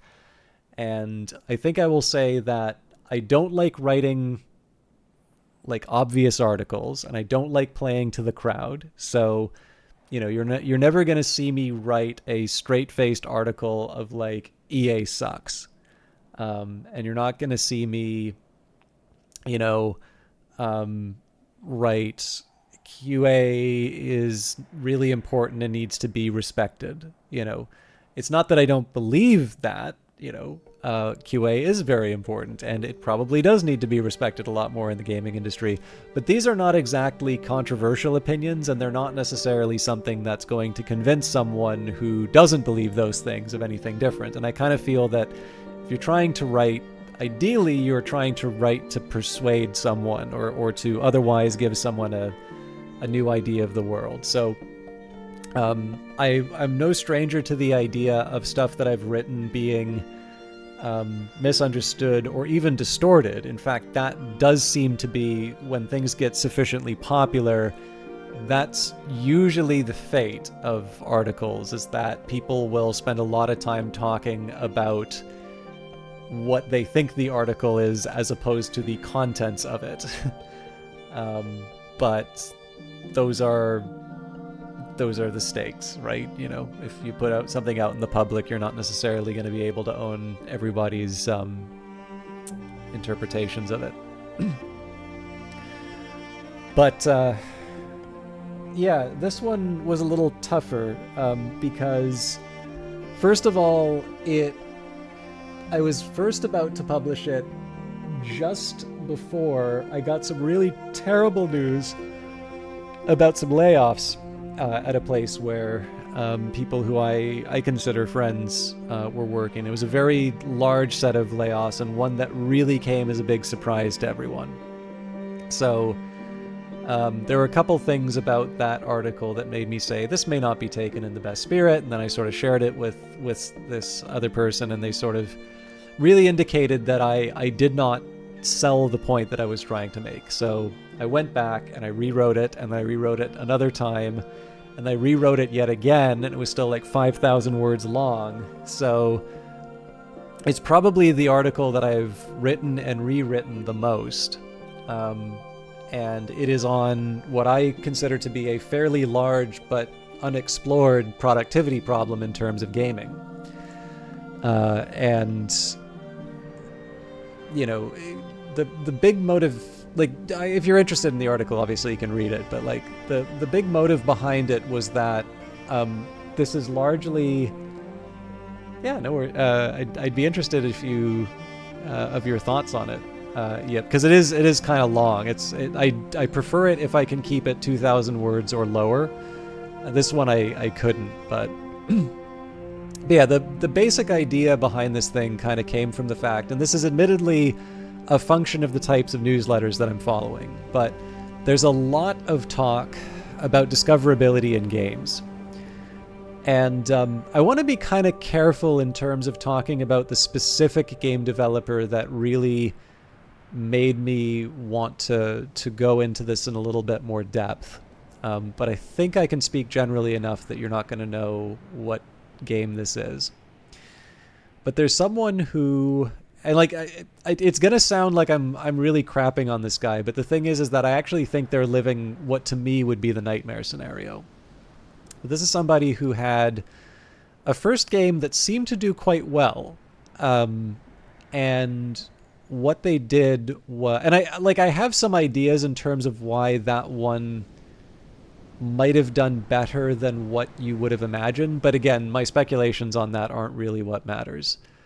But basically, this person seems to have quit their day job and have gone full-time as an independent developer. And then their follow-up game didn't sell well. I think sold quite a bit below what their expectations were. And the part that I didn't mention in the article, because again, it's one of these things where I get the feeling that people will take this as me being catty about this individual as opposed to using this as a bit of a lesson. But as it happens, I know a bit more about this game, not only because I've sort of followed their stuff every once in a while, but it's actually been recommended to me multiple times in the Steam recommendation algorithm. And I really wasn't that interested. Again, like not I want to see this person fail, so I'm not buying their game, but just, you have limited time, you have limited money. If it's not something that speaks to you, then maybe you're not going to pick it up. But I can see why the Steam algorithm recommended it. And what I noticed was there was an article by a fairly well-established game developer that definitely caught some people's attention.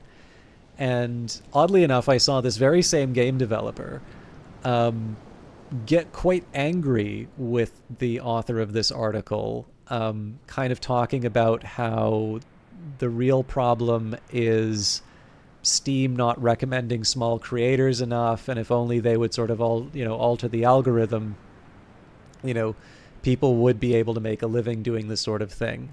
And that was really telling to me because again, like I said, I've seen their game recommended to me multiple times, and maybe you can say that the Steam algorithm is failing because it's recommending to me a game that I don't necessarily want to buy. But in this case here, my perspective of this game, and this is pure coincidence that I happen to see the same guy writing this on the article, right?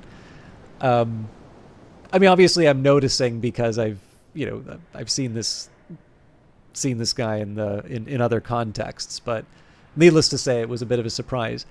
But it was so interesting to me because, of course, my perspective as the customer is that this game has actually gotten an undue amount of attention relative to my interest in the game, right? Like I was given the option, I think even before it was released in the recommendation queue, and I was like, not quite for me. And then I think maybe it went on sale and the recommendation popped up again. And I'm like, yeah, still not quite compelled by it, but best of luck, seems interesting. And it does seem to have reviewed well, just not a lot of people have played it. So that's probably why it reviews well. It's found the people who specifically like it and essentially know more. But the other thing is that I ran across this guy a third time, and this one's a little bit less surprising because, I'm aware, like I'm keeping my feelers out, and I'm interested in seeing how this game goes after seeing what this person is doing to improve their reception of it. And I saw something on their Twitter account that indicated to me that they basically had just learned a very basic Unity function. All right, thank you very much, Beefree Fleece. This is it for Book of Hours stuff. I figured I might as well, but I'm trying to justify where the article came from. I don't think I have it in me to try and level these up. That's something we can do for Friday. But I will wrap this this long story up. But yeah, it's hard not to make this sound like the worst kind of gossip.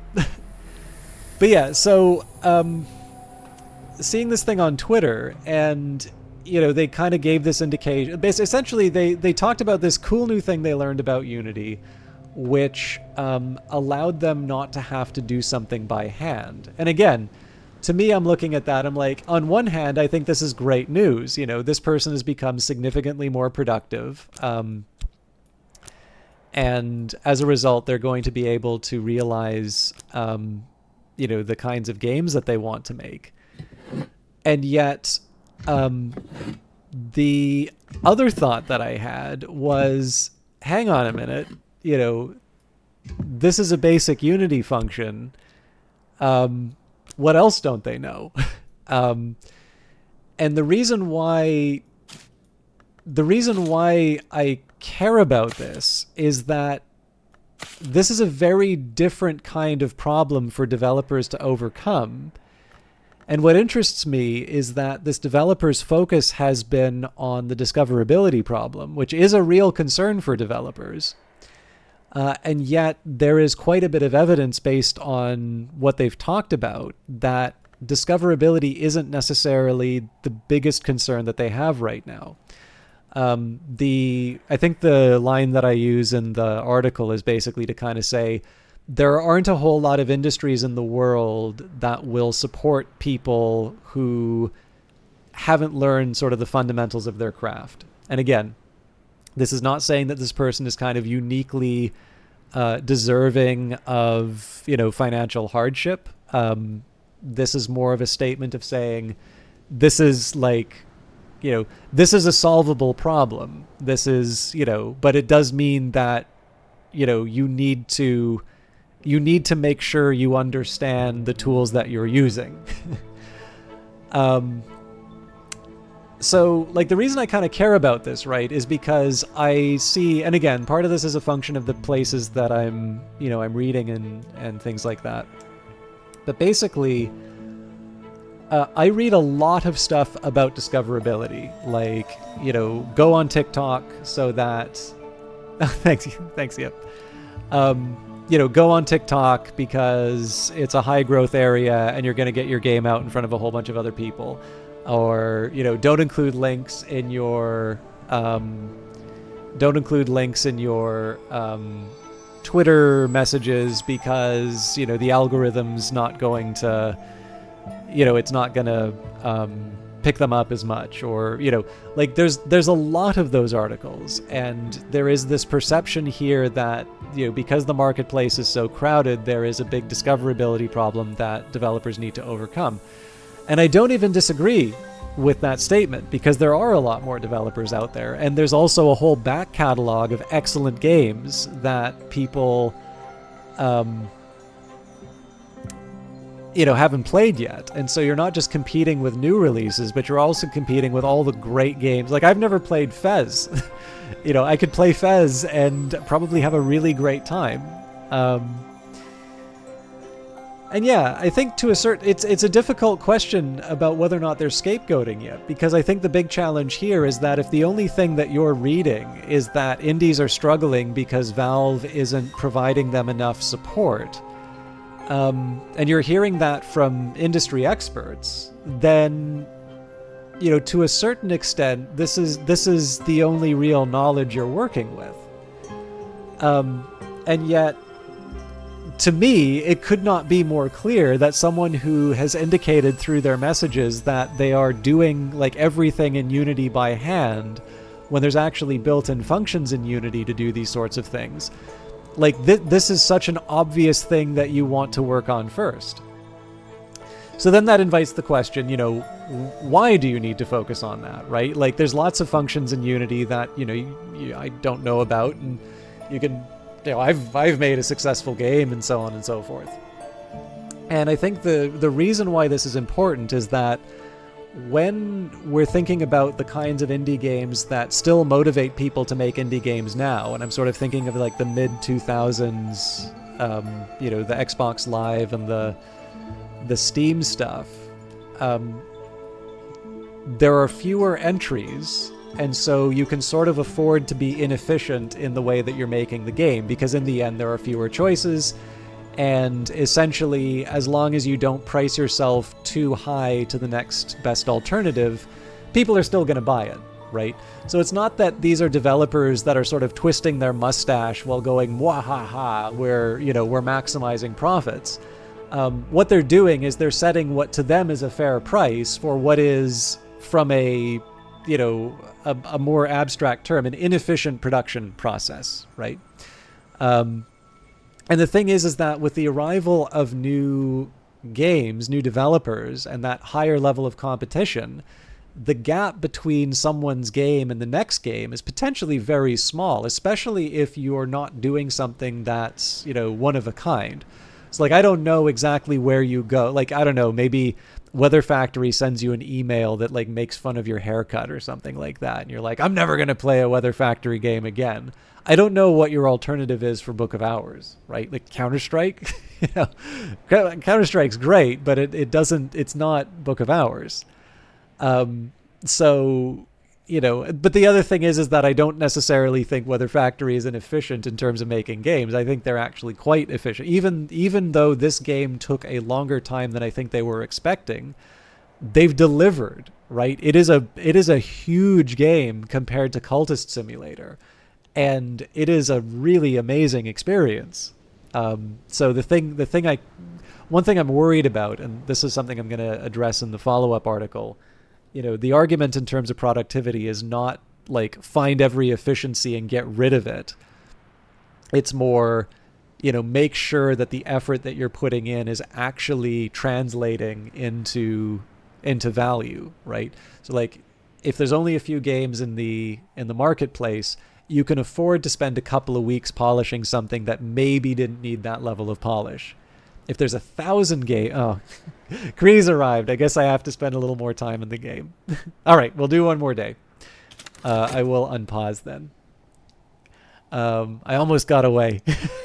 Very good to see you, Kree. How are you doing? I was actually getting ready to wrap up, but because you're here, we got a couple more Newman, so. But yeah, so essentially the problem, I think one of the problems that we're running into, there's so many, yeah, exactly. There's a lot that you can unpack in that. So I suppose one of the things that I'm thinking about is, I think when you are, I'm not going to blame you for staying late, but I do want to put on a show for you. So it might just be I'm going to upgrade Sickle and Eclipse and Weaving and Not Working show, but I'm still going to put on a show. But yeah, so I think if you operate in an environment which says, indie games are struggling to get the word out about their game, that leads you to see all problems in that light. And the problem there is that, let's say you have a game which has underinvested in another area, not necessarily marketing, but there is like a flaw in the game that is preventing it from being as good as it can be. The one thing you don't want to do is market it more, because essentially what you're trying to do is it's going to be an inefficient use of marketing resources, because in the end you're trying to convince people who are not interested in something to be interested in it. A better use of those resources would be to fix the problem that's making people not very attracted to your game. But again, if every article that you're reading is talking about how you need to find your audience and get the word out and so on and so forth. I can't blame people for, focusing so much on that and talking about, how Steam's not appropriately supporting their game. And particularly for this developer that sort of really inspired me to dig a bit deeper on this. Like I said, this is the nightmare scenario where you can have, you can get unlucky and you wind up with a game that doesn't sell well, even though you did everything right. But you can also get unlucky in the sense that, your first game or like an early game that you do is unexpectedly successful. And so this creates an unrealistic expectation for what you're going to, like what kind of success you're going to see. And the problem there is that if you quit your day job as a result of that, and you have this kind of production function base. I mean, the production function is just a mathematical abstraction of like how a developer combines, the resources available to them. It's such a counterintuitive way of thinking, but it's a very useful way of thinking about it. So like in the end, essentially every developer is a box. And, in the box, you put like computers and level designers and musicians. And then like at the other end of the box pops out a game, right? And then specifically, the shape of the box is the production function. And that's going to decide how much game you get out for every composer that you put into it or something like that. It's just a way of being able to talk about the whole set of developers in a compact way. But yeah, so if you're in a situation where, your first game did better than expected, but ultimately your production function makes you take, like a year and a half on a game that probably should take about 6 months to make. In the end, you have to pay rent. You need to make a living. But if it's taking you a year to make something that should only take 6 months, it's very likely that the price that you're going to charge for that game is going to be much higher than what people are willing to pay. And so, to a certain extent, I do see this as a quote-unquote like discoverability problem, in the sense that these games don't have a lot of hope of succeeding simply because they are overpriced relative to the options. But the solution isn't to like market more. The solution is to find the inefficiencies, to make it so that it basically costs less to make that kind of game, essentially to make game developers better. And the hope here is that by managing the cost side of the equation, that they're going to be in a better position to be able to, to make a successful game. A successful game, of course, in this case is defined as one that makes as much as they spend.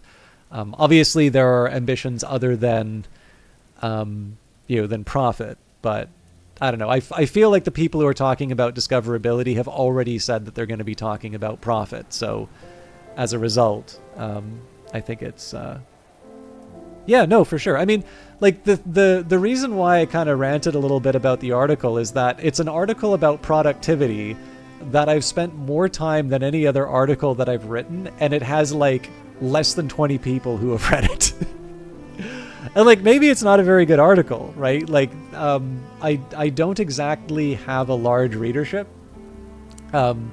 So there can be quality problems, right? Like my stuff may not actually be that interesting to read. That is a possibility I always need to accept, right? I do not want to be the equivalent of the game developer who says, see, the 3 people who bought my game think it's awesome. I've got a 100%, positive rating. Well, yeah, but, I've got brothers and sisters too, like, actually my brothers and sisters will almost always vote down on everything that I do. But like, yeah, this is, like, I'm not completely unaware of my own situation here. And yeah, I don't, to be honest with you, I don't fear like Bing or ChatGPT or anything like that. I fear the gray sludge of just the average listicle every day, because those seem to travel very well. And, even like my satire stuff, that generally gets a laugh because it usually has a dirty joke in there somewhere. But even then, like, you know, I don't think I've ever had an article that, no, that's not true. I've only had like one or two articles that get like more than 1,000 people watching. And, you know, for most people, 1,000 people reading an article would be a singular disaster. So the difference is, though, that like I do genuinely like writing. So, you know, the fact that it's not,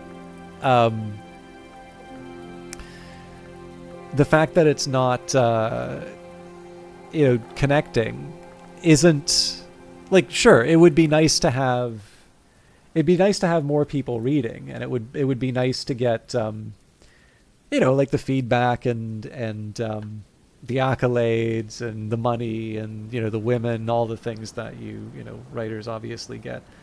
But yeah, you know, like I don't want to be one of those people who's like, I only write for myself. Well, if I only write for myself, I can write it in a diary. I don't need to put it public, right? But on the other hand, I'm less bothered by a smaller readership for the blog than say something like a smaller viewership for the Twitch channel.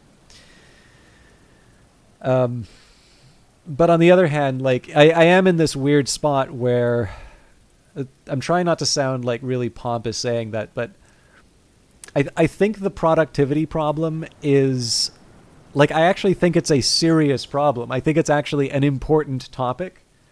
My treatment of it may not make it an important topic, but I actually think that this is something that game developers should talk about more. But the difficulty is that, you know, I'm some guy, right? I think the argument is sufficiently persuasive. Like, I'm hoping that people kind of see where I'm going with it. But, you know, in the end, how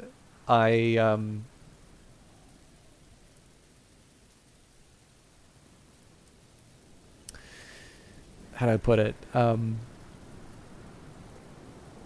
Like, I sort of understand, like, even like the big data stuff that I've done, the usual reaction is somebody like ats someone else and like, is this right? Or, you know, well, what do you know? You know, you have made a game. And I'm like, okay, but I don't really feel that the topic I'm talking about requires me to have made, you know, I can't, you know, I don't feel you need to have made a game to be able to talk about this topic here, right? Like, so I feel that I'm equipped to talk about productivity and how it affects particular consumer choices. If it were to be, what are the ways that, you know, developers can use their hours to make the games more fun, like have a better quality improvement, I have absolutely nothing I can say about that, right? I'm like every other idiot on Twitter, you know, writing in all capitals saying, add multiplayer to Book of Hours. You know, I want to see my friend's cursor going around the, you know, yes. Okay. Here's the multiplayer feature I want to see in Book of Hours. I don't care if I do anything else, but I want to be able to mess with somebody's shelving system. That's my Book of Hours feature request. But yeah, no, like, you know, if I was talking about, you know, just add Battle Royale, and, you know, your quality goes up, therefore your real price goes down, therefore more people buy your game, that's patently stupid. And yeah, people can say, you don't know what you're talking about, shut up. For me to say, you know, focusing on marketing is coming at the expense of focusing on other obvious problems in game production that you know, need to be dealt with first so that the marketing efforts can be better. I think that's something that doesn't require you to be a game developer to see that. In fact, it may be the fact that I'm not a game developer that allows me to see something like that. And there are reasons for this, right? Like, if you look at the mid-2000s, the developers coming out of that place, most of them, in fact, Alexis is an exception to this, although I don't know if he was coming up in the mid-2000s. You know, so many of them used to work at existing firms. right? So Red Hook, I think I don't remember if they were used to be at EA, but I know they had a long history. Red Hook wasn't mid 2000s, but that's one. Supergiant, I think, had former EA employees. Subset Games, former 2K. Kitfox Games, former Funcom at the very least. I think Clay might have been former EA. Red Barrels Games, Outlast people, former Ubisoft and EA.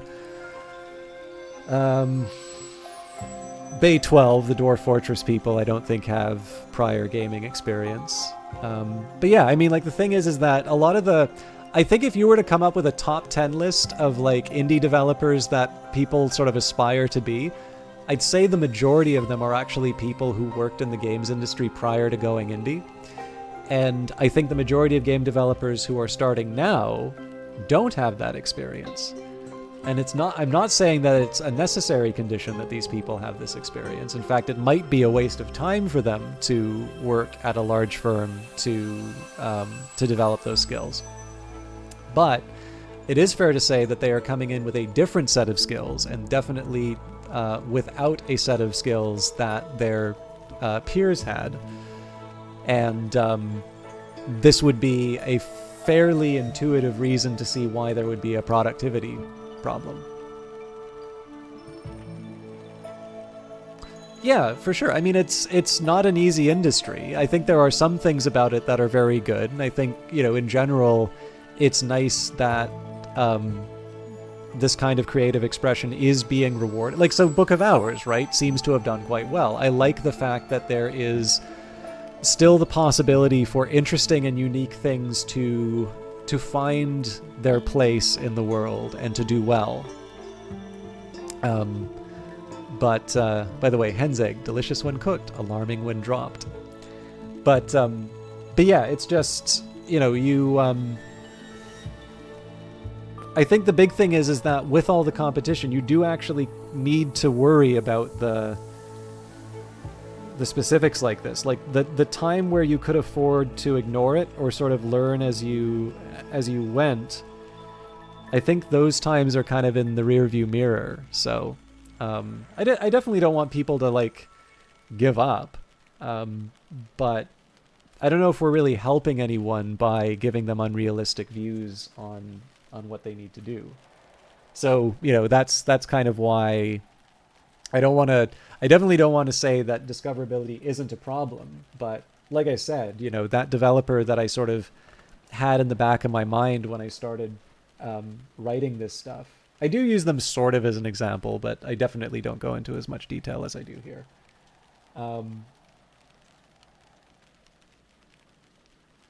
I don't know, like, to me, they're living the nightmare because, they've committed a lot to this path, but they haven't necessarily set themselves up for success. An example I could kind of give you would be there was a writer's strike, which kept me from working for a while, and I could have sat down and said, okay, well, this is a time for me to practice screenwriting, and, I'm going to write the best screenplay ever. And let's say I did that. Let's say I actually delivered the goods. Let's say I actually genuinely wrote an amazing screenplay. And I took a year to do it, 2 years to do it, however long it takes. But I didn't have any plan for, getting it to an agent, let alone somebody in a position to approve a project. I haven't given myself a chance to become a writer, right? I mean, well, I'm a writer because I'm writing, but like, if my goal is to somehow become some sort of Hollywood screenwriter, if this thing's just going to exist in a file drawer somewhere, it's wasted time. So yeah, I don't know. Like I said, the idea here is to try and bring a little bit more balance to the conversation, because I think in the end there's just so much, like, there just seems to be an endless demand for discoverability articles, and I feel that people need to be exposing themselves to other ideas that aren't that. Anyways, let me write down some edge and moon things that I need. So confounding parable, contradiction,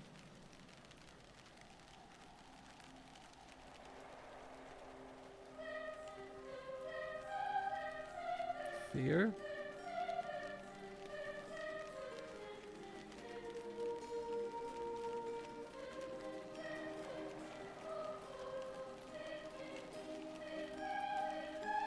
intuition,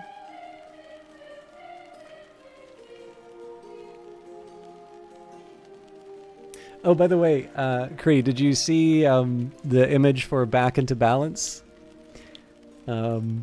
When the traveling carapace kinds passed beyond the wave and the sky, they made arrangements for their return. There are histories where those arrangements might be invoked.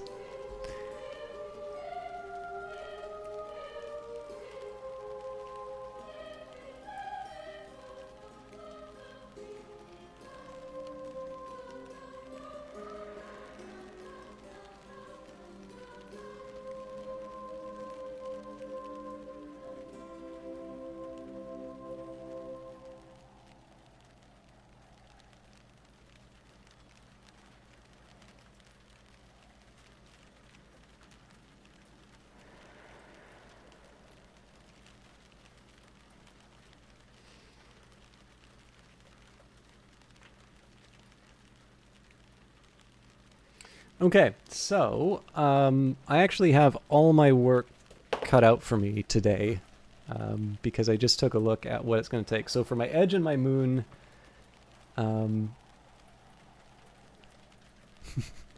kind of. If you look, there's like one too many wings, and there's like 6. Well, I guess it's like arms and legs, so I guess they have like the right number of limbs, but they definitely they look a bit different. Time for you to head out. Thank you for the stream. Yeah, no problem. Yep. I'm sorry I kind of teased everyone saying that I was getting ready to go, and then I don't know. It was nice to kind of try and summarize the article. Like I said, I'm sure there's reasons why it hasn't done that well, but I definitely need to make sure that I'm using my writing time more productively myself. Okay, actually, the old wound will also help me out here.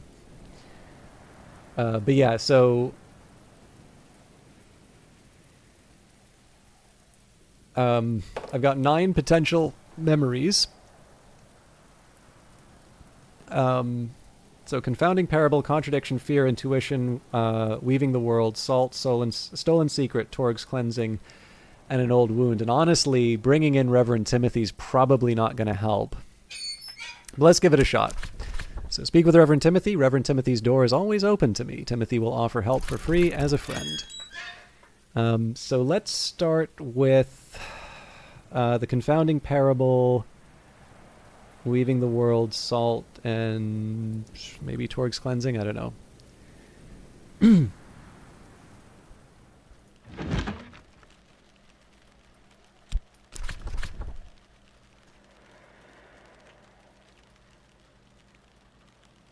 So I'm going to do Snare of the Tree in this case, seeing as we saw Aunt Mopsy not that long ago. That's my confounding parable. Contradiction.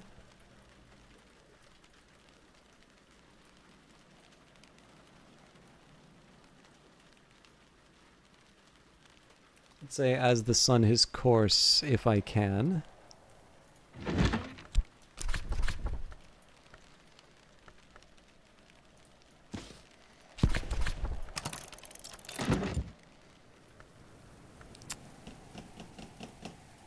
Also, the significance of this would mean, if you know who the Carapace Cross are, this gets a little more exciting. I'll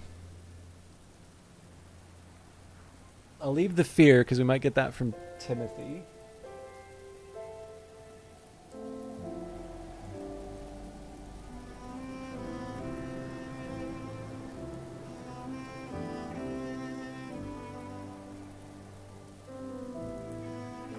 Let's do the Journal of Thomas DeWolf.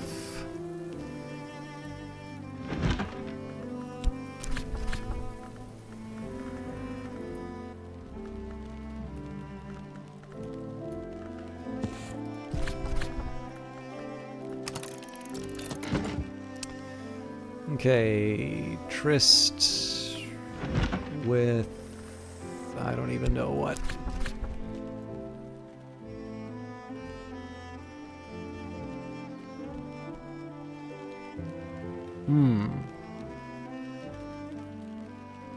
I might have messed up. Nope, we're good. Torg's cleansing. So let me just get a quick count. So we've got 1, 2, 3, 4, 5 as it is.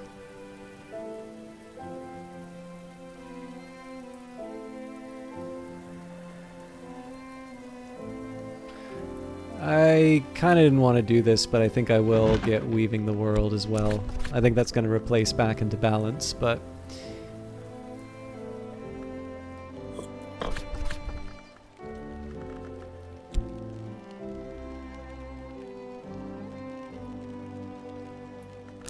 Alright, Kilisimi.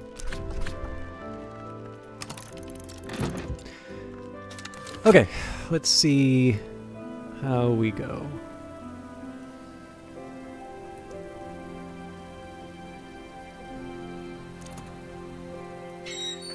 Reverend Timothy always jumps at the offer of my company. Reverend Timothy is always, always happy to chat. So as you can see, the goal of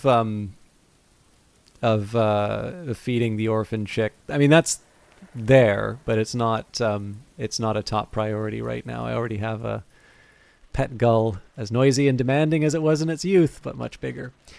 Again, the expectation is that there will be a Canada goose, and it will have 10 edge aspect.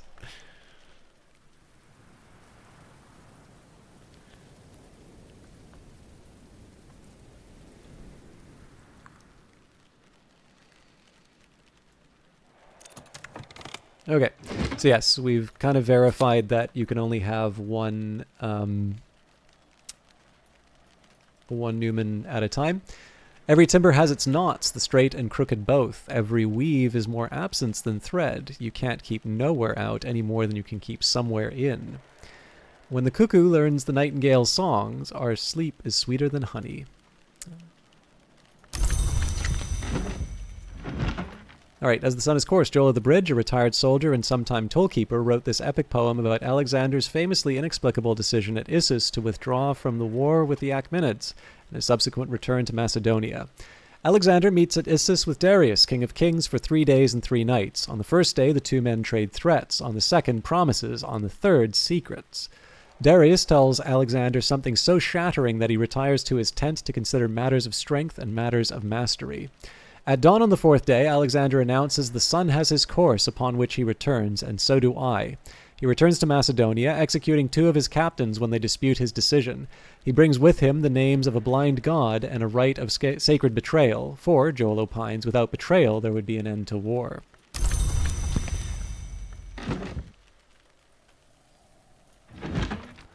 Journal of Thomas DeWolf. Thomas DeWolf, 2nd Baron Brankrug, nicknamed Baron Silence of Castle Silence for his taciturn severity, most likely the origin, eventually, of the name Hush House.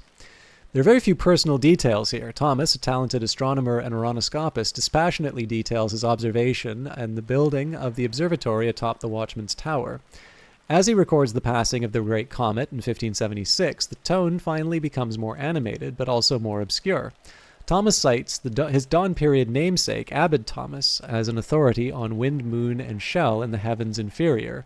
He observes, my predecessor knew this truth. 3 blossoms hath the watchman's tree, paper, ink, and flame. The great comet, I now aver, is that flame.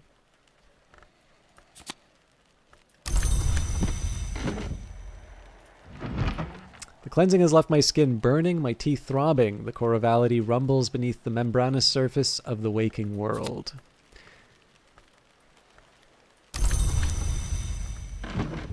So let me just double check what we've got here. So Confounding Parable, Old Wound, Torg's Cleansing. So 1, 2, 3, 4, 5. So I need a 6th if I'm working with... Well, I guess there's the Newman.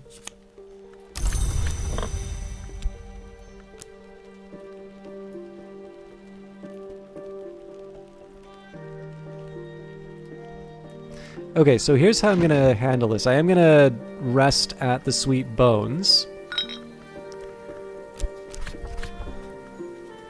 Tuppence will buy me a hearty meal and a quiet place where I can rest to gather my thoughts. It is spring, and the landlady has served me a slice of her stargazy pie with the pilchard heads poking cheekily through the hot crust. And I don't know if Timothy's memories are going to help me, but the idea here is we're going to leave this to the end of the day. I actually need to make sure that I get Edge or Moon, and Trist would be what matters here. Yeah, Hit People Guy, the music is wonderful. I think probably one of my favorites is, I think it's Farewell Old Soldier in Winter. That's probably the one that I remember the most. But I actually also remember, like, I kind of, I didn't want to get too mushy on some of the feedback that I was offering the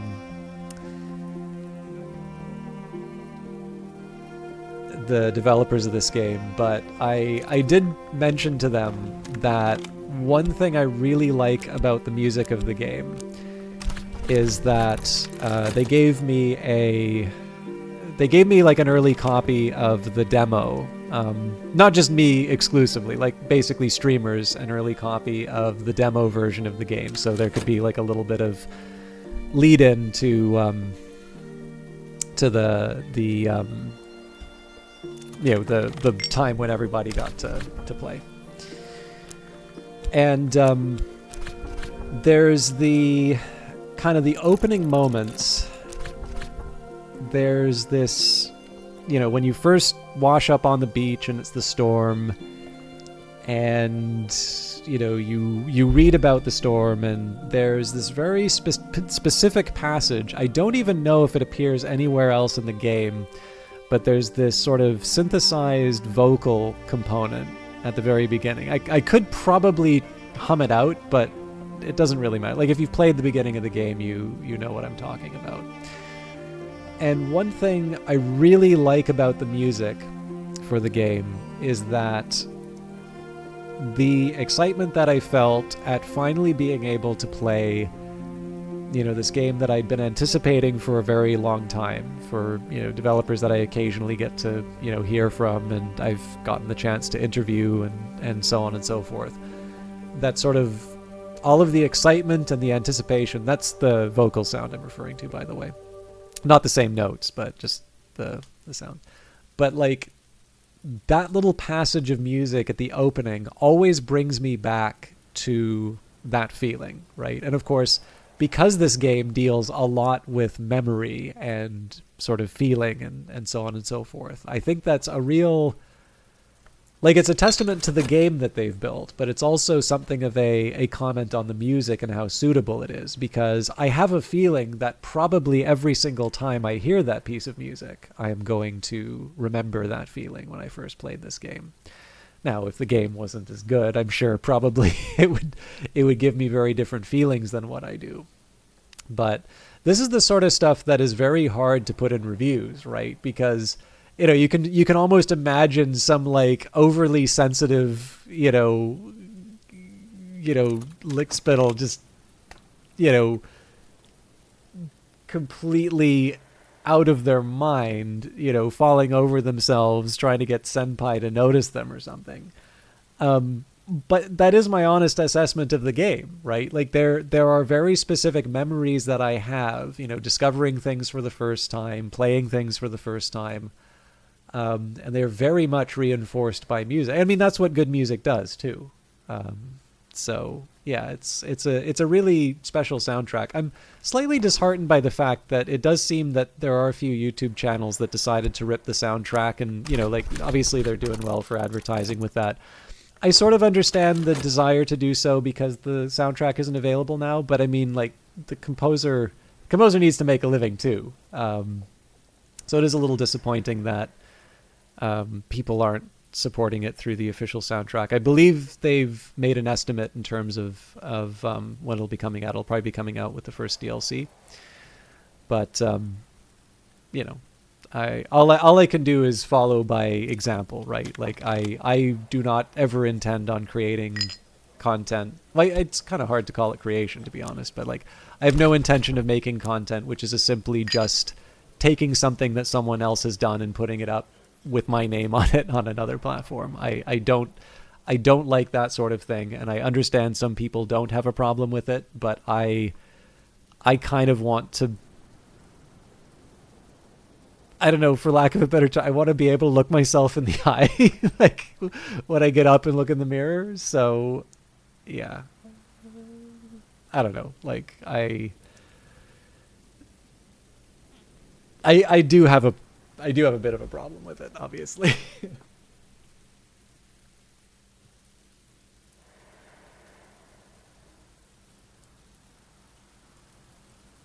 Let's do the Hunting Journals of Brian DeWolf to get some fear. I'm tempted to try and renew. You know what? Nah, better not. I might have enough to be able to do another, but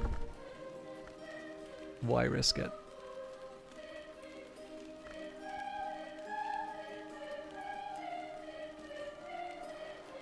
Hello, Locust, 101st of their name. You've probably heard that joke every single time I've I've said it. Every time you've come in here, but I'm very sleepy. But there's a bunch of nice people that came in. So it's very hard for me to turn off the stream when a bunch of nice people come in and have a chat about things. I genuinely was getting ready to go, especially because I had these skills to upgrade and such. And but I don't know. I know I'm never as good as like at the start of a broadcast, but it was also kind of nice to be able to talk about the article and stuff like that. So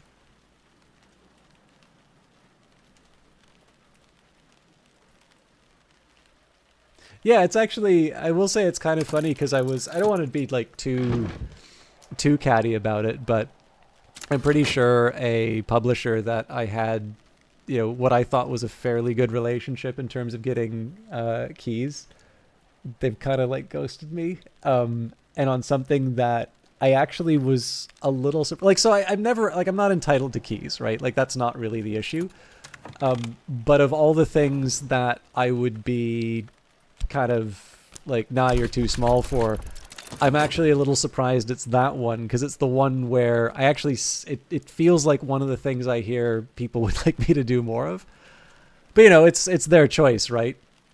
But there, it is kind of, well, I mean, it's Book of Hours, so I know that there's a little bit more of an audience for that anyway. But it is kind of amusing to, you know, have that be. And I mean, in fairness, they didn't say, the problem I actually have is not so much the size of the channel. Like I've heard that before. I've had people have me fill out forms and then tell me that, and I'm like, well, you could have checked that before you sent me the forms, for crying out loud. But there is a trend I'm noticing where people will never tell you, hey, you know, our expectations have changed, you know, unfortunately you don't meet it. Like, I would be fine to hear that. I wouldn't be happy about it, right? Because it means that I'm able to do less than I normally would. But I do kind of feel that when you've exchanged multiple messages with someone and, you know, you just kind of don't reply to an email, and that's the way that they find out that, you know, you're not really doing stuff with them anymore. For me, it actually makes it hard to plan. And, you know, it's nice that I've got a good default in the form of a book of hours and stuff like that. But I do kind of feel like, even if it's bad news, like, to be able to at least respect the person enough to be able to say, hey, just so you know, this thing's not happening. To me, I think is preferable. But that is definitely not my experience. It's actually probably the second fairly major case where that's sort of happened. So, How did I get my skills up so far? You've got only 3 or 4 of your skills that high. So this is going to be like the worst possible answer to this. Is going to sound borderline smug, and I'm genuinely not trying to be an ass about this. But I quite literally just read books. Yeah, no, it's honestly, Locus, it's not the first time that it's happened. I'm surprised that it happens because I would suggest that it communicates a lack of professionalism, and if anyone would be unprofessional, you would expect the broadcaster to be. But like, there's nothing I can do about it, right? They are absolutely entitled to give keys to whoever they want, and honestly, I completely get that it is difficult to make the case for a broadcaster like me to get keys. I can make the case. In fact, people have been very nice to provide me some data in terms of what I offer in certain broadcasts. But, you know, the thing is that it's like telling a game developer that they can't price their game at a certain price. That's their choice, right? Like, even if they're smarter, it doesn't mean that you can go and steal the game because the game is too high, right? Like, it's a market, right? If they offer something at a price that's more than you value it at, you don't buy the thing. That's how that works. But yeah, it's one of these things. It's something that would go from being a little bit of a drag to something that kind of makes me feel sort of crummy, just because in the end, there's no one moment where I just get to feel, that sucks, and move on. It's always sort of like a few days of wondering if the email's gone through. And then, like, usually what happens is I'll just see, like, the release day go by, and I'm like, okay, I'm not getting it. And then, you know, like I said, that's hard to plan for, right? You know, if, you know, I want to make sure I'm doing Book of Hours, but if I've committed to do a game, and I got I got Phantom Liberty, for crying out loud, right? Like, obviously, I spent a week on that because Phantom Liberty is a huge game, and I want to make sure that I'm, you know, respecting the fact that I was given that key, and I will be going back to Phantom Liberty. But yeah, anyways. But yeah, so sorry, Hit People guy. But yeah, so the honest answer to the question is, I have really just read this many books, and I have not leveled the skills up to using anything but duplicate skills. So, like, for instance, you'll notice here I read a couple of these books, and I've got 2 Sickle and Eclipse and 2 Weaving and Not Working. And in this case here, I'm going to be taking Weaving and Not Working up to 7, and I'm going to be taking Sickle and Eclipse up to 8.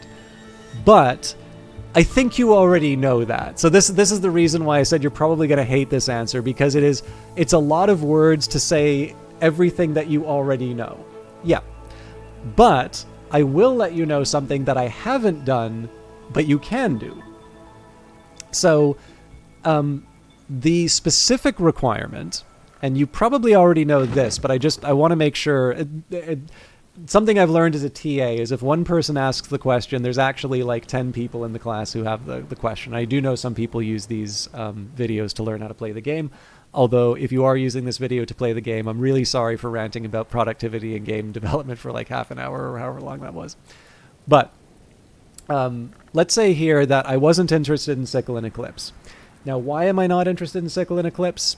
Any number of reasons, right? Maybe there is a recipe that you know, I think is more useful. Like, there's a keeper level recipe that I know, and it makes this really powerful memory that I rely on a whole lot, and I want to make it easier to do that. Or, you know, I need a higher level of edge, and the existing memory is just going to give me an edge 1 as opposed to, you know, to go from like an edge 7 to edge 8. Like, there's lots of different reasons why you may not be interested in leveling up the specific skill that you have. The specific condition to level something up is that you have a lesson. So I'm actually going to show you the most absurd example of this. Well, not absurd, but like the most counterintuitive example of this. It is possible to level up languages because languages count as skills, and languages have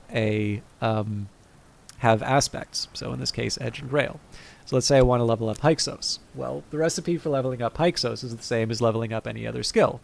I need to put in some kind of effort. Now, in this case, I don't have Grail, and I also don't have Edge, so this would be the one example of something that I can't level up at all. But it would require understand. Actually, I wonder if I can do this with a different language. Kilisimi will work here. So because this has Moon, so I'd put the same effort in. To upgrade a skill, you need memories with matching power aspects, at least one lesson with matching power aspects. Now notice here, it doesn't say it has to be a lesson of the same skill. It just has to be a lesson with matching power aspects, because there, as far as I can tell, is not a lesson Kilisimi. So,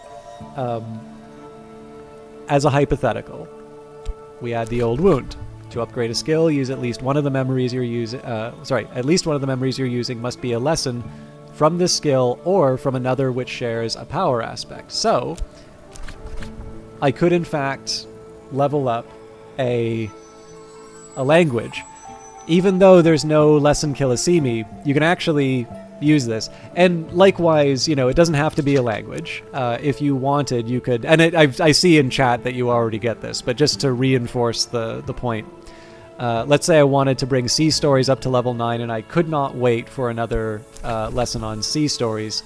Well, what I would do here is I'd take my Tryst, I would take my Sickle and Eclipse, and then, you know, I'd fill it up with all of the, you know, the Moony stuff. Obviously I don't have enough for that, but that would be, if you wanted to prioritize going up a particular set of levels, that is another way that you can do that. However, because the question is phrased as how did I do it, I did it by reading a whole lot of books. So, you know, that will hopefully give you some options in terms of how you'd like to go down the path. There's a couple of tricks that you can do too if you really want to like if you want to properly treat this as a game and like really mess around with it, there's a couple of sneaky things that you can do. Level 9 is the highest you can go with anything, so it does top out at that. So if I wanted to try and raise Tridisma Hyra, this is also helpful too. So remembering that keeper level recipes require 15, and that to make determinations require even more. You know, a skill will only get you so far. So for instance, I'll put it to you this way. If I wanted to make a Moon determination and I had 2 level 9 Tridisma Hyra, that still wouldn't be enough.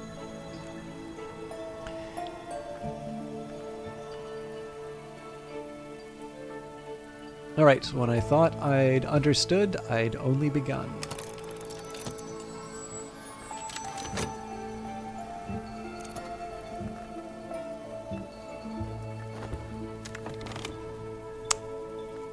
Oh, Timothy, you betrayed me. He gave me an intuition. I could have saved my old wound.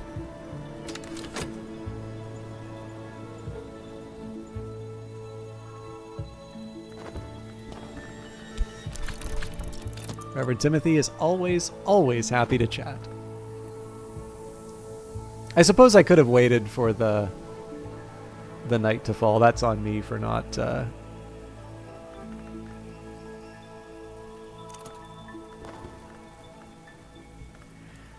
Okay.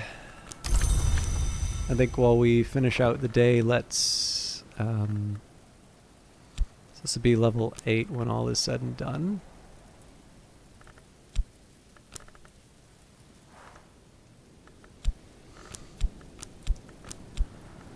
And then this will be level 7.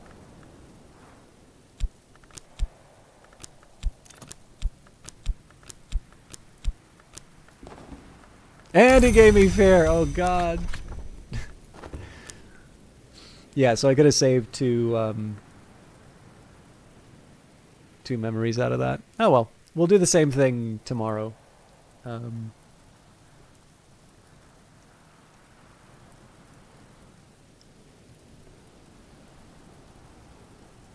Yeah, they really are.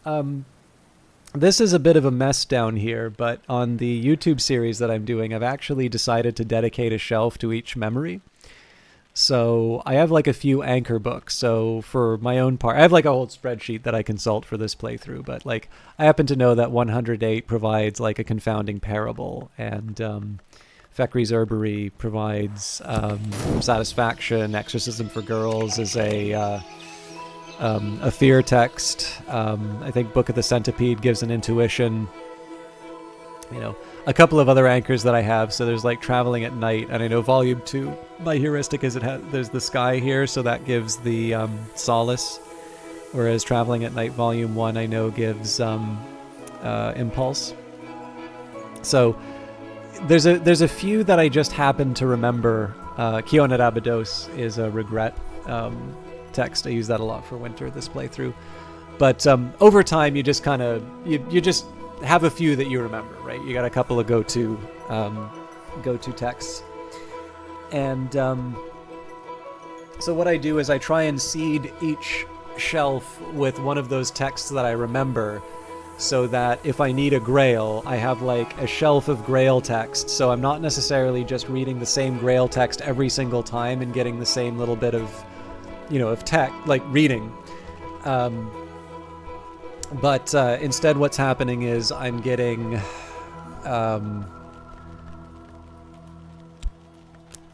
a system where I know what memories I need, while simultaneously also getting the what's the right way to put it? Like,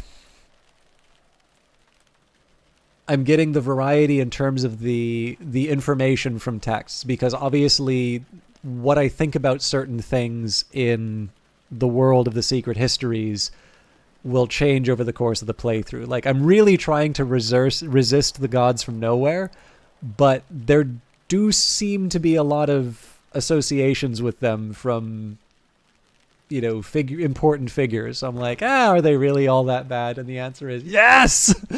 But, off topic from Book of Hours, but are you thinking about streaming or uploading a modded CS run? I get this question quite a bit. So the real challenge that I have with the modded CS runs are this. Number one, I haven't gotten all of the achievements for the game. So one thing that's very funny is the only Apostle victory I've ever gotten is the Apostle Obstinate. And I actually got the Apostle Obstinate before I did a standard Grail victory, because Weather Factory gave me a save file with all 3 Apostle legacies when I did that Steam stream, right? So you don't bring somebody on to show off your new content and then don't give that. Like, if they asked me to play Cultist Simulator to get to the Apostle ending, I'd still be streaming it and still not have made it to that point. So oddly enough, whenever I've gotten a victory, I've usually wound up doing something different, and as a result, I have not tried the Lantern or the Forge one. So I'd kind of like to do those. And then the other thing is that because there is this sort of randomly generated legacy system, right? You're guaranteed 1 based on the ending that you get. But then the other 2 are sort of randomly drawn. There's something kind of exciting about getting a fresh run that's a continuation of the existing one that I've done. And the challenge with a mod is that basically when I pick a mod to run, I've already predetermined what I'm doing. So the difficulty that I have is not so much a lack of interest in mods, so much as having that difficulty of saying, today is the day I'm going to do modded Cultist Simulator. So I'll put it to you this way. I do intend, in like my overall set of plans of things to do a modded Cultist Simulator run. The challenge is I have no idea when, because I have Book of Hours to get through, and then I do want to do some more Cultist Simulator, but I would sort of like to do some of these Apostle runs. But I also know that a lot of people would like to see some modded runs, and I think some people have some fairly strong views on like what the best mods are, so I do want to try and give people something that they're interested in. But yeah, I will confess I'm struggling a little bit to kind of I'm struggling to try and give a timeline, just because I'm sort of aware of how much time that's going to take and how much I already have to do. So it's like a yes, but it's kind of a check is in the mail kind of a yes. And I know that's not the answer people want to hear. It's the one that I got to live with. Yeah, what legacies have you gotten to Kree? Because I seem to remember you were fairly early in your Cultist Simulator runs when you first found the channel. The thing is, too, like, I kind of wanted to make my own mod at one point, and then I sort of said, "Is like, is the first thing I should do? Should I really piggyback on somebody else's game? Maybe I should make my own game." So I decided to go down that path instead. But it's I mean, it's a choice. I don't know if it's a good choice, but it's a choice. So yeah, like I'm simultaneously like interested in modding while also sort of aware that there's so much like, actually, to be honest, even if we just look at the Exile endings, there's so many more Exile endings that I should try as well.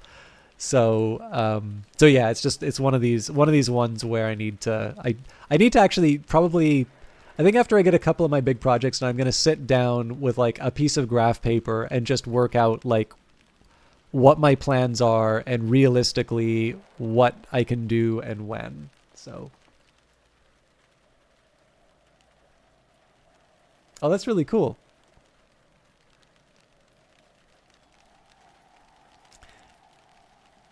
Man, yeah, you're picking the really hard ones, Kree. Like the priest one, I was convinced I was going crazy. Like I was convinced I was never gonna finish that one. Um, but I lived. um, but yeah,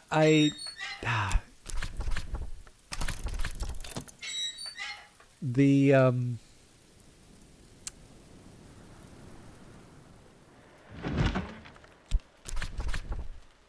yeah, I don't know. The apostle and priest are probably the two toughest, I would imagine.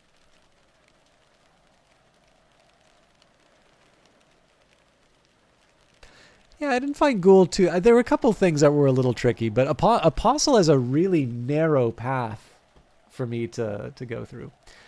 Sorry, I don't want to spend too much more time on this, but I do actually need to. I really need to get some water. So I'm going to be back in just a minute.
It's funny you mentioned. I think the Lantern Apostle run would be the first one I'd want to do, but doesn't necessarily mean that I'm gonna I'm gonna do well. Excuse me. Okay, let's try and get an old wound as well.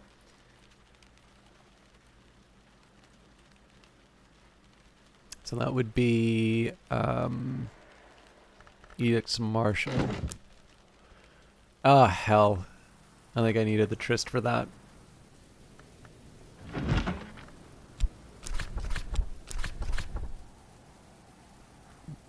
No, I can provide the... Right, okay. We're good. Okay, Whist. We will...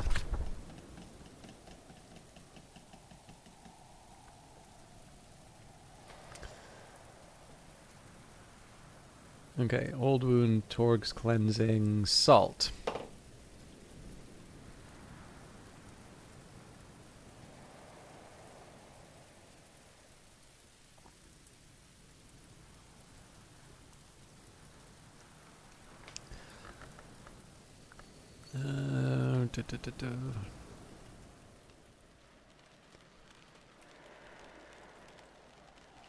I think probably Pale Lady and Prince of Wines. I've read that a couple of times, but it should be, yeah, pretty easy. All right, I've got a Faust and a Health to throw at my problems. Let's go Faust here. That I can use for... Let's do a Contradiction. We'll go for the Wainscot Histories for that.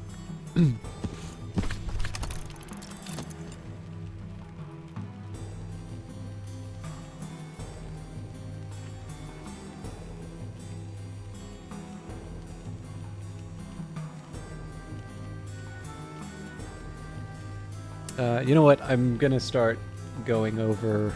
let's do the Stolen Secret.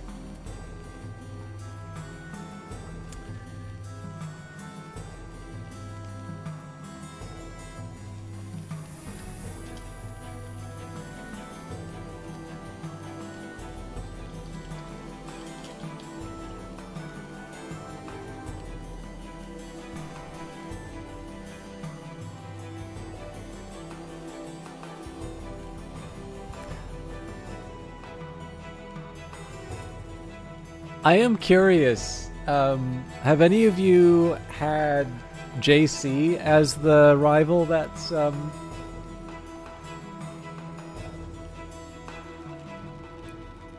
that's the antagonist? I've had Lady Tryphon, but I did wind up with JC as the one pursuing me. I'm curious if anybody's had the pleasure.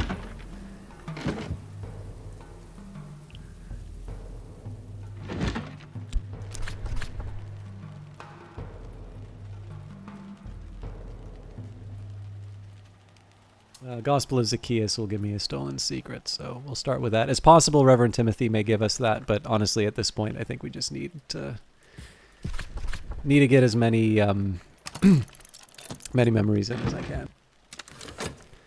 I was really hoping to do the oh, and Clouds help us. So I was really hoping to do the official Julian Cosley theme.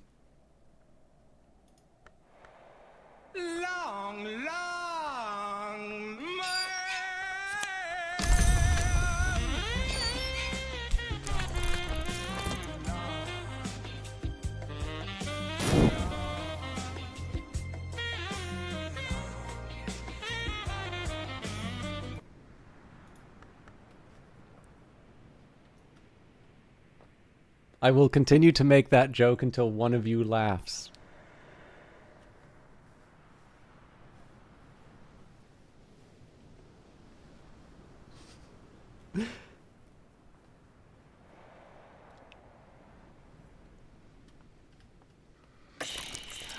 Hokabald! Magister Hokabald, metallurgist gourmet, corrupted immortal, and supposedly a long ago king's byblow.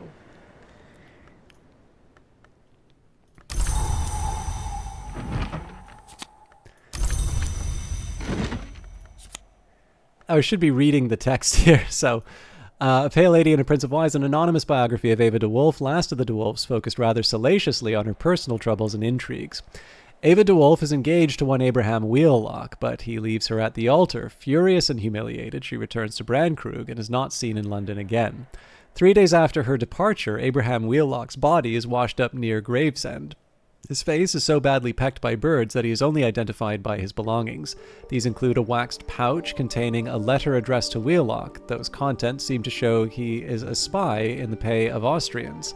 Subsequent investigation suggests that the letter is a forgery, but the matter remains obscure. Lord Franklin Bancroft, sometimes called the Prince of Wines, begins a series of visits to Brandkrug House. His relationship with Ava becomes a source of scandal. Ava is by now 49, but rumors persist for years of a DeWolf-Bancroft heir. Ava's biographer claims that before her drowning death, her child by Bancroft was adopted by her friends the Southies. The child became the sister of the later poet laureate Robert Southey. No real evidence is provided to support this claim.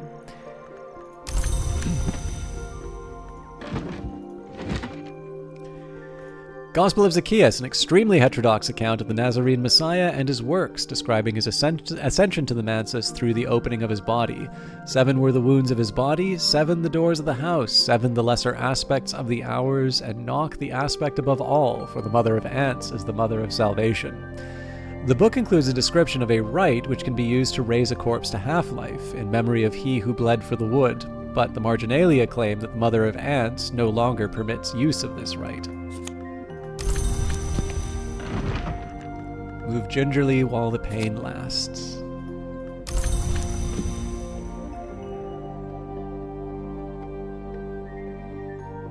Oh, Jesus. So, Season of Acquaintances provides a hunter that prevents you from destroying created evidence, with hunters being able to gain traits. You ended up with an absolute nightmare to deal with, ended up giving you like 3 trials trying to kill him. Yeah, so you must have gotten lucky with the favor from authority then. The Wainscot History, subtitled Stories from Behind the Walls, a miscellany of non-traditional histories, including battles not generally acknowledged and countries which appear on no map, told in a playful, apparently fictional manner. Gore does not mention the mansus directly, but constant coy metaphorical references to ascending the staircase of years, to the doors of sleep, and to the blue light of dawn suggest he had commerce with the unseen world. And it was common in that time to speak of the division of the sun, by which contemporaries understood the eruption of barbarian forces and of their uncouth gods. Okay, so I am going to need the Tryst to level up, so we will drop that off at the Sweet Bones first. It's rye bread and cheese today. It is summer. I am sitting on the bench outside the Sweet Bones, eating crumbly cheese and nettle wrappings and good black rye bread, soaking up the sun.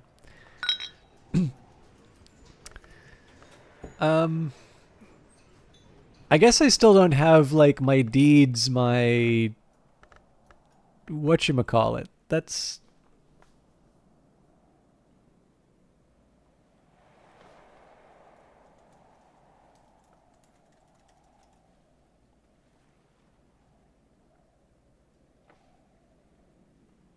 I was hoping you'd get him to sign it for me or something. So, of course, the challenge here is that I do kind of want Deep Mandiac, but I want I want the money more. Oh my goodness, Shake the Box, how are you doing? Very good to see you. So we've got who have we got here? We got Shake the Box, Ephemeris, hexadecimal 58th of their name. Jean-Jacques, I remember you. Good to see you again. Cali Commuter, first time in chat. Mods, please deal with these spammers. And oh my god, so many things. Please explain what Panda is doing and watching. Is that Louis the 4th, 66th of his name? Anyways, my apologies for all of you. I probably mispronounced the name, by the way. Well, I probably mispronounced most of your names, but I do remember a couple of names, including my lack of pronunciation of them. But thank you very much, Shake the Box. Were you playing Book of Hours? Because I saw a bunch of people were, but I don't remember seeing your name. So...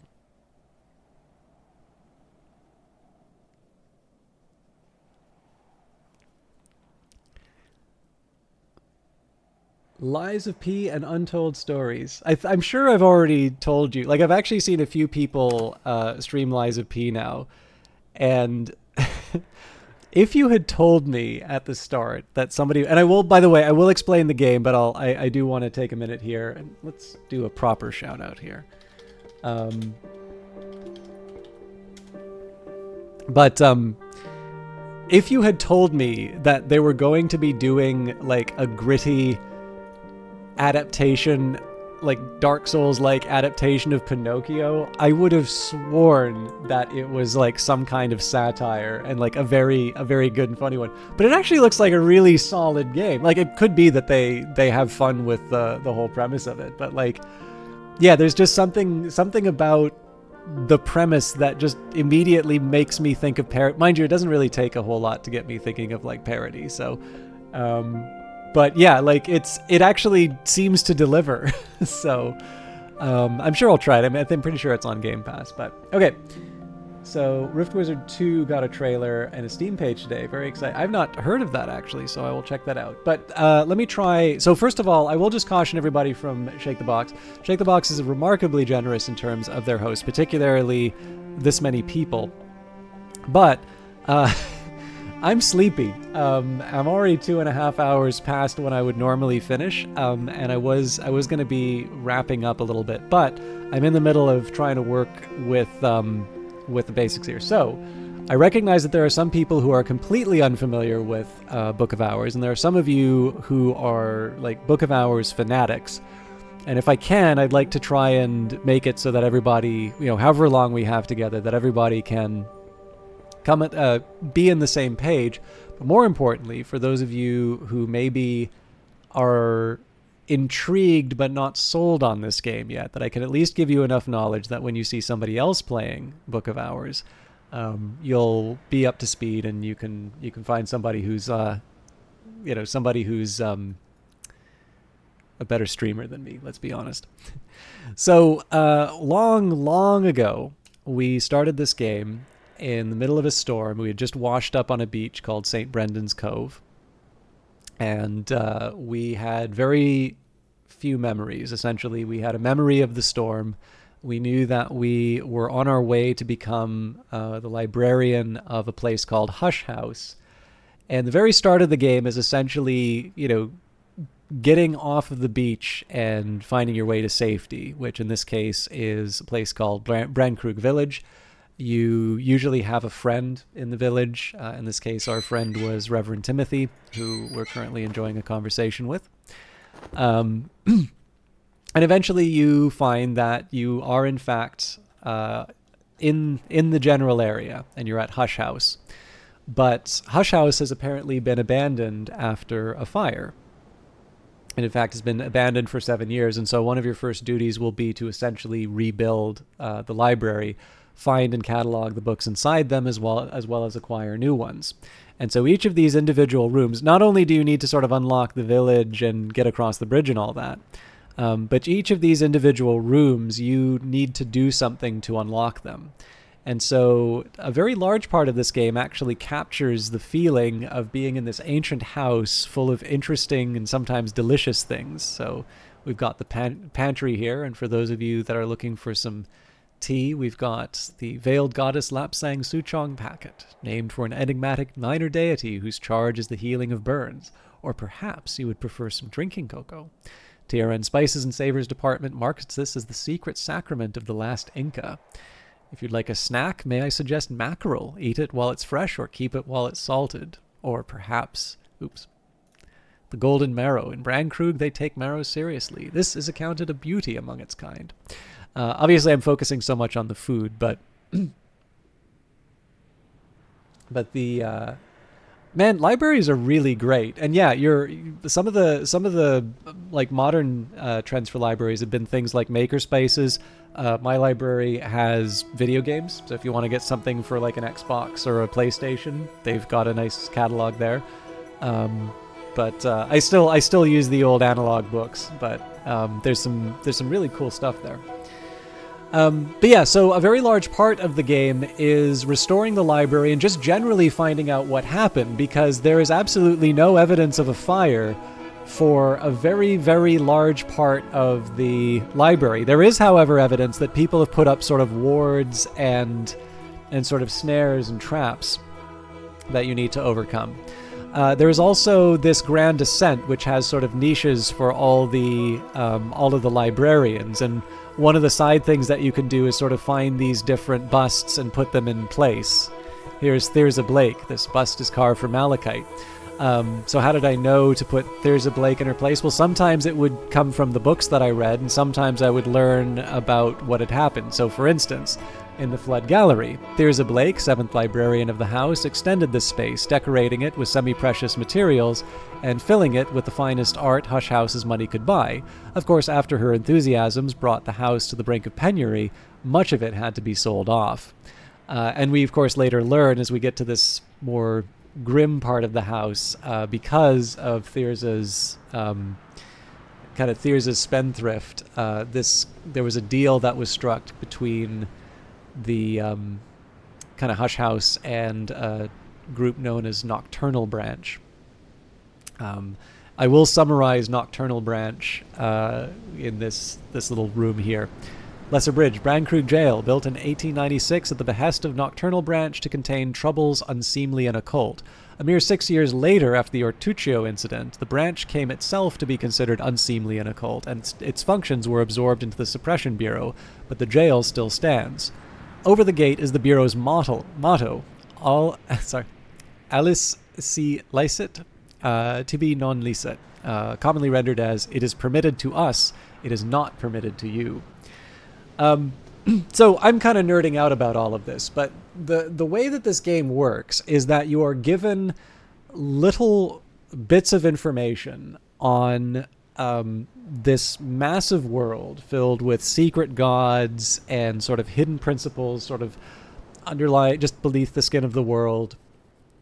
You're responsible for maintaining and repairing this store of knowledge. And of course, this is happening as you're recovering from a shipwreck. So as you are sort of rebuilding and healing the library, you are, of course, doing the same for yourself. It's one of them fancy literary games. But again, I kind of need to stress, like, the reason why this game is so interesting is because it captures the idea of being in an ancient house with a very deep history, and you get to sort of unwrap the mysteries line by line. The books, incidentally, are somewhat randomly distributed, so there will usually be like the same number of books from certain eras and certain rooms, but there are very few guaranteed books in the game, and so the order in which you find certain things can change as well. And so a very large part of this game really is just taking the time to figure out what's going on. And the way that you do that will be, I've got skills, and many of these skills I've gotten from books and sort of leveling them up. There are my elements of the soul, which are kind of my ability to do things, and in fact describes them in the game here. The human soul is composed of 9 elements, and this is one. Most other things have simpler souls. Each soul card can be used once a day for the kinds of things you do with your soul. That usually means talking to people or crafting. And then there's more ephemeral things like memories. Some of them stay a long time, some of them are only here for a little while, but generally you will turn memories into something a little bit more tangible, such as skills, or you'll use them as inputs into certain things as well. But essentially what I'm trying to do right now, eventually I'd like to start unlocking the last few rooms of Hush House. So again, this is quite late in the game for me. But at the moment, I read a couple of fairly powerful books which have given me lessons in the skill known as Sickle and Eclipse and Weaving and Knotworking.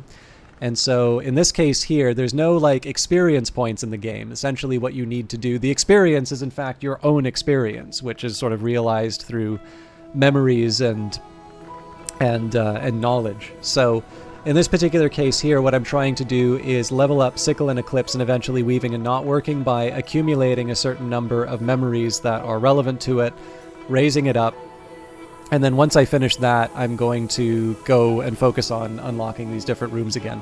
I'm also doing something a bit silly. So in this game, there's this wonderful and mysterious tree of wisdoms. Scholars and adepts recognize 9 wisdoms, though they disagree where one wisdom ends and another begins, something for me to think about.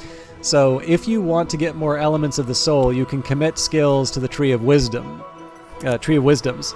and but because I got to sort of be involved in the beta with this game, I've actually gone through this a few times, and I set a bit of a challenge for myself to see how far I could get in the house without committing anything. You can see here I did commit one element of the soul, so I could get Whist, which is one of the elements of the soul.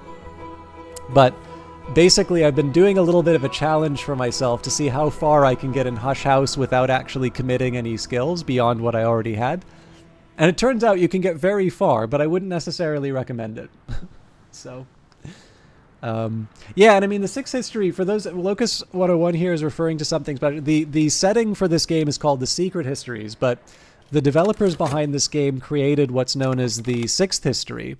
And the Sixth History is basically this very permissive license that lets people tell their own stories in this setting. And I think so long as the revenue is below a certain threshold, you can make money off of it. Like, you can't, copy their tarot card designs and make your own deck.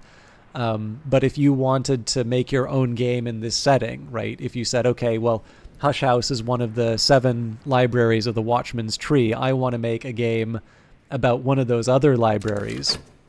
I believe the sixth history setting would allow you to do that, and essentially that IP essentially is, look, we're not responsible for what our fans do. If they do something that contradicts, the setting that we have here, obviously it's a different thing.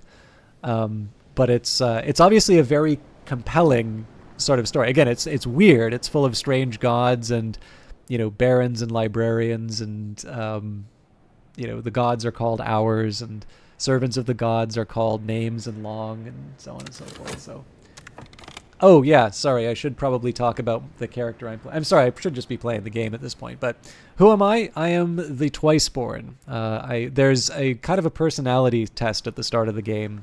You pick your initial elements of the soul, and it will determine what your legacy is. So, I've got the Amberflecked Journal. I am the Twiceborn Librarian of Hush House, and this is the journal in which I keep my remaining memories. The Twiceborn's third choice might be life as the librarian, or it might be something more radical, but you can complete the game by recording any history. You might wish to begin your studies with the Illumination Wisdom. So, memories, the Twiceborn. I remember that once I walked the House of the Sun as a bodiless immortal. There was a matter that could only be resolved if I returned to flesh. Now if I go back to the House of the Sun, I will be hunted and punished. If I stay in flesh, I will be hunted and devoured. I need a third choice. To remain at Hush House as librarian would be one such choice, but there might be something more. So, in this case here, I'm effectively, kind of like a god who's come back to the mortal realm, who can't go back and needs to find something new. And this is ultimately what's been driving a lot of my exploration in the game. But I kind of feel like I'm one of those crazy people who gets their own seat on the bus once they start talking about this sort of stuff. So if anybody has any specific questions of what I talked about, or like what on earth is going on, or what a specific room is, like, please do not feel bad about asking questions. I'm much better at answering specific questions rather than like trying to get. I cannot give you a Cole's notes of this, because like then I'll start telling you about who the Carapace Cross are and why that is really interesting. And I don't have the bees on the screen anymore, but that means something. And yeah, I don't know. I will say, actually, the title of the game is a nice little play on words. The Book of Hours is normally a book of prayer, but the gods of the game are referred to as hours, and there are 30 hours. I believe there's 30 hours in the lore of the game, and 6 of them are dead or otherwise missing. So yeah, like when you will see something referred to as an hour is in fact a unit of time, but it is also something a little bit more. capital H hour is different from lowercase hour. So some of the hours here would be the watchman. The way is lit for the willing and for the unwilling. Meniscate, what is within, without, what is without, within. Egg unhatching, right? Sun and rags, when it ends, it will be a beautiful ending. The madrigad, whatever is not necessary shall be quenched. Then we've got, I know we've got heart hours, so the witch and sister, the thunderskin, the velvet, the sister and witch, all of these have their own stories. There's multiple wikis for this game. So this is a follow-up to a game that was made earlier called Cultist Simulator, where you play sort of a practitioner of the kind of the occult arts, rather than sort of this keeper of knowledge. So you actually wind up going to the world of Dream, the House of the Sun referred to in my character description. And in that one, you learn a little bit more about the hours, but there is basically the like Cultist Simulator or the Book of Hours wiki, and they're going to tell you about the mechanics for the game and how it works. But there's actually a Secret Histories wiki, which is dedicated entirely to the world that has been created for this game. So if you happen to like going down big rabbit holes of lore, I highly recommend checking that stuff out, or alternatively just checking out these games, because there's a lot to nibble on, and there's a lot of empty spaces without clear answers that kind of allow you to they allow you to sort of form your own opinions. There's not necessarily any definitive answers for a few major points. So Tuppence will buy me a hearty meal and a quiet place where I can rest to gather my thoughts. Yeah, and they introduced this completely outrageous fantasy currency called pence. It is summer. I am sitting on the bench outside the Sweet Bones, eating crumbly cheese and nettle wrappings and good black rye bread, soaking up the sun. Don't tempt you. I'm sure it will still be there in the morning. I'm a little I know of it. I'm a little reluctant to check it out because I have been meaning to sort of like have a proper sit down with a lot of the tech stuff that I was putting together for that article that I wrote, like the one with the big graph and things. So I don't know, like I sort of feel like I'd like to go in cold, see what I can sort of figure out for myself. And if it aligns with what I find inside of the wiki, that's great, because that, that's just it's kind of an external validation of an observation. Whereas if I look and I get one impression and then I read the wiki and there's a completely different one, that's the sort of thing that I might be, that gives me pause. That will give me a reason to sort of,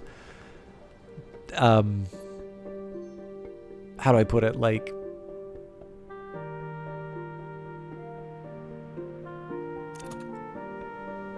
it would give me a reason to like sit down and think about why I got that impression from the game. Because like, it's a little bit, peer review, I guess that's one way of thinking of it. But it's like, it's one of the things that I found, like, when I was doing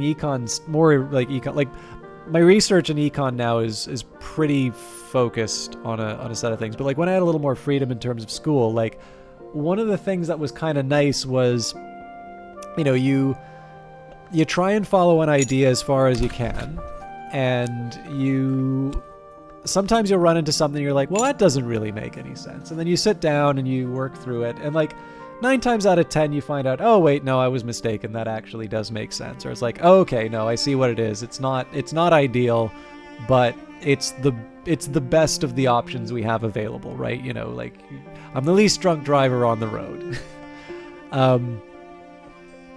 So for that sort of stuff, it's always disappointing. Like, you always kind of want to pretend that you're completely reinventing everything, and that you're everybody before you was an idiot, and that you're the one who's going to completely redefine everything. But what's kind of nice is that if you take the time to make it your own, like you'll know it, you'll really understand it. And then more importantly, when you're mistaken, you have a framework for understanding why you're mistaken, as opposed to just sort of sitting down as like, oh, well, somebody put it in Wikipedia, so it must be true, right? So that's kind of the mentality. But I mean, I've obviously shown that I'm pretty stubborn on this stuff. Like I do really like sitting down and wrestling with this stuff. So, oh yeah, I haven't done the 10 hours of Oubliette ASMR.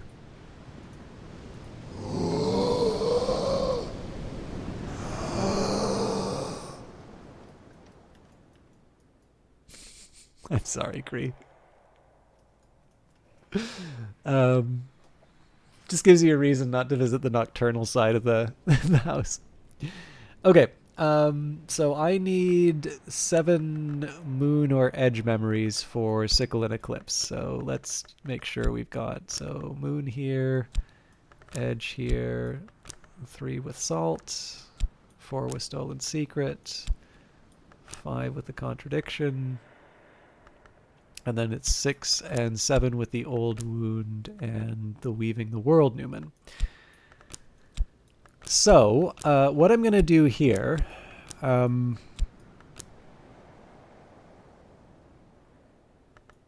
going to keep talking with Reverend Timothy. This is going to make things a little awkward with Hokebald, because he's going to want his book. But what I'm going to do here is I'm going to keep talking with Timothy to see if I can get one of those moon or edge memories from him. And then maybe I'll use the Faust at the end of the day to, get a fear or something like that. I was probably premature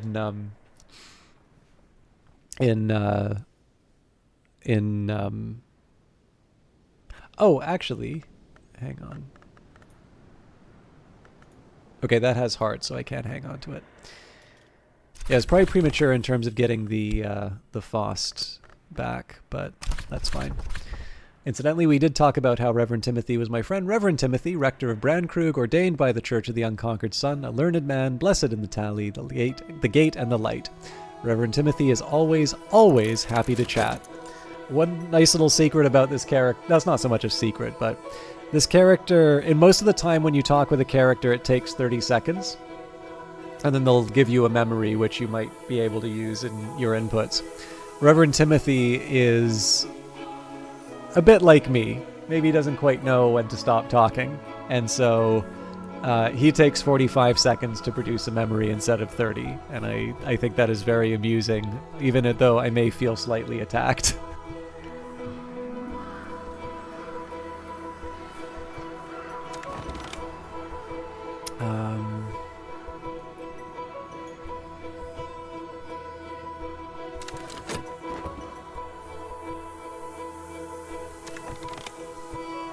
Yeah, no, I'm going to go for the Hail Mary. Okay, Revelation. So let's go for Fear. We'll use Exorcism for Girls on that one.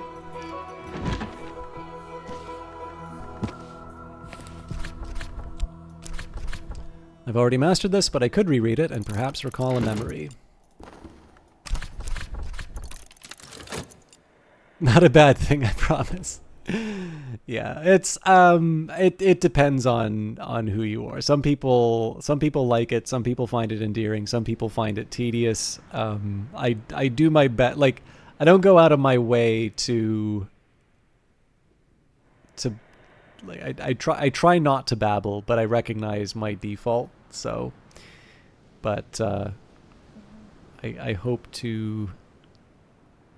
I think I probably have the danger of getting a little overexcited about things, and I do sometimes worry that it does edge people out conversation-wise. Obviously, for a stream, that's not the worst feature, because it's just there's always going to be asymmetry in terms of the conversation. But like, obviously, if I'm hanging out with someone, it's nice to not monopolize the conversation. Okay, so let's have a chat with Magister Hokebald. We're going to talk to him about the affair of Apollo and Marsyas. Our last conversation was with Coquille. Princess Coquille was confident that she would be the best-dressed woman in the audience, and this is an upcoming production of an opera with a very ancient pedigree indeed. So, Magister Hokebald, Metallurgist, Gourmet, Corrupted Immortal, and, supposedly, long ago, King's Byblow. And this is what you call summer? Pathetic. Don't make me stand around out here. There will be a production in Paris of an opera that celebrates the Grail. I have decided to offer suitable gifts to the performers. Try a book with as much mystery Grail as their Grail interest. So Hokebald has 3 Grail interest. He understands Aramaic, Frisian, Greek, Latin, and Deep Mandaic. I'm pretty sure I had a Greek Grail text that I wanted to give some... Was it Skeleton Songs? No, but that also worked.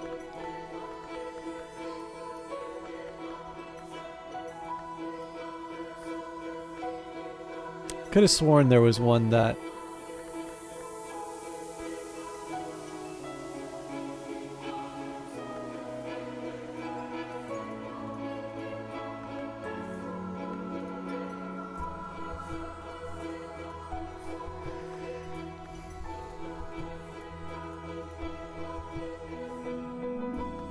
It's the fascination taking it. That's a very diplomatic way of putting it.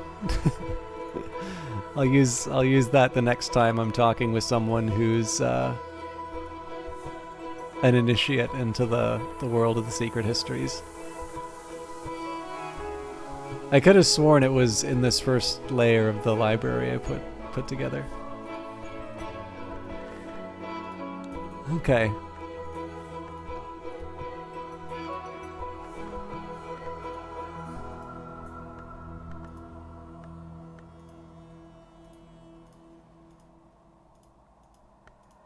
I mean, if I have to, I'll lend him Skeleton Songs, but I feel like I can do better, particularly for a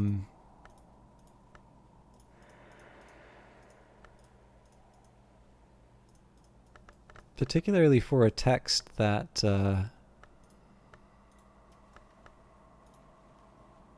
there's no way it would be this higher level one. It has to be at the lower level. Unless I'm currently reading it, but that doesn't...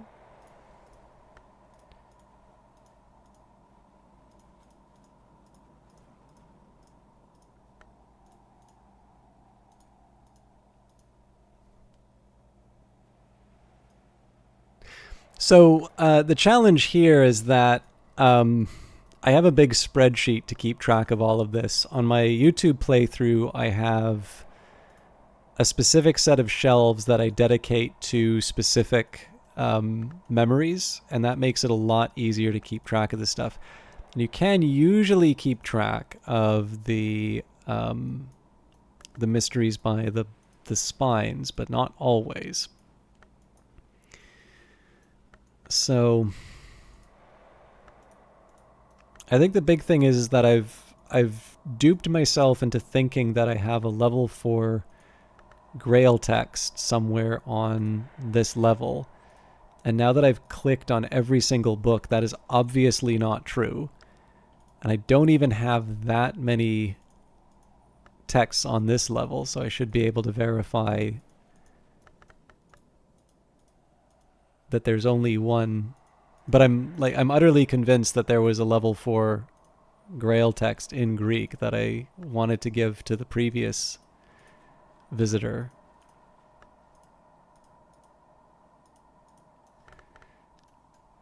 Or maybe because it was in VAC? Yeah, actually, okay, hang on a second. So Hokebald understands a few languages.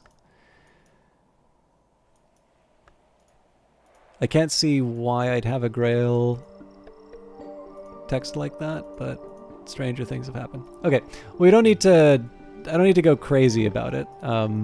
It's just as easy to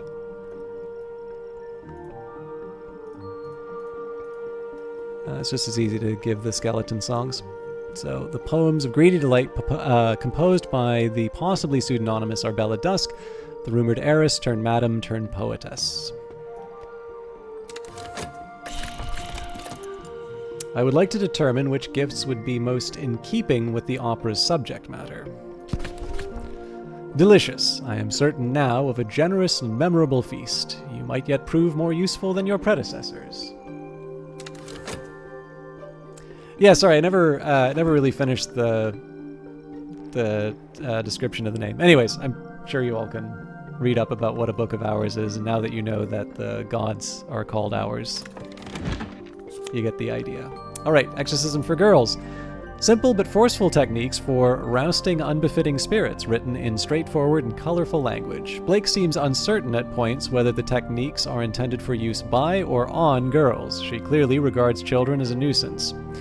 Theirs' advice on the shapeless wood things known as raw prophets is typically practical. 1. Discourage them with buckets of water as close as possible to freezing, and with smoke of dried lemongrass. 2. Under no circumstances kiss them or receive kisses from them. 3. An effective formula is provided for laundering clothes stained with prophet slime. Alright, let's get my skill leveled up. So we'll employ our element of the soul.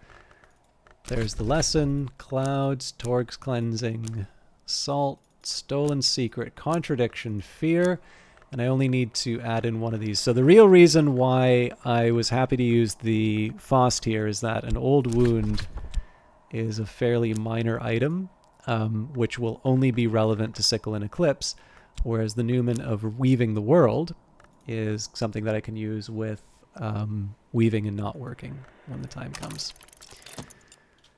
At last I approach mastery, improve the skill to level 8. So we should have this finished before the end of the day.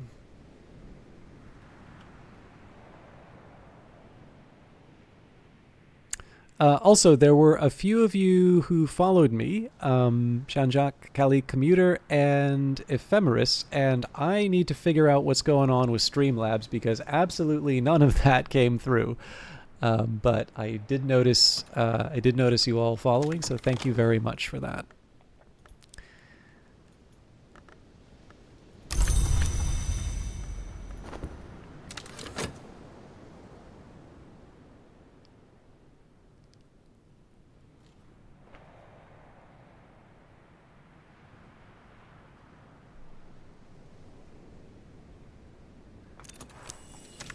Right, memories fade, assistants depart, but the soul is refreshed. So, bronze spindrift for our trouble. We're back up to 2 golden. Let's see what the day brings. Probably an offer from Oriflammes. Maybe later then. Okay, so weaving and not working requires moth and heart. This shouldn't be too difficult, but I'm going to take a minute here and go over my memories. This does require me to turn away from the computer every once in a while, so apologies if my voice doesn't carry through.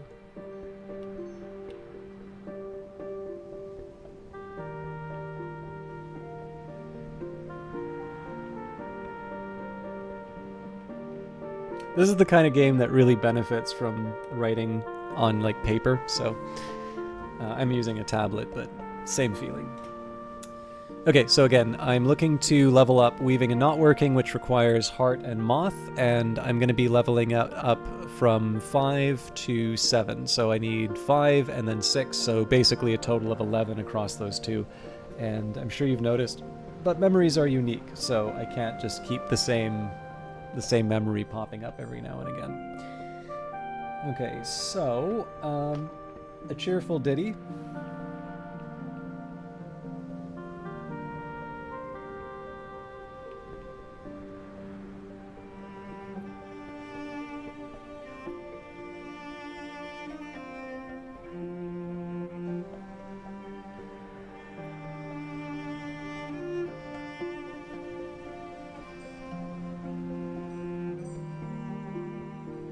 Impulse.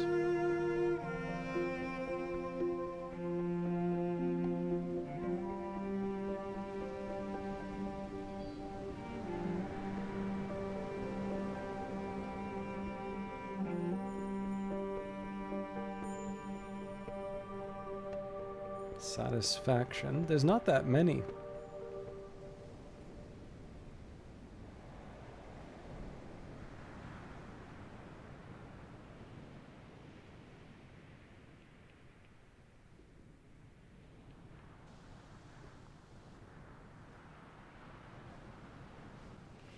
Okay, so by my count here, when I just deal with the memories I can get from books, I only have 5. So Cheerful Ditty, Impulse, Satisfaction, Solace, and Storm.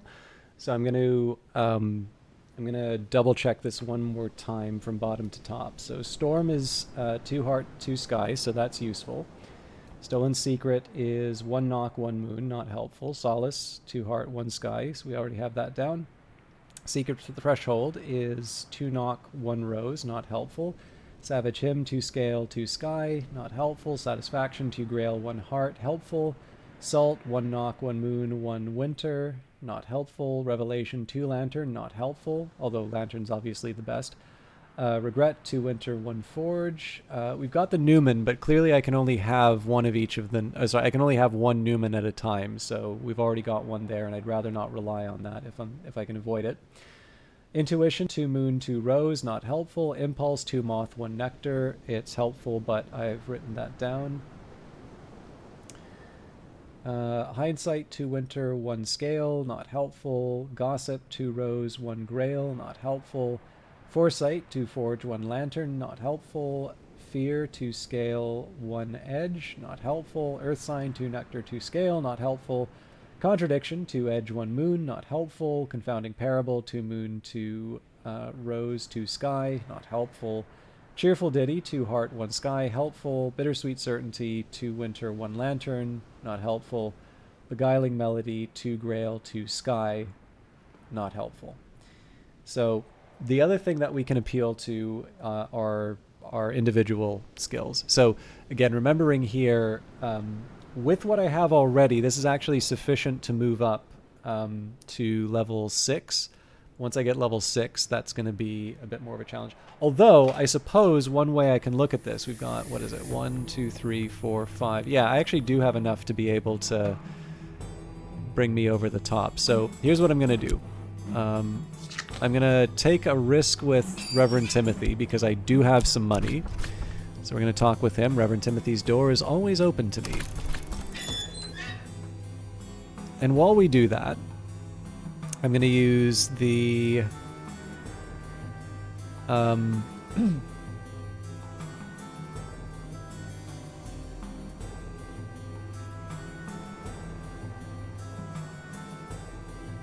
let's take a Cheerful Ditty. We'll use Shaft for that, because that's not really useful for anything else. So I think the Perugian Diaries should give me that.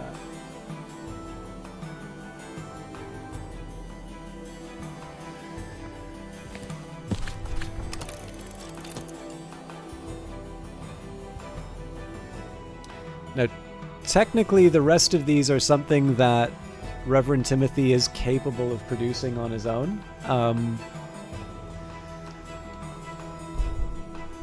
So, I think what I'll do, I'll pay to restore the Faust, but I'm actually just going to let Reverend Timothy do his thing for the better part of the day, and then we'll use the 4 elements of the soul. So, like, basically... when we get close to the end of the day, I'll use the 4 elements of the soul to just generate the memories that I need, and everything that Reverend Timothy has generated for us is something extra that I can use an element of the soul for instead. So, rest and refreshment, tuppence will buy me a hearty meal and a quiet place where I can rest and gather my thoughts. It is summer. I am sitting on the bench outside the Sweet Bones, eating crumbly cheese and nettle wrappings and good black rye bread, soaking up the sun. So we're not going to go to Crowcross Sands unless we have, like, if Reverend Timothy gives us an impulse, a solace, a storm, any of those things, then we'll go to Crowcross Sands. If not, then what I'm going to do is, basically we're already recovering from the Sweet Bones, and then, yeah, essentially Timothy's buying me the opportunity to do things like, you know, work at the Sweet Bones or pick up, you know, items from Crowcross Sands. It's more about the option rather than the achievement. I'm kind of dedicating myself. There we go. So Solace, I already know I can use the Faust to... actually, yeah, you know what? I'll use the Faust to make some money back. Then the next one will be the Tryst for... oh, there's the Cheerful Ditty.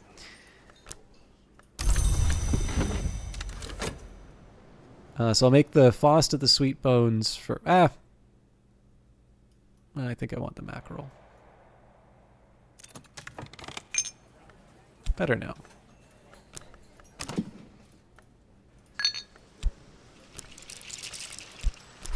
Gather in summer. What is the sea seeded today?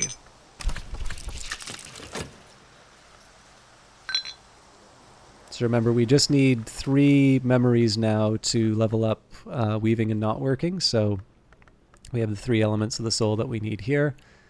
And then over time, you know, if I get, let's say, an impulse, or if I get a storm from Reverend Timothy, in that case, I'll just take that Faust and I'll earn the money back at the Sweet Bones and so on and so forth. I'm not expecting much. Like these other ones, I don't know if they're particularly rare or if it's just there aren't that many heart or moth items for Timothy to generate, but that's fine. We don't need a whole lot.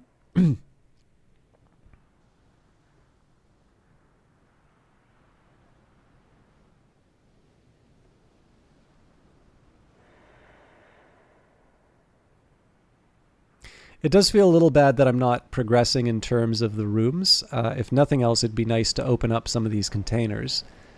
But I don't feel too bad because we more or less have a game plan in terms of this room. And I don't really want to mess with the pump until we've exhausted all of the options elsewhere. Okay, it's another solace.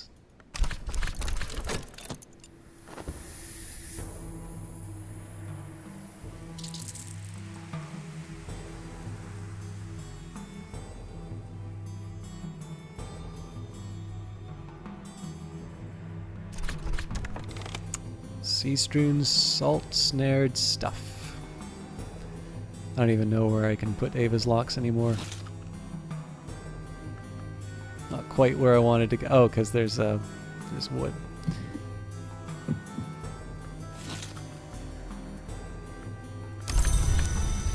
Yeah, so not quite the outcome I was looking for, but you can't predict what you're going to get from scavenging.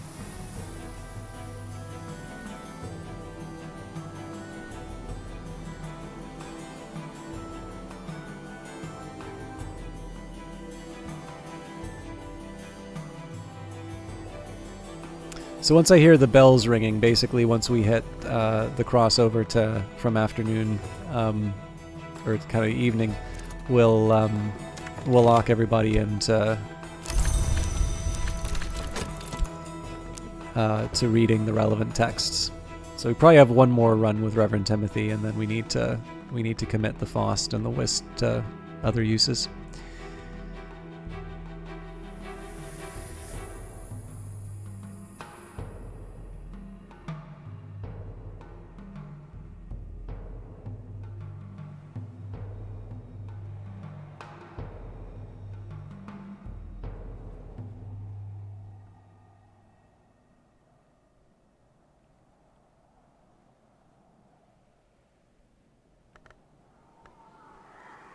Okay, so that's a sign that I should be starting to read the books. I do want to see if Timothy gives me a memory. Not one that I need. Okay, so I could still talk with him, but what we're going to do now, let's take our Faust. I'm going to read Fekri's Herbery for the satisfaction. I'm going to read Traveling at Night Volume 1 for the impulse.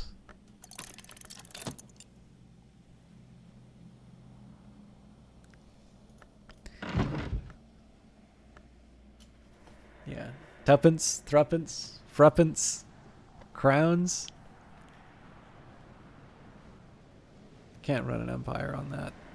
And Storm would be Apollo and Marsyas.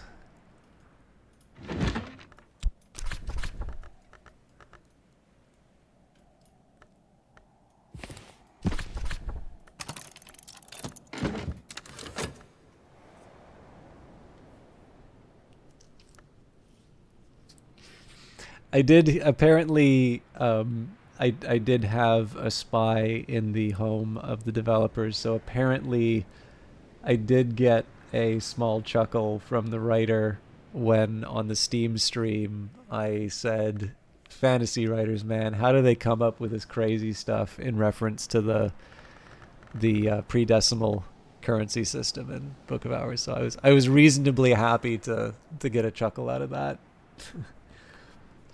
Because the other way that could go is, how dare you mock my words, sir? I'm never working with you again. All right. Reverend Timothy didn't give us too much on that time around, but that's fine. We have what we need. I didn't think that was a potential outcome, by the way. I probably would feel very bad if I misjudged that.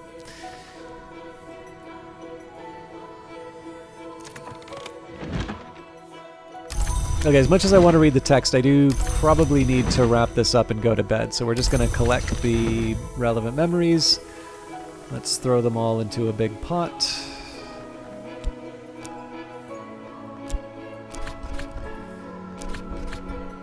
Storm, Impulse, Satisfaction, Cheerful Ditty, Solace. At last, I'm something of an authority in this. Improve the skill to level 6. So as you can see, this is going to be I've got a kind of my work cut out for me tomorrow. So the simple way that I can do this is to ignore the Faust with Reverend Timothy.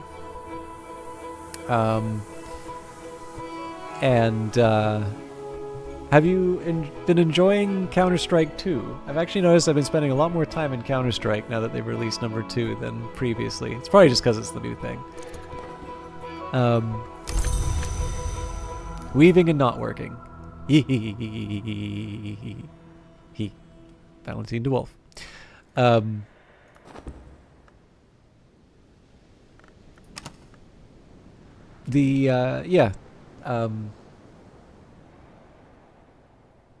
Fair enough. There's Oriflammes. Alright, what have we got? Oriflammes, established 1776. Sense Signs Sciences. Dear librarian, we would like to offer you this opportunity to purchase Sunset Passages, a miscellany of funerary prayers, ceremonies, and hymns of the Church of the Unconquered Sun, which was ascendant in the 3rd and 4th histories. It schismed during the Intercalate when the sun was divided, and has not survived as a significant force. I'm not crazy about the fact that I'm paying a 5 tally price for a 4 mystery Forge book, but I do like new books. What time is it? Oh god, it's after 2. I gotta be in the office tomorrow. Okay, let's at least try to knock out Weaving and Not Working. I might even try and read the book, to be honest, but I don't think I need to get... It's bedtime, yeah. You know what? I don't think I need to get clever this time around. I think I'm just going to read all the relevant texts. Well,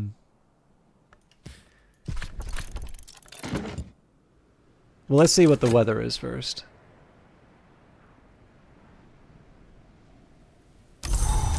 Okay, rain doesn't help Weaving and Not Working. But yeah, I think in this case I'm just going to read the relevant texts and we'll use the Newman and we'll start the next day sort of free to do as we please. Okay, so I'm getting the Impulse, I'm getting the Storm, Solace, Traveling at Night Volume 2.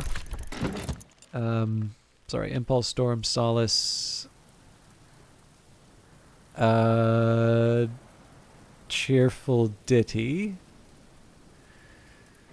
Obviously the Pale Desk is where you want to go for a Cheerful Ditty.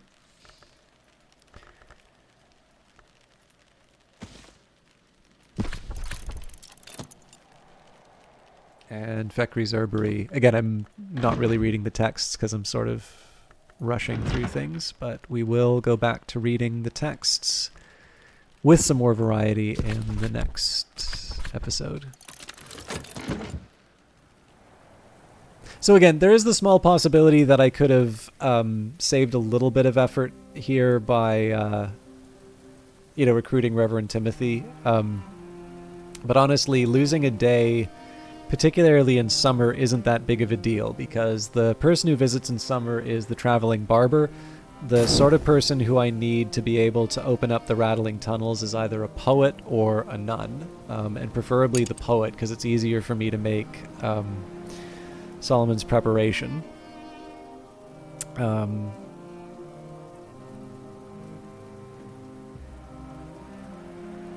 Yeah. Yeah, at this point, there's a kind of a narrow set of people who are useful to me in terms of opening up areas, so I think we're going to focus on the rattling tunnels for a bit.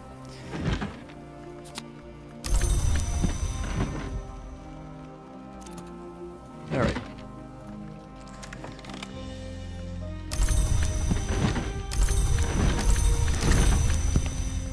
Real respect for the lore here. Alright.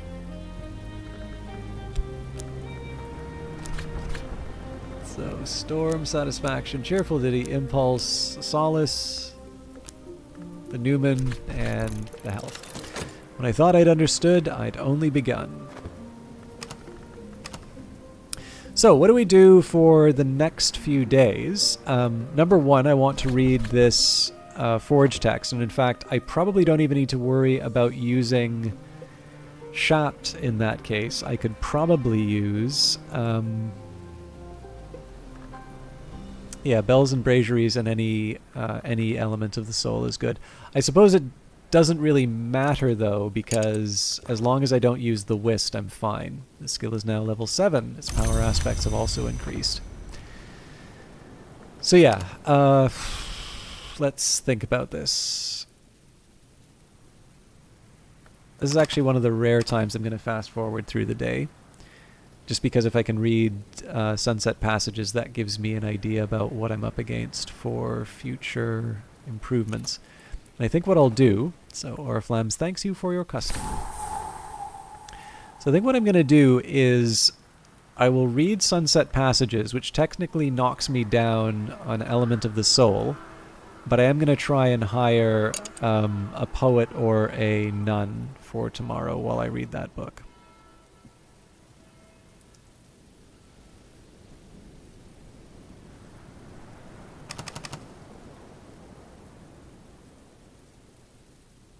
I also have an outside option. I've not forgotten that I can still use the Hush House key in the Rowanarium. But some mysteries are better left. Okay.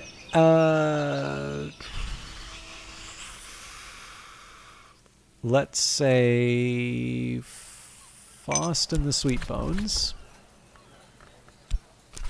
Seek unusual help. What visitors might be passing through. And then we'll use Ambrose's Desk to read Sunset Passages.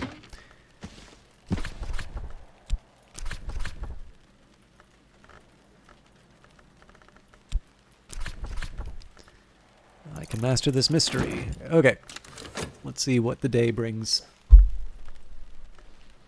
So it'd be nice if I could be a little more tight-fisted in terms of the elements of the soul that I use to try and hire people. It's basically, you know, these are elements of the soul I could potentially use to level up whatever skill I get from Sunset Passages. But, you know, there's only... It takes a minute to try and hire a special traveler like this.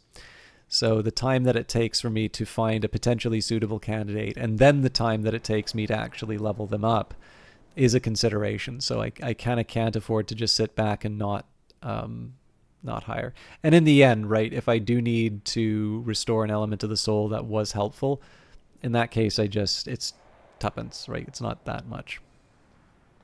I have £4, so I think I'll be okay. Ah, damn it. Okay, the Surrealist Painter complicates this. So let me see if I can make sense of this. Okay, so if I want to use the Surrealist Painter instead of the Poet, we start with a 4 Grail. So I'd have to use the Pale or potentially the Flushed Mommet.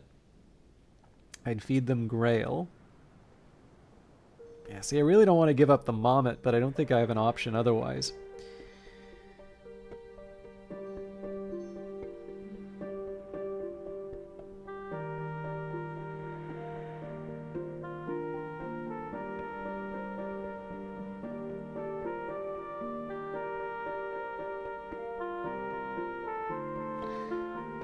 Okay, so with 4, we give them the tool, which is 8.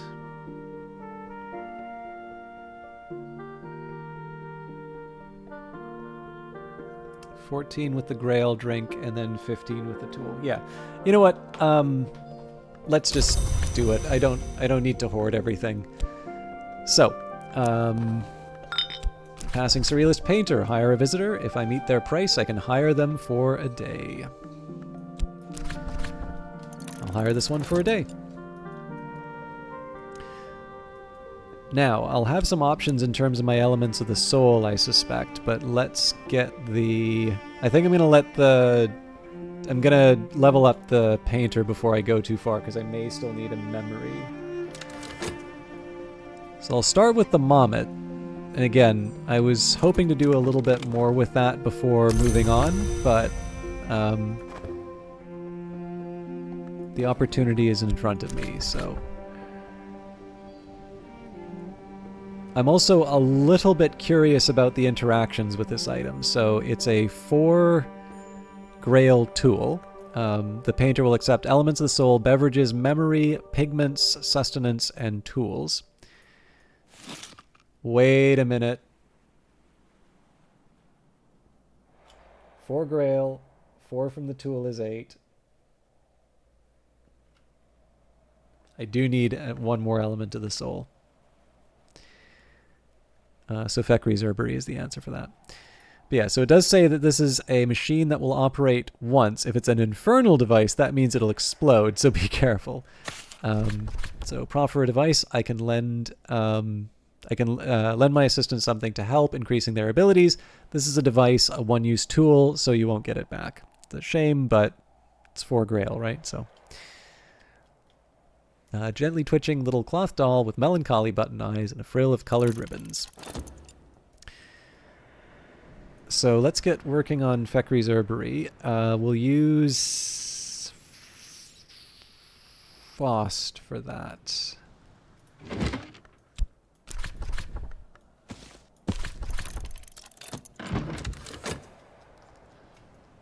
I should have used Whist.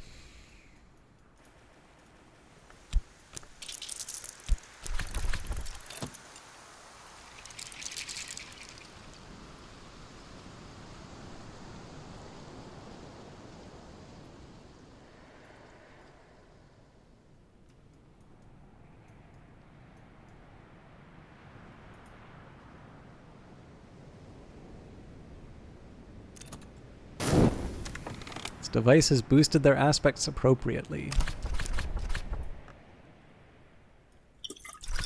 So a nice drop. This is the Sacrament Callicite. Back in the Dawn period, the Sisterhood of the Triple Knot used this in the rites of the Red Grail. I can offer my assistant something to drink.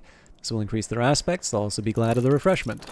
By the way, Kree, I don't know if you were here for this, but we learned something about the Abbey. The Columbic Crypt. That's St. Columbia, with 12 companions, brought the word of the unconquered sun to Scotland, where he founded a monastery on the blessed Isle of Iona. There he died, and there his bones remained until the Northmen came. But in Cornwall, they speak of his 13th companion, a hybrid beauty called Rowena, who was perhaps his tutor, perhaps his seducer, or perhaps his daughter. At his death, the monks sought to stone her for her impurities. She bore Columba's bones away so the monks would not have them, substituting, out of tact or mischief, the bones of a horse. She brought the bones to a hidden isle, where she made a double foundation of nuns and monks, and became its first abbess. But she would admit none to her order who was a virgin, nor innocent of any crime. Since then, the isle has been a refuge for all the world might consider impure. So, this is certainly some lore. This definitely makes me think a bit differently about the Abbey. Also, there's a sarcophagus. Okay, Sunset Passages. I'm pretty sure there's a spider crawling around my monitor. Quick little fella. That was, yeah, it was kind of weird just because down in the caves there's something moving and I'm like, I'm pretty sure that's not animated. All right, a miscellany of funerary prayers, ceremonies, and hymns of the Church of the Unconquered Sun, which was ascended to the 3rd and 4th centuries. It schismed during the intercalate when the sun was divided, and has not survived as a significant force. The Church revered the sun in splendor before it was divided, but even when it was still whole, its later selves were recognized as its names. The Madrigad, of course, presided over death and the passage into the house. Is my brain hallucinating? I should sleep? Yeah. It's possibly true, but I do know I've had a couple of companions that have come up during a broadcast. The white ceremony was spoken to honor the Madrigad at funerals held in the chilly place before dawn. The text cautions that all blades should remain sheathed while the ceremony is spoken, lest the corpse not be quiet. So, Sacra Solis Invicti.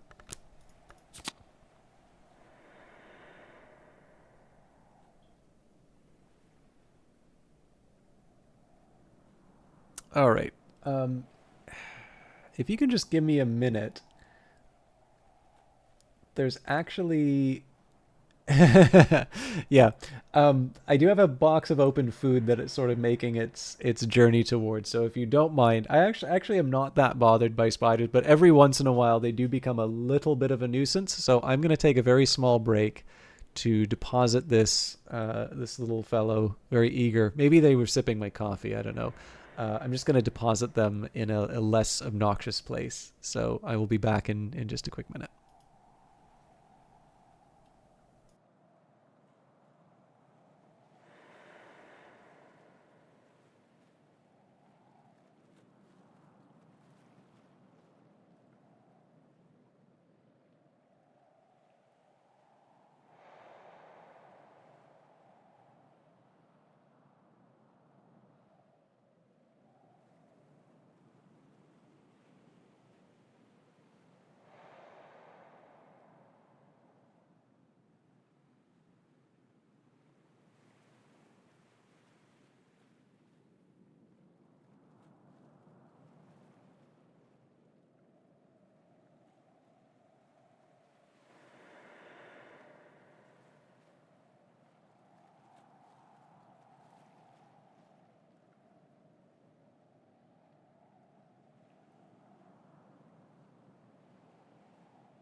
Sorry about that.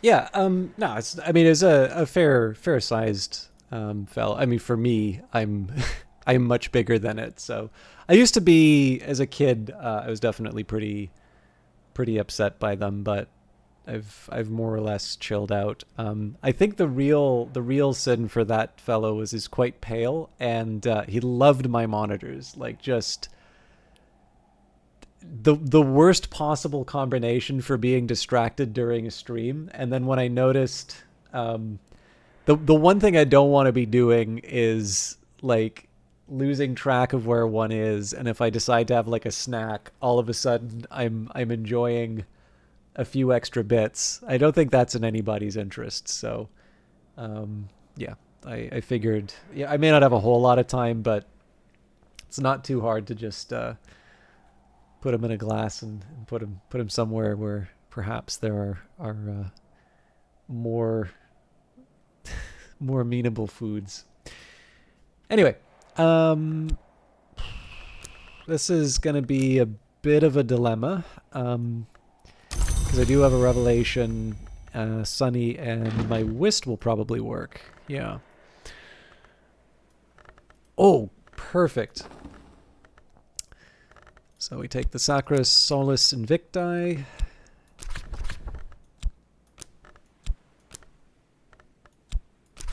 There we go. I'm no expert, but I'm no dabbler either.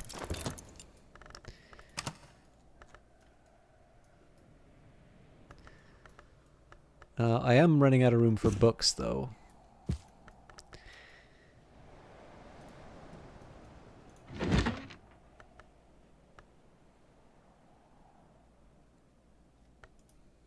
Why am I reading this?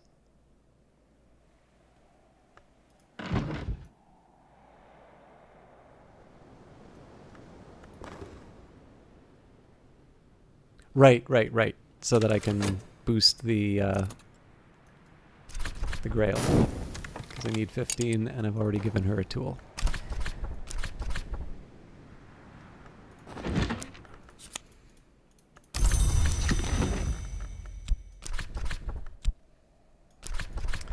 Right, so I can discuss a memory with my assistant. This will use up the memory, but boost the assistant's abilities for the rest of the day. And I think I'm ready to open up another container. So we will read the Scarred Casket, a treasure stored by an accursed tomb robber, or something like something that walked in her shape. Or we'll do that after I am done considering.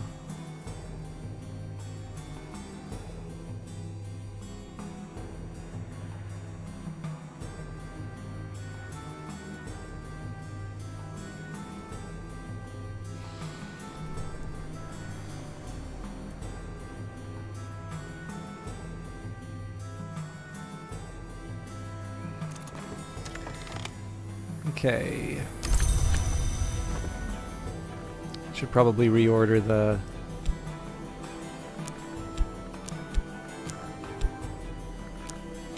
There we go.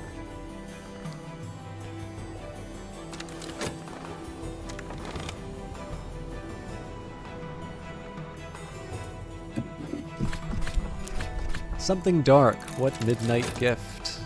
We're not that far away from Numa, so I don't have to worry too much if it winds up being a persistent memory of some kind.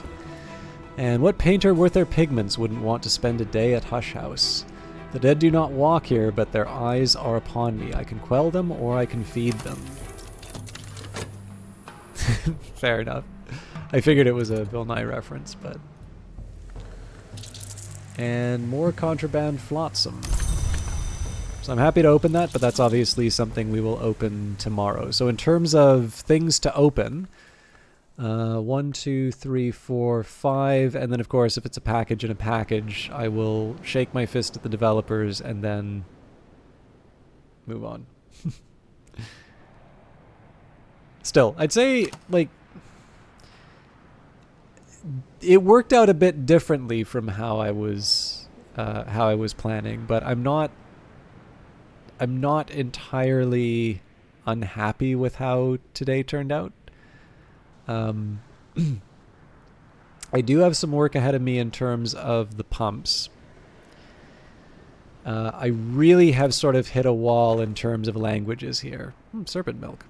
It does almost look like milk, and it is drinkable, but don't give it to cats or babies.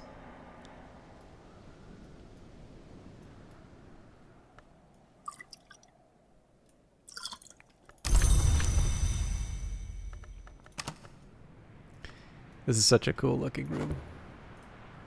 Catacombs. In the days of honey, those who remembered brought the bones of their dead to the grey rock in the sea. In the time of the eagles, those who remembered brought the bones of their dead to the grey rock in the sea. In the time of the Bear King, the clans brought the bones of their dead to the grey rock in the sea.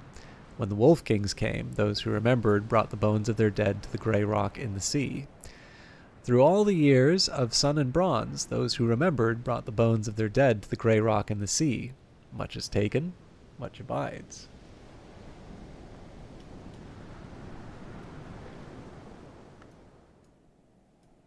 Yeah, but I can, like, loot the bodies, right? Sacrament Asite, nice. Sea Glass. Lambrig Brosland.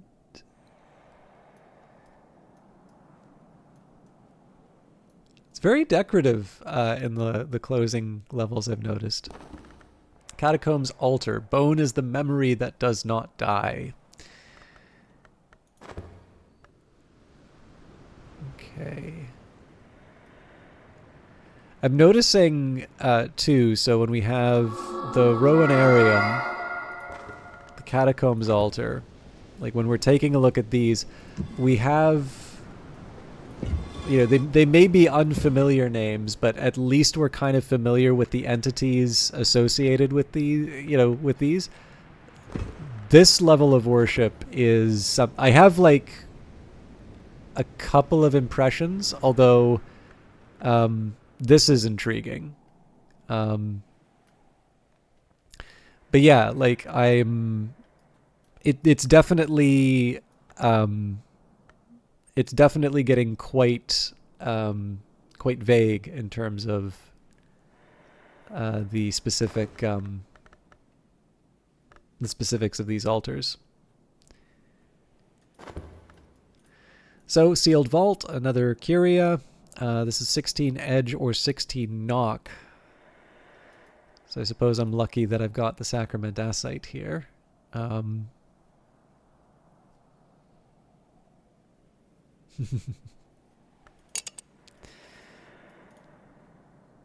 yeah, this is going to take a heavy iron door sealed with black wax, a triple lock of unornamented iron.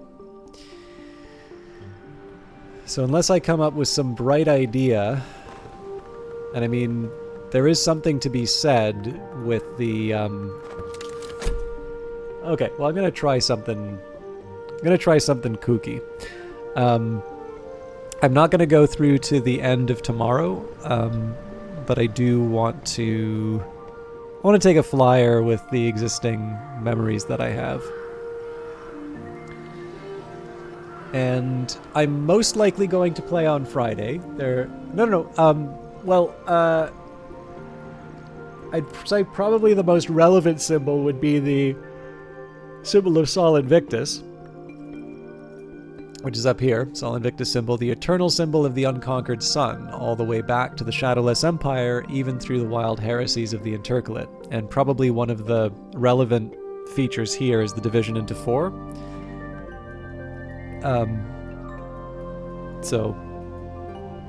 But then that you might wonder about what's below here.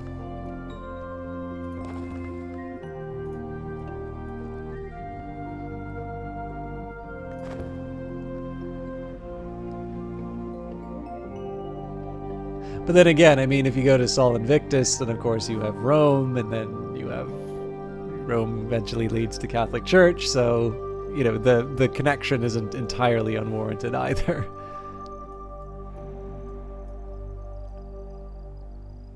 This is a very, very cool looking level.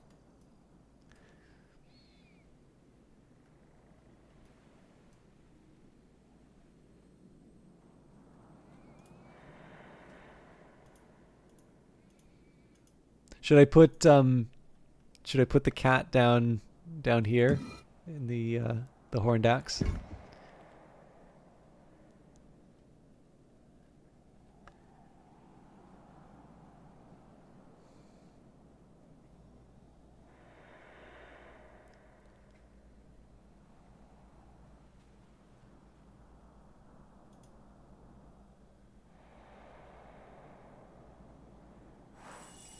Alright, memories fade, assistance departs, but the soul is refreshed. So, like I said, I'm just going to take a flyer on this.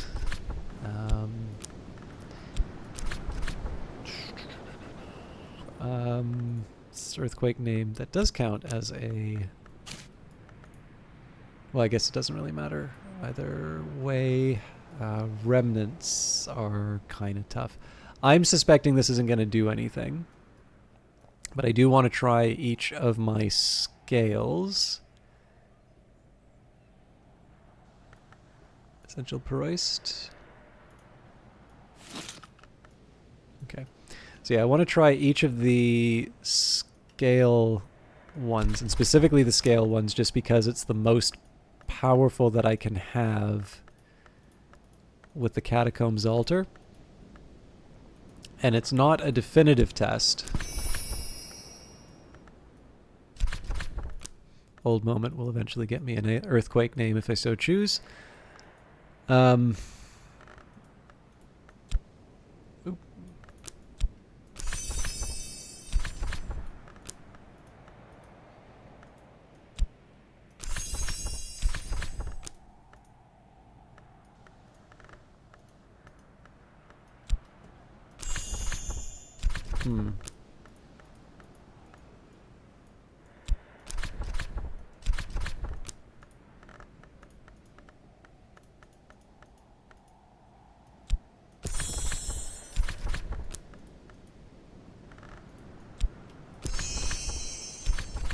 This is at least good for getting the recipes in. I don't think I knew that.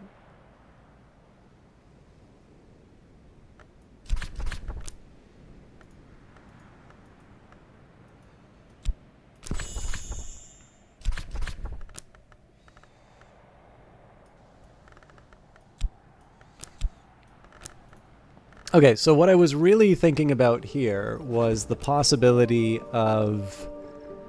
So I to be honest with you, I don't have like a great... I don't have like a great argument for why this would work. But basically, because there's the submerged sea caves, which require a circumstance which are moon and scale, and I wasn't really going to pay too much attention to it until I noticed that the Catacombs Altar also had moon and scale. I was like, okay... Well, what if there was some kind of ritual in which, you know, it had nothing to do with pumps and it had everything to do with the right combination, the right offering to drain the water in the submerged sea cave. Now, that may still be true, but, yeah, I certainly... It's not scale that's going to do it, let's say. So I'm going to need to have a think about how I'm going to navigate this. So this one should be fairly straightforward. So, you know, if I get the knock, let's say, so that one I can give the Sacrament Asite that I have. So that's 6. That brings me up to 10. The Shapt would bring it up to 12. And then the Newman would bring it up to 17. So really we're one none away from opening up the sealed vault. The trickier question is the lower level pumps. So, if I'm not mistaken, when it comes to metal, I believe we only have one now. We have copper wire, and then I believe we used the steel and the copper from this room. And one thing I could do is just mouse over. Oh, sorry, I was mistaken. There is actually one other, which is Gurvanite. Now, chances are I'm going to be able to make this metal. This is what happens when stone gets serious. What could happen here is I could... I don't know, like it could be that there's a way there's a way to make or otherwise generate metal. I do notice, incidentally, that like the Spintra ductile, take this to a workbench to render it into wire. I mean, the worst possible thing that I could do would be gold? Why? Oh. You liar.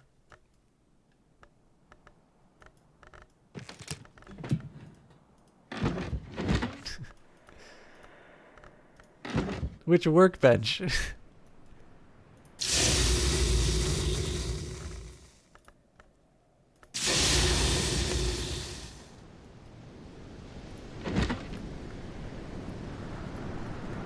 game's full of liars.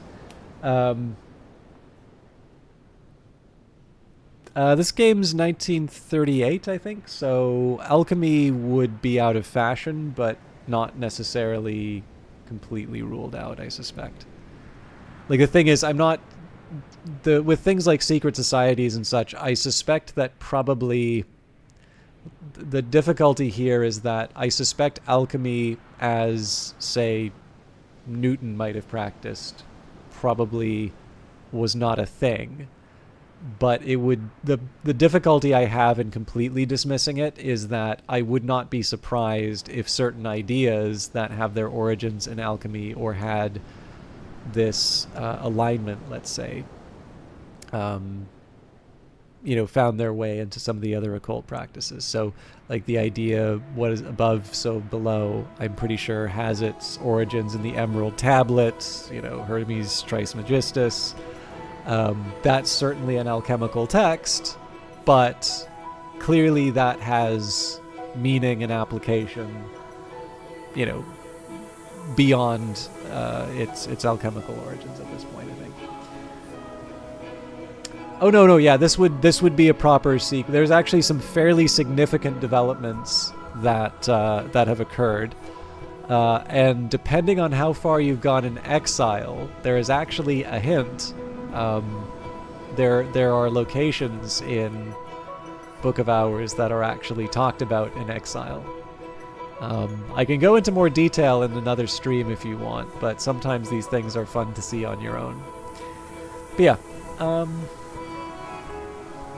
yeah, it is almost 3 a.m, so I do need to wrap up. But this is not a bad place to end anyway. So.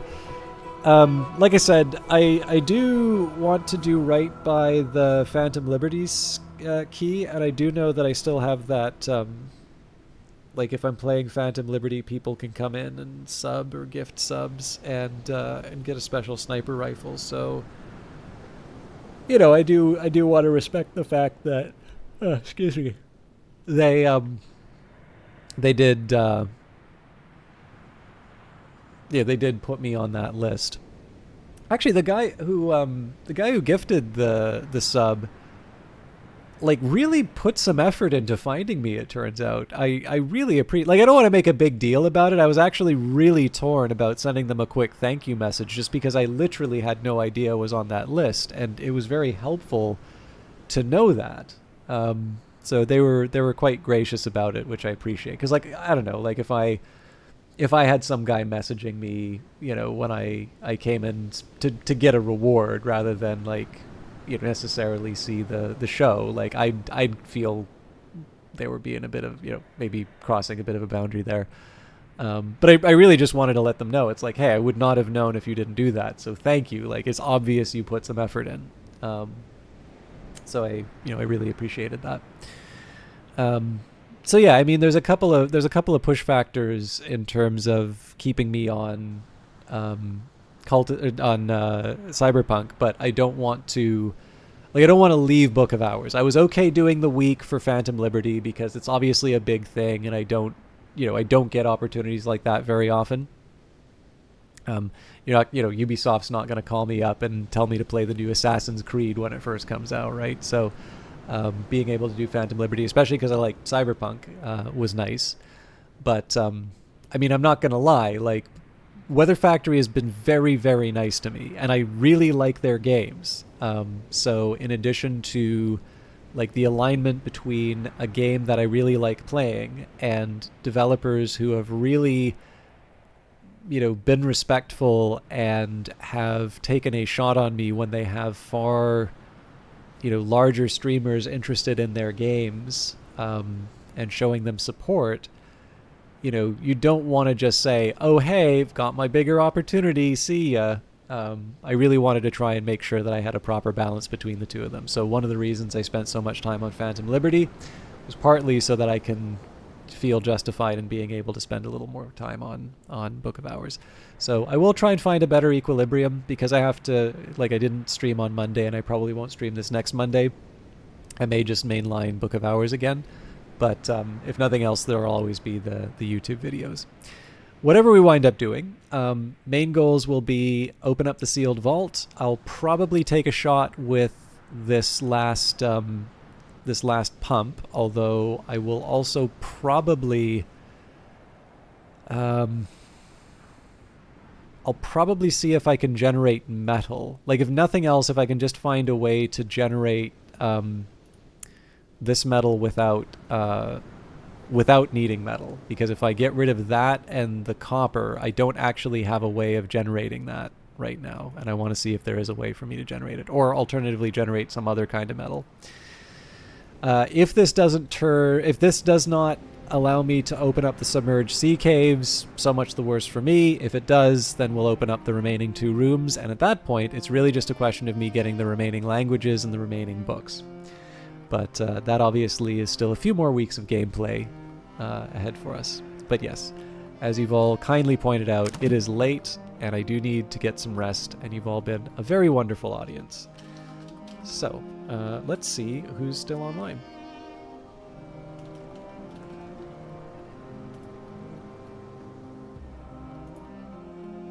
Thank you again also for all of the hosts, everybody. They're really great at sort of buoying up the stream. And one thing I really appreciate is the number of you who stuck around, because I do know, when you sign up for one thing, it's not, I'm not everyone's cup of tea. I totally get that. And that's completely fine. I actually really appreciate it when people show some support to the broadcasters who host. But I do notice when it comes to these games, specifically when it comes to the Book of Hours and Cultist Simulator streams and things like that, quite a few of you do hang out. And I